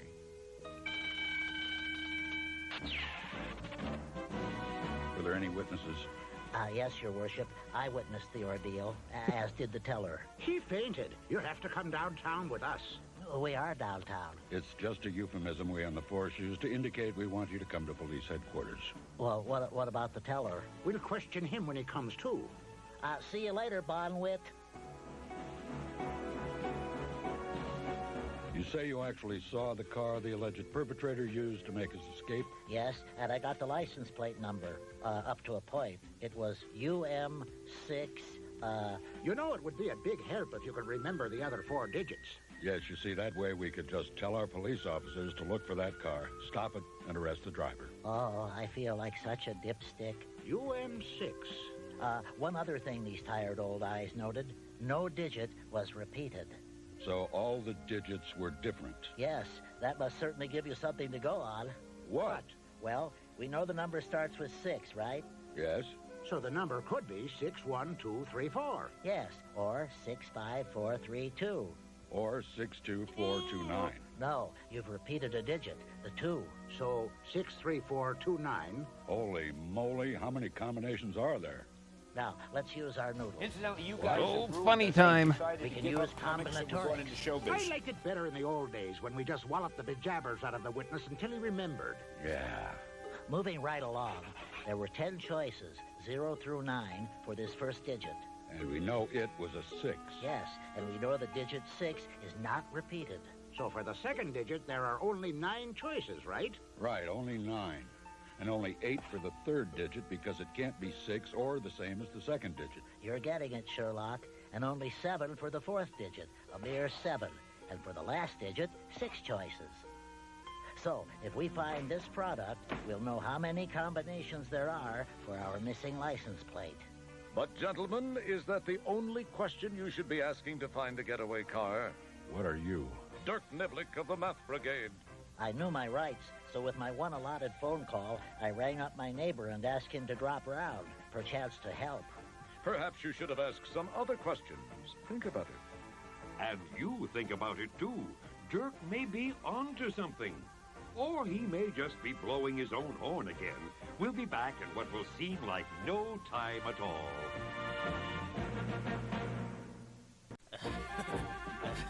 I knew you'd be back. You're not the sort to leave Dirk Niblick in an untenable position. When we last left Dirk, he was suggesting that the local constabulary was messing up. Let's join them and see. As I figure it, Lieutenant Niblick, if we simply multiply 9 times 8 times 7 times 6, we'll come up with the product. You will indeed. Let's try it. 9 times 8 is 72. Yeah. And 7 times 72 is... Pardon me, Lestrade. I'll take over from here. 7 times 72 is There we go. 504. And 6 times 504 is 3,024. Lieutenant, you have taught your neighbor well. Have I? What does 3,024 represent? That's how many license plate numbers we'll be looking for. We're using combinatorics, Lieutenant Niblick. I should think that a mathematician of your stature would have known that. But what will you do with this information? Send it to your patrol cars? Of course, and ask them... Ask them what? Ask them... I get your drift, Lieutenant, which is something I swore I'd never do, but when you're in the cartoon biz, it's any cell in a storm. You found an answer to one question, officer. Are there other questions you might have asked? I don't know. Like what? For example, did you ask the color of the car? Red. No. Red. Was it a 2-door or a 4-door getaway car? 2-door. No. Were there any other distinguishing characteristics about the vehicle? It was a convertible, the radio antenna was broken, the right rear fender was gone, and it had a bumper sticker which read, "My dog has fleas." We didn't ask those questions. And the driver steered with a limp. Armed with that information, you'll be able to make your list of numbers even shorter. Of the 3,024 cars that begin with UM6, most of them won't be red convertibles. It will help you in your search considerably, I'm sure. Here's the computer printout. Now ask the computer to give us this information. A red convertible with license number UM6. Well, I can't tell you how impressed I am with your common sense, Lieutenant. Try. No. Why didn't you tell the police about the car? They didn't ask. Well, I think there's a lesson to be learned here, Neighbor Beasley. If you want to get good answers, you have to ask good questions. Oh, you stunned me to the quick, let me tell you. Oh, my. Look there, Lieutenant. It's nothing, Mr. Beasley. Just a red convertible with the license plate number UM62497. A car with no fender, a broken antenna, and a bumper sticker which reads, "My dog has fleas." Sound familiar? It does ring a bell distantly. Throw down your arms, you leper. The jig is up. I'm making a citizen's arrest. You have wronged society, and I am going to read you your rights. You have the right to be arrested by a major cartoon character. If you give up that right, you may show up in a Saturday morning network show, thereby humiliating members of your entire family. It would appear... I'll take it from here, Lieutenant Niblick. It would appear that justice has been done. And by golly, for one, I feel pretty darned good about it. We'll be back soon with another spiffy adventure of Lieutenant Dirk Niblick of the Math Brigade. And his faithful neighbor. Yes.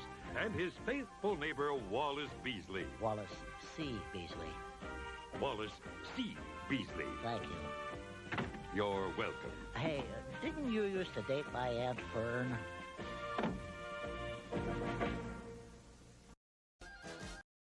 All right. It's time for our funnies. Let's hide this thinger here.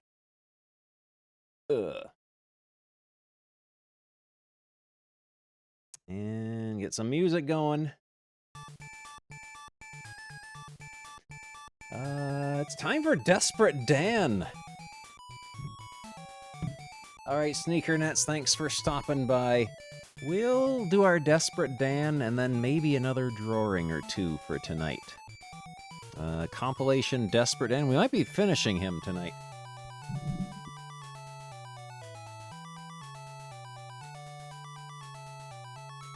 Oh, this one's going to be hard to read.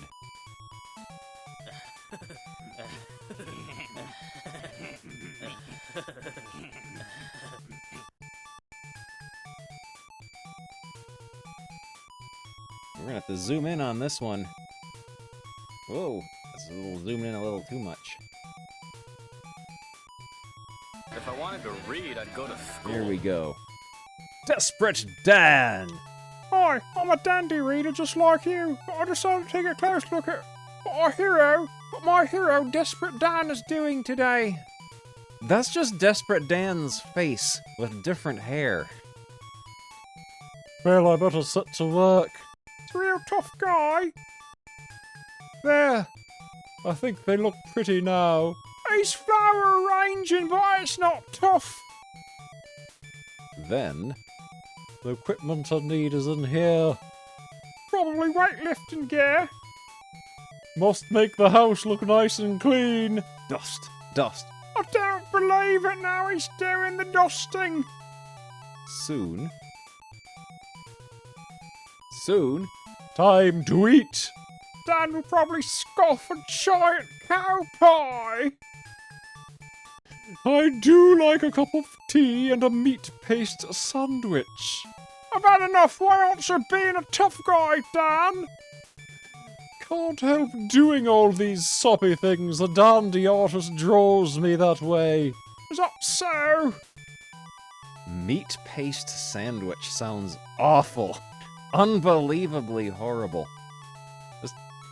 Just grind up like a steak in a blender and squeeze out all the liquid and then spread what's left onto a piece of bread. Shortly. Hey, you're making Desperate Dan look like a softie. The dandy readers don't like it. Oh, sorry about that. Now I've had a word with the artist, Dan will be exciting to watch. Here goes. I'll do some arranging.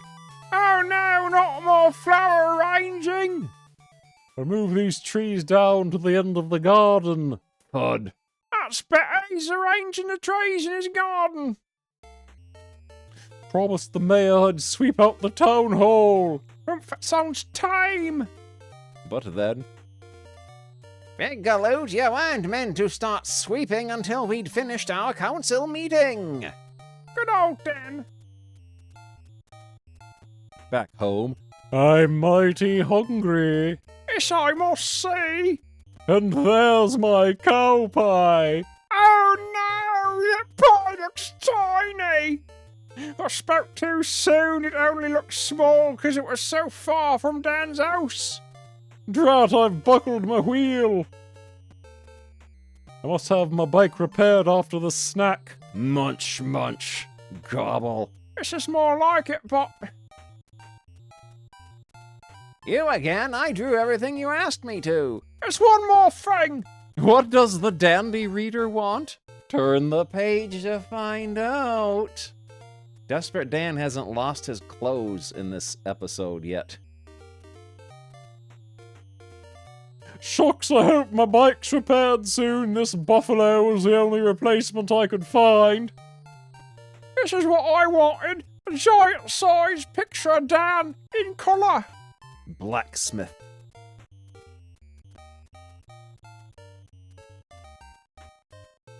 Would you like a Desperate Dan club kit like this?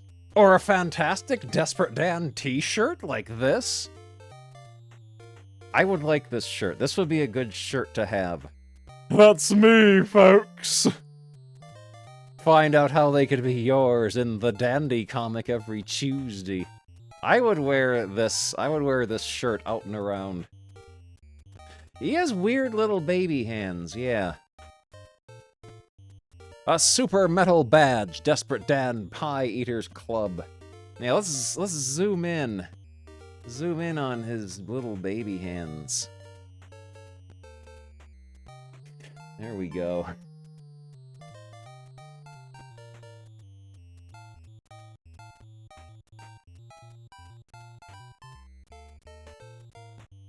Kit not actual size. You cannot just zoom in on this and expect them to send you a gigantic Desperate Dan badge the size of a manhole cover. 6 great peel-off stickers. I love school. Howdy. You like a bop on the nose? I'm a Dan fan. I spy cow pie. Hi there, pie face. I'm a he man. I guess it says I love school closed. A 3D plastic badge, Desperate Dan Pie Eaters Club. And a club wallet that's packed with passwords, membership card, and Dan's hilarious muscle building secrets. Oh, we get another one of these. Another one of these double wides. Desperate Dan, Cactusville Derby. Register with the sheriff at the race ground. I must enter that race again. I win it every year. So, you want to enter the Derby, Dan? Well, we've changed the rules this year. You must pass the winning post on the horse. Last year, you carried the horse. And another thing, the rider must use a horse that's flesh and blood. Because we remember what you did a few years ago. Dan's laying a railway track. Start line. Dan cheated to win. I've won the Derby! Well, they call the railroad the Iron Horse. And I recall that one time, you won with a pantomime horse. That's a good fake Desperate Dan here. Humph! I'll fetch a real horse and win again this year. Now to rope a wild horse. That one's standing still. Hop! Hop! Pull. Crack. Crash. Oh. Dan staggers back to town. A circus, I'm bound to find a horse there. And so... you'll never win on that little pony, Dan. He's got a Blumby horse. Hey, there's a whole herd of them. There's nothing in the rules that say I can only ride one horse at a time. Dan's tricked me again. On your marks, get set, go! Come on, do your stuff. Shucks, I forgot that circus ponies are trained to trot around in circles. You won't win the Derby this year, Dan. Trot.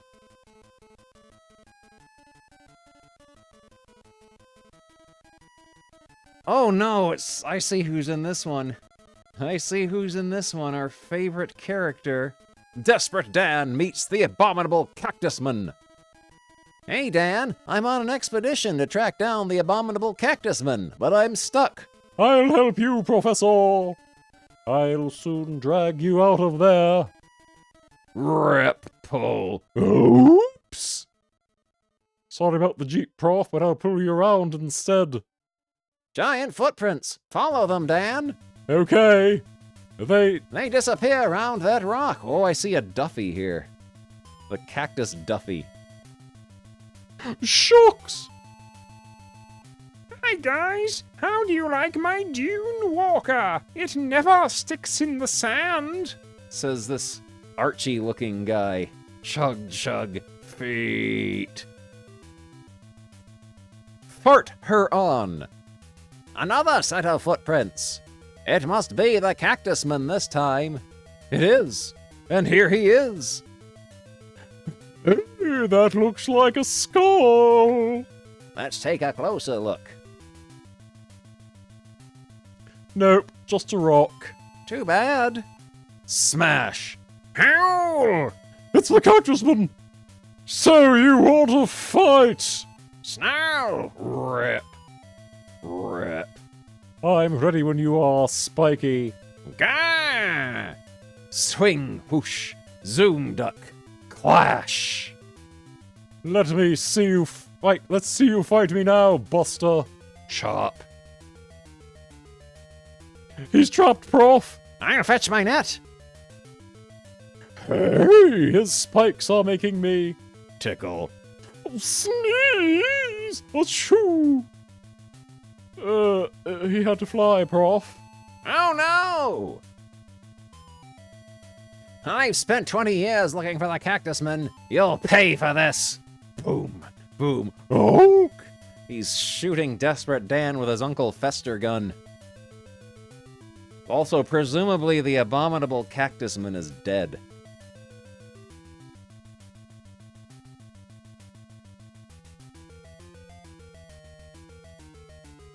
Who's been a naughty boy, then?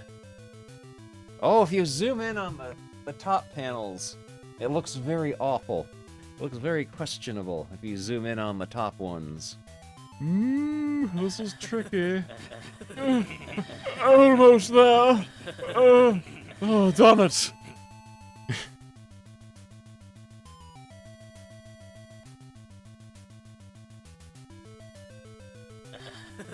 When I asked you to show my young scouts how to tie knots, I only meant you to use rope, Dan. This is just Buster here. This is Buster from Biffo the Bear. French loaves. Ugh. Oh, they look like large intestines. Barber. Town Hall. There's this guy here. These two fantastic badges can be yours. Desperate Dan Pie Eaters Club. Desperate Dan Pie Eaters Club. There's a chance to win this great t-shirt. Full details in the Dandy Weekly comic.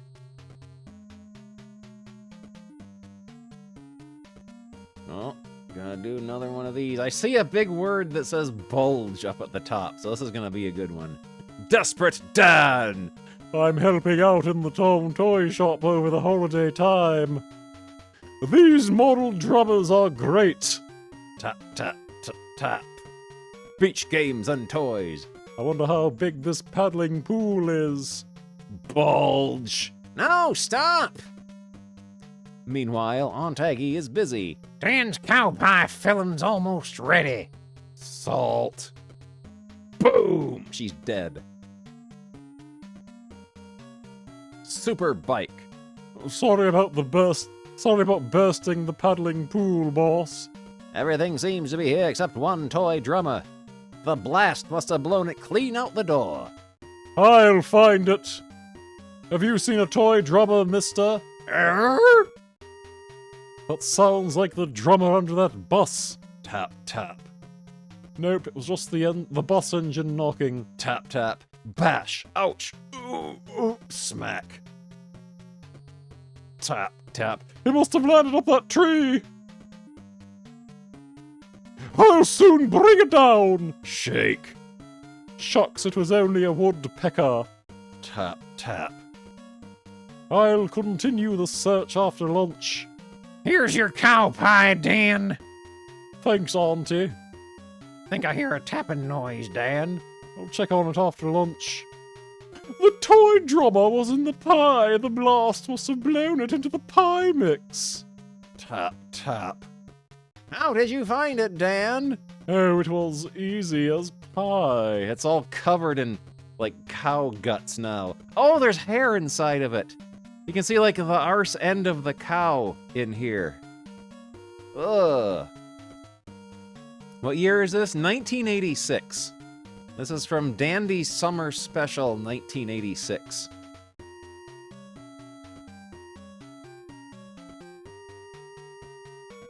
Fun fair, Desperate Dan.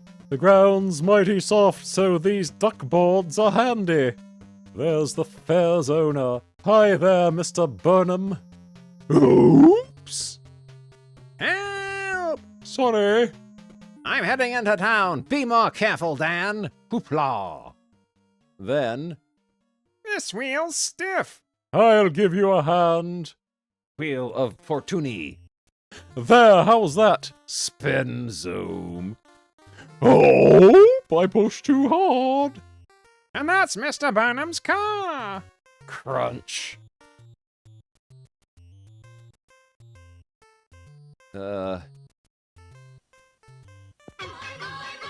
Rat clown car. Thank you very much for 17 months. They cut off the side here. We're not allowed to see what's going on here. So it must have been something exceptionally dirty. You're banned from my fair, Dan. Get lost. I'm going home. What's that Let's wreck the fair. Vroom. I'll fix that motorcycle gang. Lift. Dan drops the board at the foot of the helter-skelter. Now turn the page. Roar. Ugh. Vroom. Yeah. Help. Ooh. Roar. It's Bulldozer and the rest of the gang back at the clubhouse riding their Harleys. Crash. Oomph. Come on, you guys, it's time for your next ride. Ghost train. Ghost tea. Thanks, Dan. You can stay at the fair as my guest. Shove. Way out. Zoom. Thanks, Mr. Burnham. I'll sit here and stay out of trouble.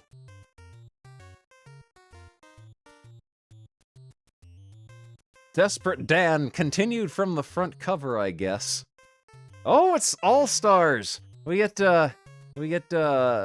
Bully Beef. This guy. This guy here. This isn't Winker Watson, is it? And Corky the cat. We're back down on the ground. That wasn't very exciting, Dan. Bend. So it's excitement you want, isn't it? Zoom. Eek.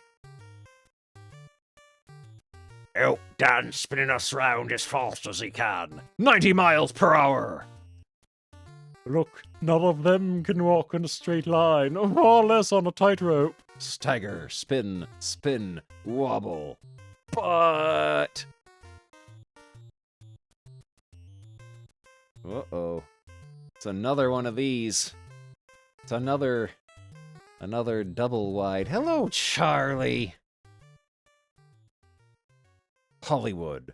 While I'm visiting Hollywood, I want to meet the biggest names in town. Reader's voice. Hey, this story doesn't have a title, Dan.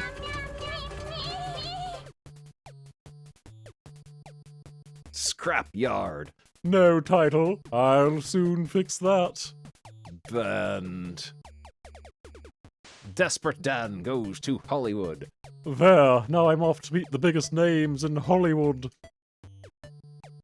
Sylvester Rambo's office. Strictly private. Screech. This looks like a good place to start. This is the way Rambo would go through a door. Crash. Right, where is he? The toughest actor in Hollywood. Reception desk. You're standing on him. Boo-hoo. Please let me up. Some tough guy. I'm still looking for big names. Shucks, there's Madonna, the best dressed chick in Hollywood. I must meet her. Oh, I didn't realize how long her car was. Mad one. Slam, zoom, eek! Rip, shred. Through the prickly tree she goes. Into Sean's pig pen. Spludge. She doesn't look so good now, but I still want to meet a big name. Help! Snap. Rip. There, that broke his fall. You saved my life, buddy. Here's my card. Call me anytime you need anything. Augustus, Arkansas, Mississippi, Finkelstone, Cartwheel Jr. You've already paid me back because I reckon I've just met the biggest name in Hollywood. He kind of looks like Ernest. Maybe this is Jim Varney. Desperate Dan. Crash. Can't see where I'm going. Crash. This is what elephants look like. Skid. Crash, smash, zoo. Screech. Oh! Sploosh. The sun was in my eyes, Mayor. Well, wear sunglasses. The mayor is, like, shredded for some reason. The mayor is ripped. He's right. Uh-oh. Suck. The mayor doesn't like what's going on here with the elephant sucker. I'll buy a pair of shades. Shades. Shucks, every pair in the shop is too small. Snap. My pal, Jed, will help me. Everyone knows Desperate Dan's pal, Jed. Thanks for the stained glass windows. You're welcome, Dan. Look at Dan. I won't have an accident while I'm wearing these shades. What are those things? He looks weird. Smash, bump, crash. Oh no! Everyone was so busy looking at me, they all had accidents. Then...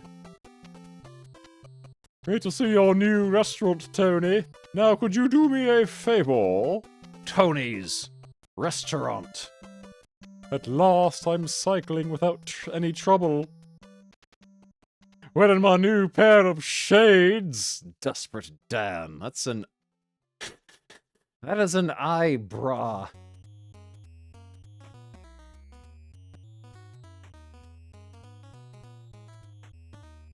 Uh-oh. Continued from the front cover. Splash! Tidal wave! Desperate Dan! Scratch. Shucks, where's all the water gone? Glub, glub. You blasted the town, Uncle Dan. Soon bail out the place with my empty cow pie dish. Cow pie. See? No, see. Everywhere's as dry as a bone. Don't say too much, Uncle Dan. Take a look ahead. Squawk. Suffering snakes, I've left behind all the sea creatures. Put me down, I'm the law. Horse truth. Duck pond. And come and get this 8-legged lasso. I'm seasick, sick to death of the sea. You want your spot? You want your spot? Is that what you want?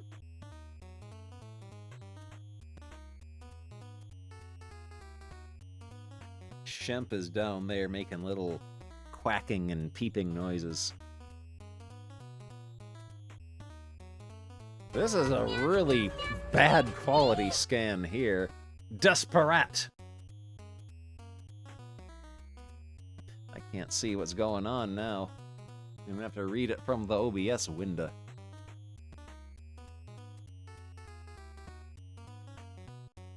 Can I help you, gents?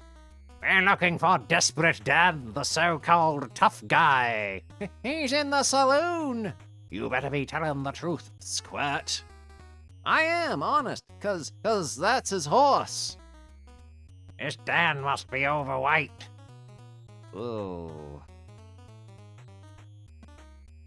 Saloon. Let's get him. Okay, mister, go for your gun. Anything to oblige, boys. Ha ha! This guy's brains don't match his size. Click, click, plop, plop, boom, boom. Phew, Bobbin! Reckon these fellas could do with a lemonade. And then there's something going on here that we're not allowed to see. They get mummified. And then Aunt Aggie hits him. Oh, there we go. And then there's Sylvester Stallone on this page, too, for some reason. We's leaking. Don't worry, boys. I happen to have some sticking plaster. Zap. That was when they were mummified. Tea's ready, Dan. Great, us tough guys get mighty hungry. This cow pie is tough and all. The way I like it. Crunch munch. Ugh. Mind you, the dish didn't taste too bad, so I'll scoff it as well. Dan. I like my starters, Auntie. Now what's the main course? Dan, there's no doubt about it. You are the toughest guy in town.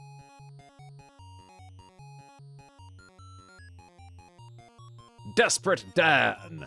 Dan, you've lost a gold filling. Dentist. A new one is $20. What? I can't afford that, says the dentist for some reason. They didn't point the word balloon at Desperate Dan. It's the dentist saying he can't afford the new filling that he's going to put in Dan's tooth. But luckily for Dan, Folks, I found gold on the hills. Gold. Flour.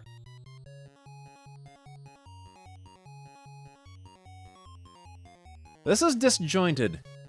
There's something going on here. It's not quite making sense. But...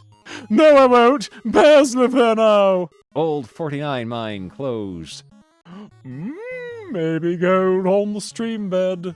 Don't have time to go home for me axe. Chop. Sometimes there's gold dust in rocks. Crunch. Plenty of dust, but no gold.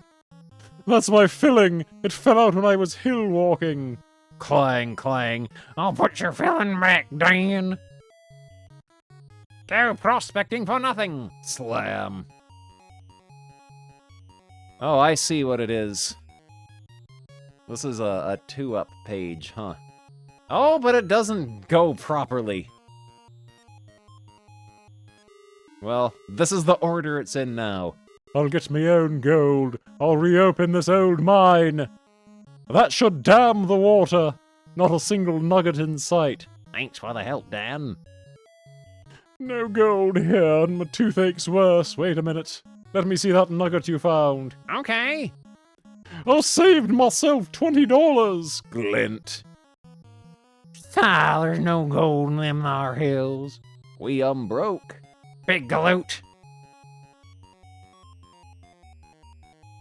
Stop! Stop!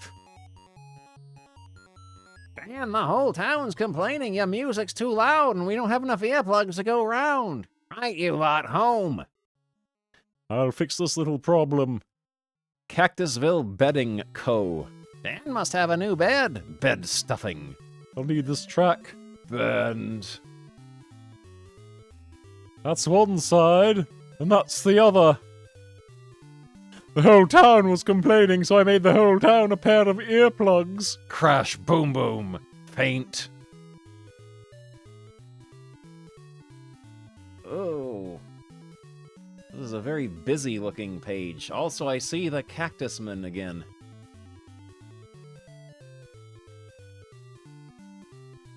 We're up to 1989 on this one. Desperate Dan. I'm gonna win the Cactus Cup. I want to win the flower arranging. Cactusville Horticultural Society Annual Flower Show. Shriek how horrible! Dan's Aunt Aggie. Aunt Aggie's always talking to her plants. Just freshen up my cactus. Shucks! Splat. Ugh. Ugh. The mayor is judging. Mighty fine specimens. Wow, that cactus attacked me. Whack. Tarnation! It's that abominable cactusman! Glook! Cash box. Uh-oh. He's stolen all the $0 bills. That no good vegetarian's pinched all the prize money. I'm gonna give you a real good prune. Can I have a semolina as well?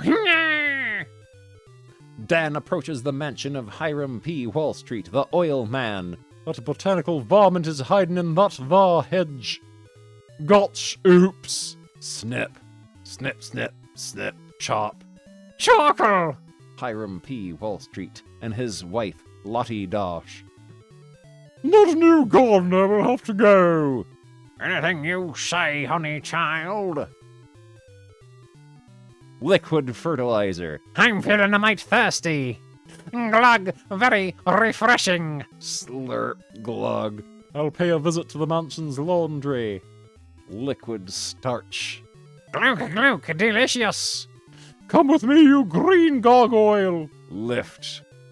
Mighty original, Aggie. Aunt Aggie's won the flower arranging. But she's even better at this kind of flower arranging. Glink! Cow pie mix.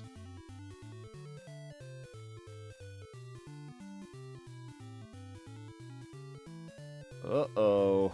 Fan service. Desperate Dan. Gotta look my best today. I have a big contest. Cactusville County Railway Company Water Tower. Washing powder. Scour. Buffalo shampoo. Cactus Rose. Whoa, Dan, hitting... Whoa, train, hitting Dan could wreck us. Trim my stubble, comb my hair, brush my teeth, and my jeans are nicely pressed. Owl! Soon the contest starts. Go to it, Dan. Keep it clean, boys. Some hope. The winner! I don't believe it. After all that smartening up, Dan was mud wrestling Moose Jaw Malone.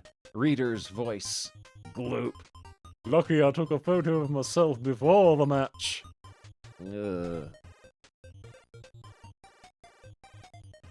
Desperate Dan. Cactusville's mighty crowded for a one-horse town. This is from 1990. We're into the 90s now. And there's the horse. For sale. I'm a wagon trail boss. Or I'm a wagon train boss. Will you guide us, Dan? Sure, I know the route west. Wagons ho! Say, Dan, why is this called the Painted Desert? 'Cause it's all yellow and the engines get so bored with that they paint it. It sure is hot out here. You can talk. I can't even slither on this hot sand. Hop, hop. A saloon. Great, I need a drink. Just a mirage. Silly people, there's really nothing there. It's just a trick of the light on the hot air. Don't get many strangers round here. You're my first customers in a year. More. Slurp. Cola. Dandelion and burdock. The sun's going down. We'll camp here for the night. Uh-oh. Look, a lonesome wolf is howling at the moon. Howl. You'd howl too if you'd just sat on a cactus. Butt cheeks. Home on the range. Leave home. They're asleep. I'll sneak down and pinch all their grub. Dawn pillow is slipping and too lumpy. Ooh. Thump, thump, thump. Got it, just pat it down. Dan, that ain't no pillow. Can I go now? Next morning. No, we go, right, I think. An engine attack, we're doomed. Whoop, whoop. Saved. The 7th Cavalry arrived in the nick of time. Good old General Custer'll see them off. Wouldn't be so sure about that. Little Bighorn, 1,000 miles. This is from 1990.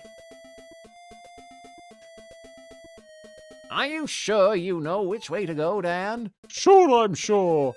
Heads right, tails left. Right it is, wagons ho! You consarn idiot. Thanks to your directions.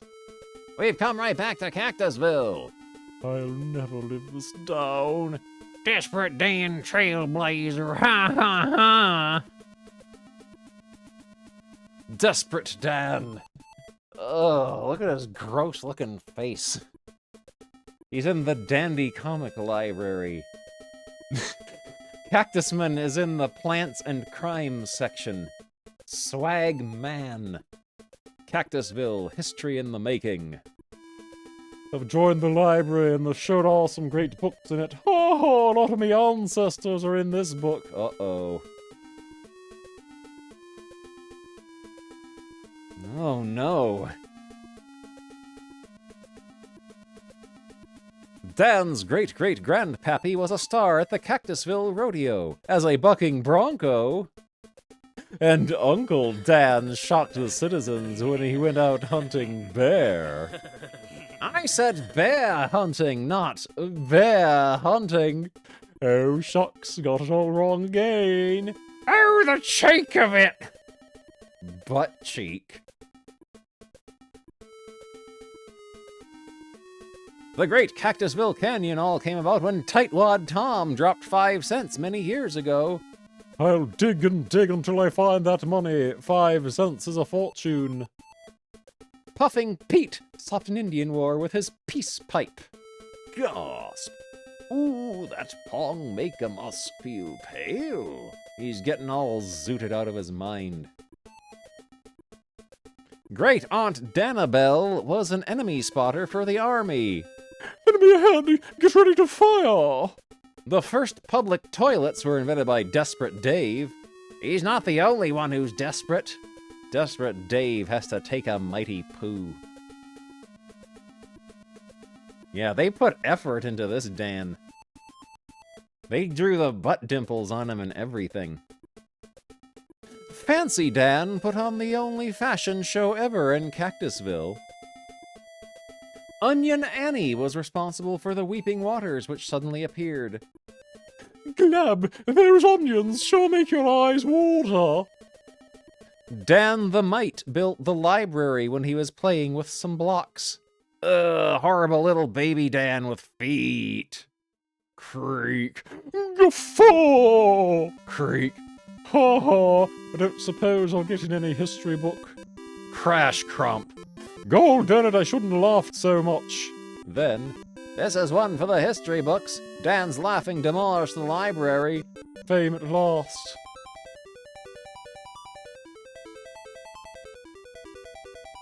We got Dan wearing shorts in this one. Whee! I'm going flat out now. Rumble. You've gone flat out all right, you big oaf. Eh, what? Ooh, You great galoot, you've rolled the Cactusville Rockies flat. They were our greatest tourist attraction. Oops, sorry. Hey, there's a gold dollar stuck in my tire. That's it, I'll collect coins instead. This is very disjointed. I think they forgot to put some pages in. There must be some more lying about here. Soon. There, Dan's digging us some new mountains. I just hope he never finds out it was me who dropped that dollar. Oh-ho-ho! Then we get a disjointed Banana Man guest appearance, with Desperate Dan taking him over his knee and rubbing his bum. I think it's a blue whale. Twang. Oops, my mistake, it's a blue buffoon. Ooh, my aching body bone. There, put a plaster on it. Ooh, how did we ever get into this situation? Don't you remember? It started with a visit to the editor. As you've all been so good this year, I've got your tickets for a world cruise. Wowee! We's gonna have fun. Smashing. Yippee! That's the docks. We're on the SS Ulysses. It should be around here somewhere. Let's look. I think you got the name wrong. Oops, so I did. Let's get on board, everybody. What a heap of junk. SS useless. What's keeping it afloat? Days later. We is sailing. I say no, Chips. Ain't this great, Aunt Aggie? Humph. I'll be glad when we see dry land. Suddenly, oops, the engine's conked out. Chunk, clunk. We's doomed. It's kaput, but I can make the boat move. Here goes. Crank, spin, zoom. Yikes, we're going like a rocket ship. Good grief, a coral reef! I think there's going to be a big smasheroony. You big oaf, you've marooned us. Oh well, at least we've got a nice beach. I've got some spots. Me's all wet in me nappies. Butt cheeks. Meanwhile, down below. Oh boy, what a target. There ain't much holding this island in place. Oh, me hooter. Serves you right, you pointy-nosed pest, you. You'll come in handy, you poor saw and saw. Then, you not our history. Ooh, snakes alive, I'm just in time. Dan gets stuck in hiss, rattle, and roll. And... Oh, what have we been roped into doing? Come here, whale. Lasso. Wowee, we're getting a tow. I'm having a whale of a time. We'll be home in time for next week's dandy. Don't forget to buy it, kids. Drag. And then there's like a disgusting mess on this part of the page here. Ugh. Desperate Dan's Bristle Boggler! Can you count how many hair bristles there are on my chin? The answer is on page 31. Well, get to counting.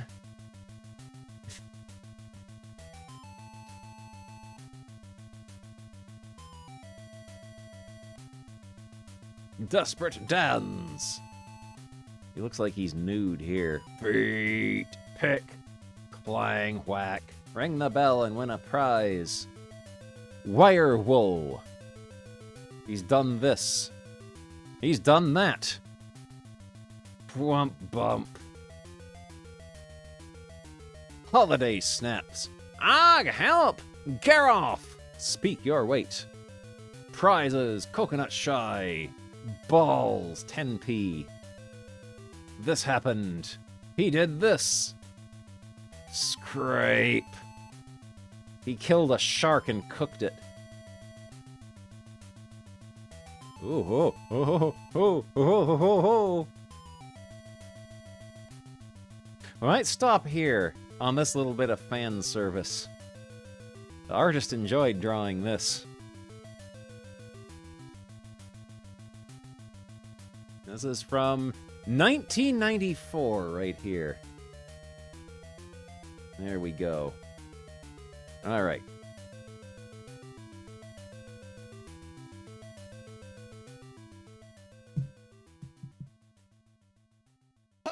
What do we got here? The sequel to Mega Buster. Mega Buster fighting the Dr. Grimer castle boss, the Dandozer. Excellent. Where's the what's it? There we go. And we'll put Dirk Niblick on again.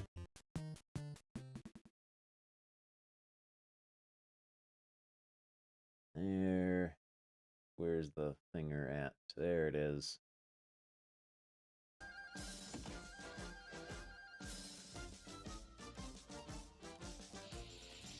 Hello, little cow hands and cow feet. Today's exciting story begins out west, where men are men and women are They're women, gun tanks. and chicks and ducks and geese better scurry. On a spread of land known as the Ponderosa, We're doing some good drawings I mean, tonight. a spread called the Ruberosa. What I meant to say was the Verbosa Rosa, where a man's word is boring. There's trouble at the Cartwrong Ranch. You ever notice how they never let horses talk on TV? That makes me really mad. Stop complaining, Rooney, or you'll lose your job on 60 Winnies again. Now, hold on just one goddamn minute. When Pa died, he wanted us to divide up the Verbosa Rosa amongst the four of us, right? Sure he did. That's right. Only trouble is the land is in the shape of a triangle. How in the name of Randolph Scott can you divide up a three-sided figure among four still growing boys? Here's how I figure we do it. This here's my piece. These are for you fellas. What's anybody think? Methinks you are one unfair brother, Cow. What's anybody think except you, Parnell? I think Parnell is right. Your piece is bigger than each of ours. Here's how we should divide it. I ain't overly delighted with that.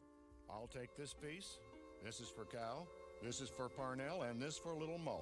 That's not fair. I get the smallest piece of land. Guess who doesn't give a rat's nose? Here's how to do it. I'll take this, McLean gets this, Cow gets this, and Parnell gets this. Hold your thoughts, little brothers. We're gonna have to call the sheriff and let her decide how to do this. And that's just what the Cartwrong boys did. They summoned Fat Garrett, the sheriff from an earlier episode. It's over there to the left, the door with the picture of the pony on it. Well, are you kids still trying to divide up a triangle into four pieces the same size? Yep. We want you to tell us which way is even for everybody. Well, that's easy. This one ain't fair. Neither is this or this. And this one ain't either. The answer is none of these is fair. Yeah, so what do we do? Well, how should I know? I don't know about birthing no triangles. And what are you good for, Sheriff? Well, I know when I'm stumped, and I know an expert I can call on to help us. And who might that be, pray tell? One of the smartest matherados I've ever had the pleasure of meeting. What's his name? Dirk Niblick of the Math Brigade. Who? Sheriff Fat Garrett? Well, I should say I do remember you. You were in one of my favorite episodes. What's that you say? You have a problem. I'll be happy to help. Good. I'll send my horsey around for you. Well, if it isn't Mr. Ed. Close, but no carrot. The sheriff sent me for you. Am I going to ride you all the way to the Verbosa Rosa? No, I've got a cab waiting.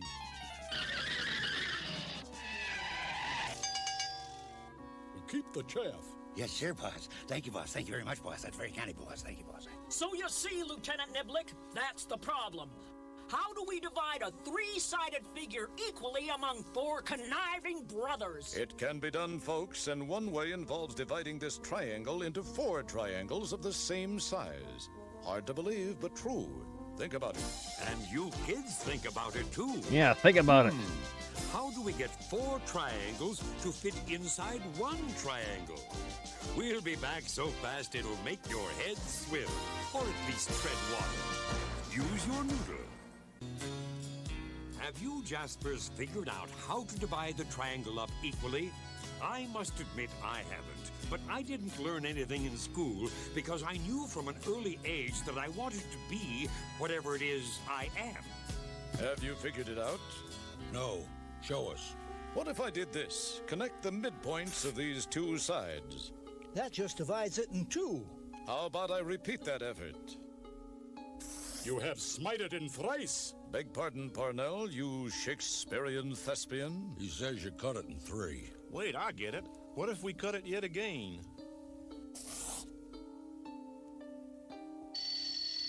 It's for you, Parnell. Oh, hey, that's No fool, it's a dandy. Lieutenant Niblick, you've just saved our ranch. Now every one of us has a fair and equal part. Oh, thank you, Lieutenant Dirk Niblick. You are a mathematical wizard. Oh, just a little plain geometry. Nothing to it, really, when you use your old noodle. Guess what, everyone? Guess what has happened to your brother, Parnell? What is it, Parnell? It would appear to be good news. I'll bet a cat's whisker it is. I'm going to New York. Joe Papp wants me to do Shakespeare in Tribeca. You can keep my land, you cowboys. Well, now, don't that beat all? We finally solved the problem, and Parnell hightails it to the big city, says we gotta start all over again. No, you don't. Look at this. He's left you with his triangle. So? I see. Sure, we just divide it up the same way. You could do that, all right. Okay, Cowell gets this piece, McLean gets this one, I'll take this, and... You've got another triangle left over, little Mo, you miscreant. So I do.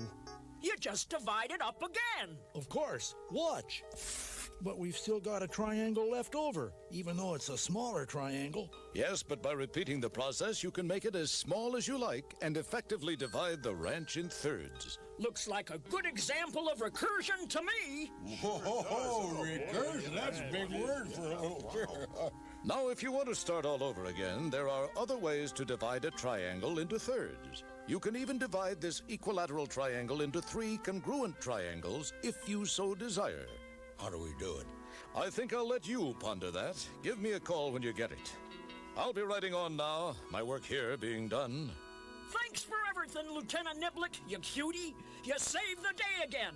But tell me, how do you make 3 triangles out of 1? You puzzle it out too, Sheriff. It'll be good for you. Why, you low-down, side-widened slag heap! For 2 cents, I'd run you out of town on a tarred rail, you... And as the sun and dirt sink slowly in the west, we bid a fond adieu to one of America's favorite mathematically endowed Infinite heroes, land glitch. Dirk Niblick of the Math Brigade. You know what else I hate? Guys who sit on your back when you're trying to think. And Rooney, the semi-faithful horse. Hello, and welcome to yet another soul-searching episode of Dirk Niblick and the Math Brigade. Oh, boy. Perhaps soul-searching is too strong a phrase for what I had in mind, but perhaps not. Be that as it may, or April, depending on which comes first. April. As we join our intrepid mathematician, he is in his front yard pruning his shrubbery. I love this time of the year. The days are warm enough to scald the hair follicles in your nose. But at night, it's always cool enough to make long-distance calls to people in Duluth, Minnesota. And while the less-than-mild-mannered math wizard played with his greenery, next door at Mr. Beasley's house, this scene was being played out within an inch of its life. Yes, this is the Beasley within a fortnight delivery system. Can I get a package from Kalamazoo to Poughkeepsie? Has the hen got eggs? You bet I can, and thank you for the confidence. Lovely if I do say so. And if I don't say so, who will? Fluff and Fold, my two almost favorite people, now that Malcolm Forbes has ballooned off this mortal coil. Look, Fluff, a talking bush. Good afternoon, Mr. President. What are you kids up to? Oh, it's you, Lieutenant Niblick.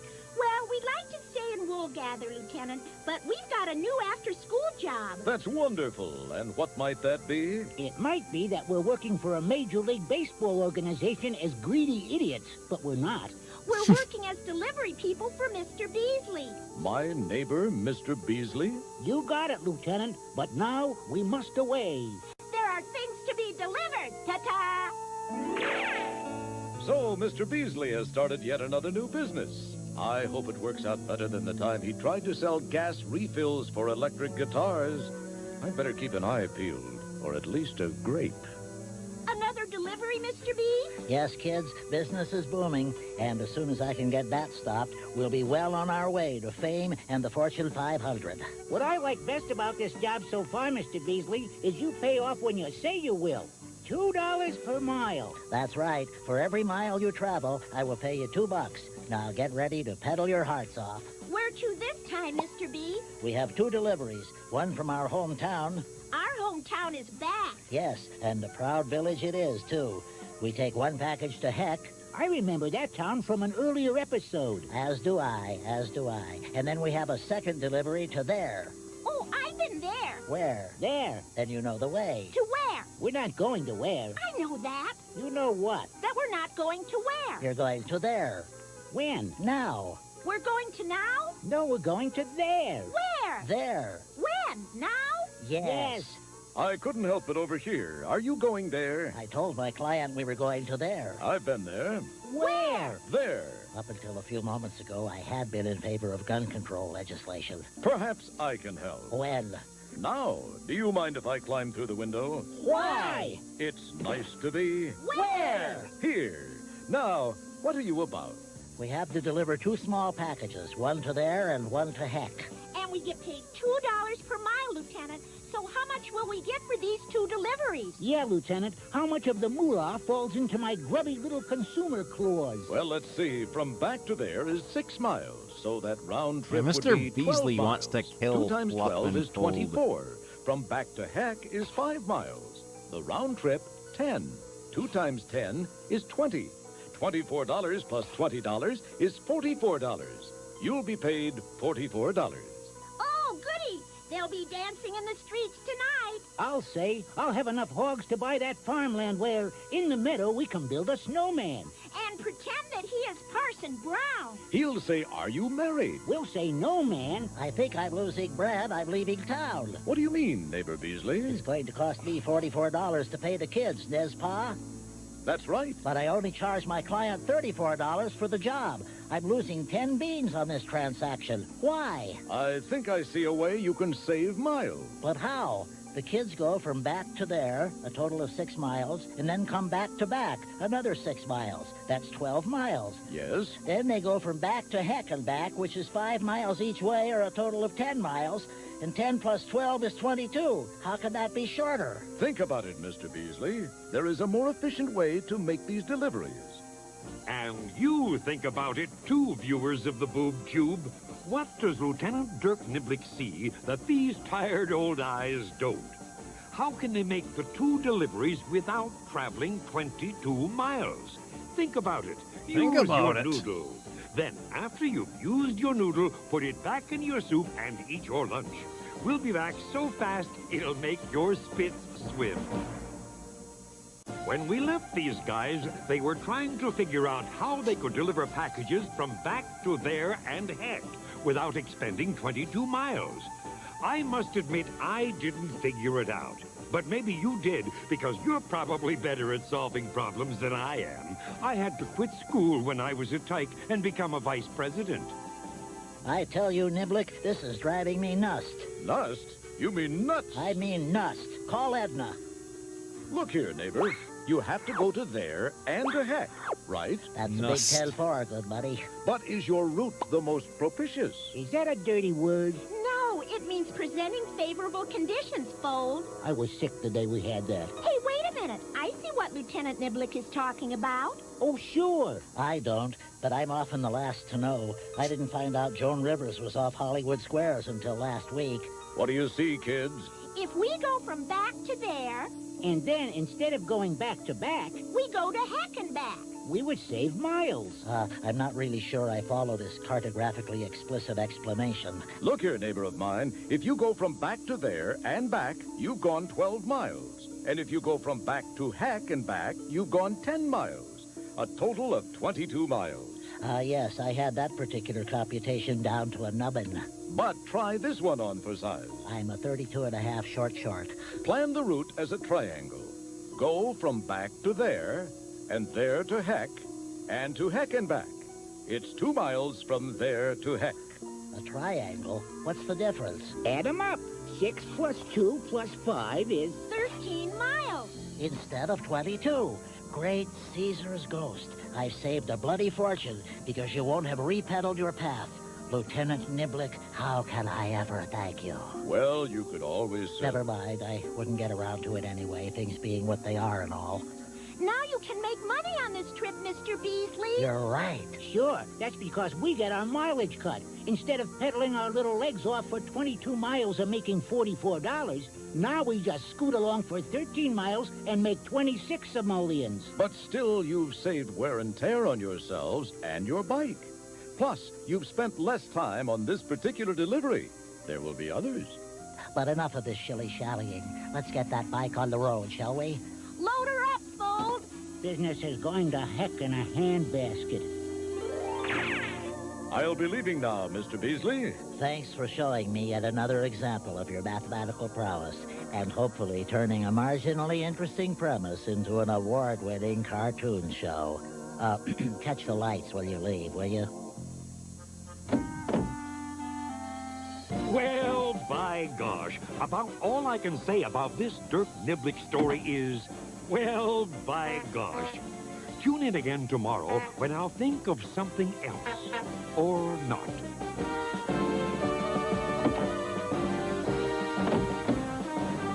We learned a lot from Dirk Niblick tonight.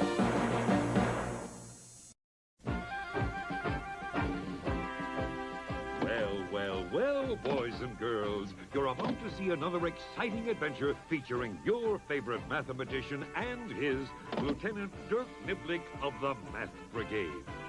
As today's antic begins, Lieutenant Niblick is at Math Brigade headquarters talking with his neighbor, Wallace C. Beasley. Let me get this straight, Lieutenant Niblick. Your premise is thusly stated. If I have a bunch of numbers, let's say... you'll feel more relaxed when your blackboard comes back from the shop, I'll venture. Yes, I will. However, 1 times 2 times 3 times 4 times 5... I'll get the same answer no matter at which end I start? For certain, Wallace. May I call you Wallace? I'd feel more comfortable if you didn't, Niblick. Very well, Mr. B, but just look at this. 1 times 2 is 2. 2 times 3 is 6. 6 times 4 is 24. 24 times 5 is 120. And if I were to be so capricious as to multiply them in reverse order? Very well. 5 times 4 is... 20. 20 times 3 is... 60. 60 times 2 is 120. And 120 times 1 is voila. 120. Great Caesar's ghost, Niblick. You're a near genius. I believe you mean genius? I call him as I see him, Niblick. I'll take my leave now. Thanks for showing me once again one of multiplication's unusual properties. What was that? Just someone at my front door, Lieutenant. I'll be in touch.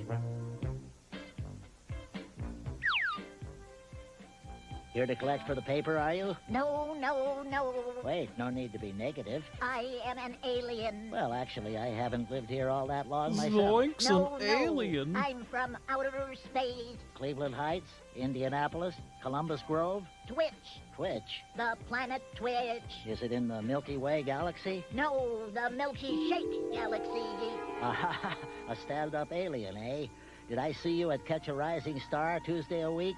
I don't have much time. I have a mission. A mission, you say? Well, come inside my humble abode and allow me to assist you in my own inimitable manner. You are too kind. Yes, but show me no mercy.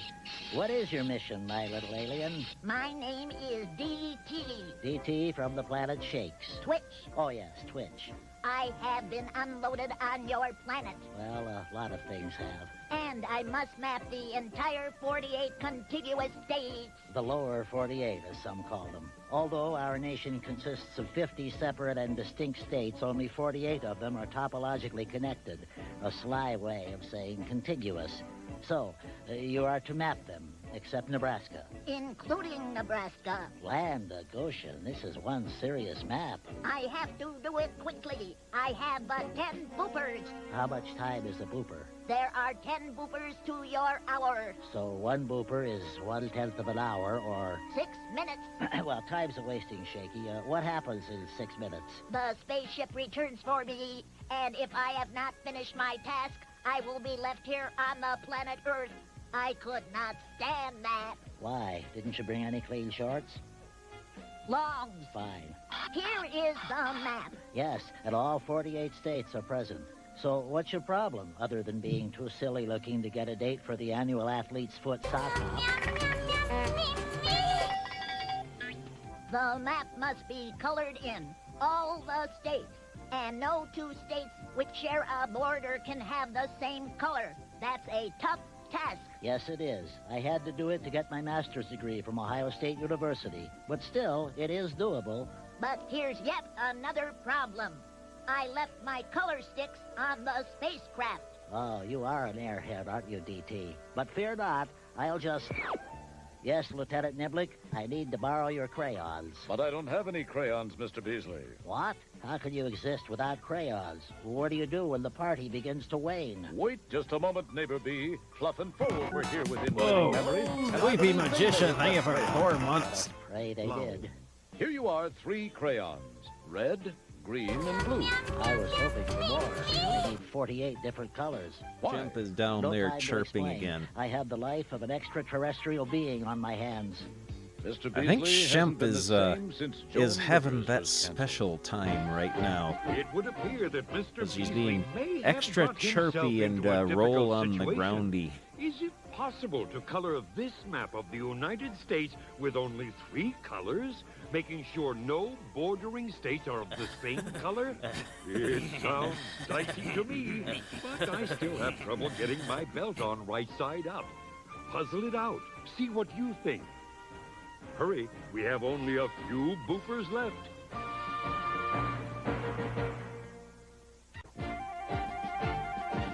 Back again, are you little number grunters?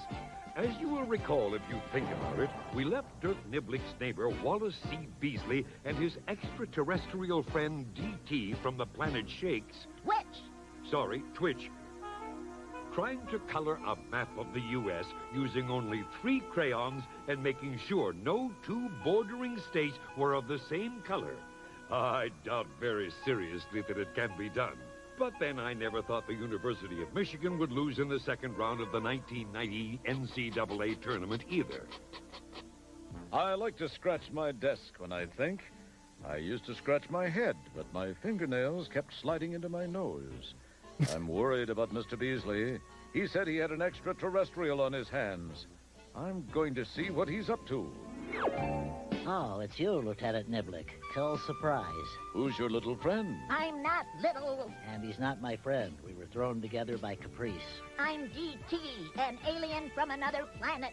Nebraska? We have no time for your mild bromides, Lieutenant. We have but scant minutes to color in this Meshuggah map using but 3 colors and making sure no adjacent states are of the same hue. We don't know how to do it. I see. We could easily perform the task if we had 48 colors, right, Louis? Yes, but you can do it with a lot fewer. Give it a try. But where do we start? How do we proceed? What time is supper? How did the cups come out? This is a good time to try. Try? Try? Yes, it's a problem-solving strategy called trial and error. You try and try and try, and if you make an error or run into trouble, you back up, probably learning from your attempts, and try something else. You mean don't worry about a right way and a wrong way? Yes, time is wasting. Get started. I think I'd start with Nevada. Were I either of you two? And you're not. Okay, I'll color the state of Nevada blue. And I'll color Oregon red. And I'll color Idaho green. And California green. And Arizona must be red. But now we're in trouble. Utah can't be red, blue, or green. Even if you had started with another color, you'd have the same problem. Ah, so it is impossible to do it with only 3 colors. If only we had another color. The very reason I have come here. I have a yellow crayon which I found in a cat. 4 colors might work. Red, green, blue, and yellow.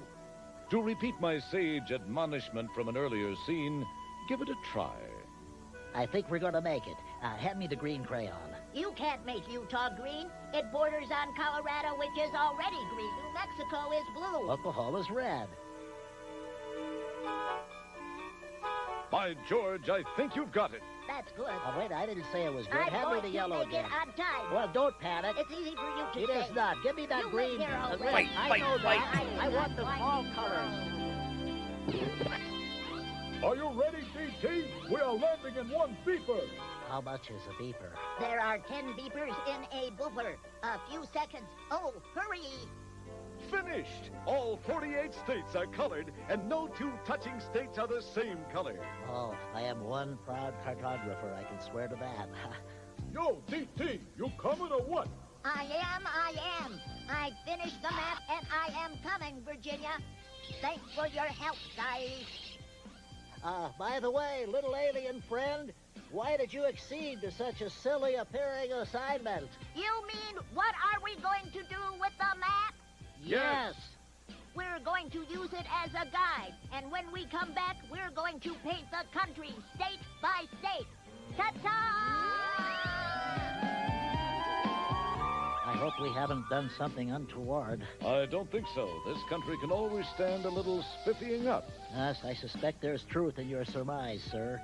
One thing I am excited about, however, is to have learned that you can color a map of this gigantic country using only 4 colors. Truth be known, Mr. B, you can color any map using only 4 colors and never have adjoining regions of the same color. Are you pulling my leg? No. Oh, must be my garter has gone limp. I find that information difficult to process. Mathematics and patterns are amazing, Mr. Beasley. Just try to draw a map that can't be done with 4 colors. And don't think I won't. I'm the sort who likes a challenge, no matter how inert it appears. Well, see you around the galaxy, Lieutenant Niblick. And so ends another exciting and educational adventure of the Map Brigade. Well, educational anyway. Join us again when we will hear Dirk That's a good Niblick Dirk say, Niblick face. I wonder what color they'll paint Nebraska.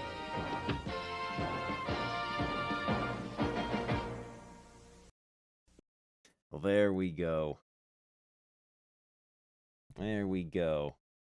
It is getting late, though. That was a lot of fun. I think maybe we'll make watching videos a regular thing on drawing streams. Let me get some music going here. But yeah, we got some good drawings done tonight. We're working our way through the queue. We've only got like 3 more episodes of Dirk Niblick left.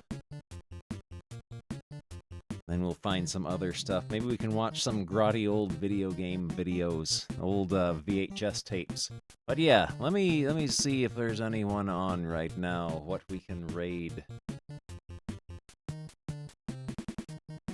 Drawings and videos, yeah. Let's see who's on.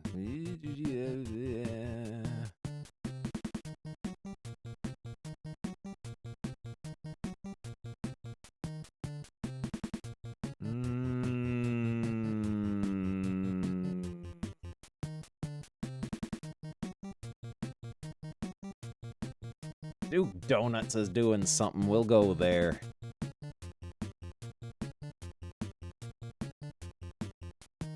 The raid has been created. But yeah, Dirk Niblick was a lot of fun.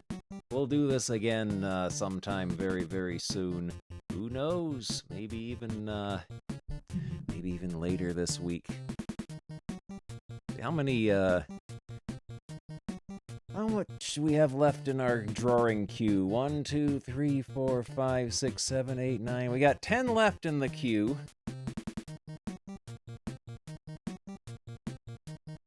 But yeah, that's gonna do it for me. We'll maybe do this again later in the week. You all have fun. Find some more videos that we can watch during drawing streams. If any of you are in the Discord and you find some good videos on the YouTube that might make for good drawing stream watching, you can throw them in the Stream Ideas channel. But yeah, that'll do it for me. You all have a good night. I'm gonna go brush my teeth and go to bed. Bye. Bye. Bye.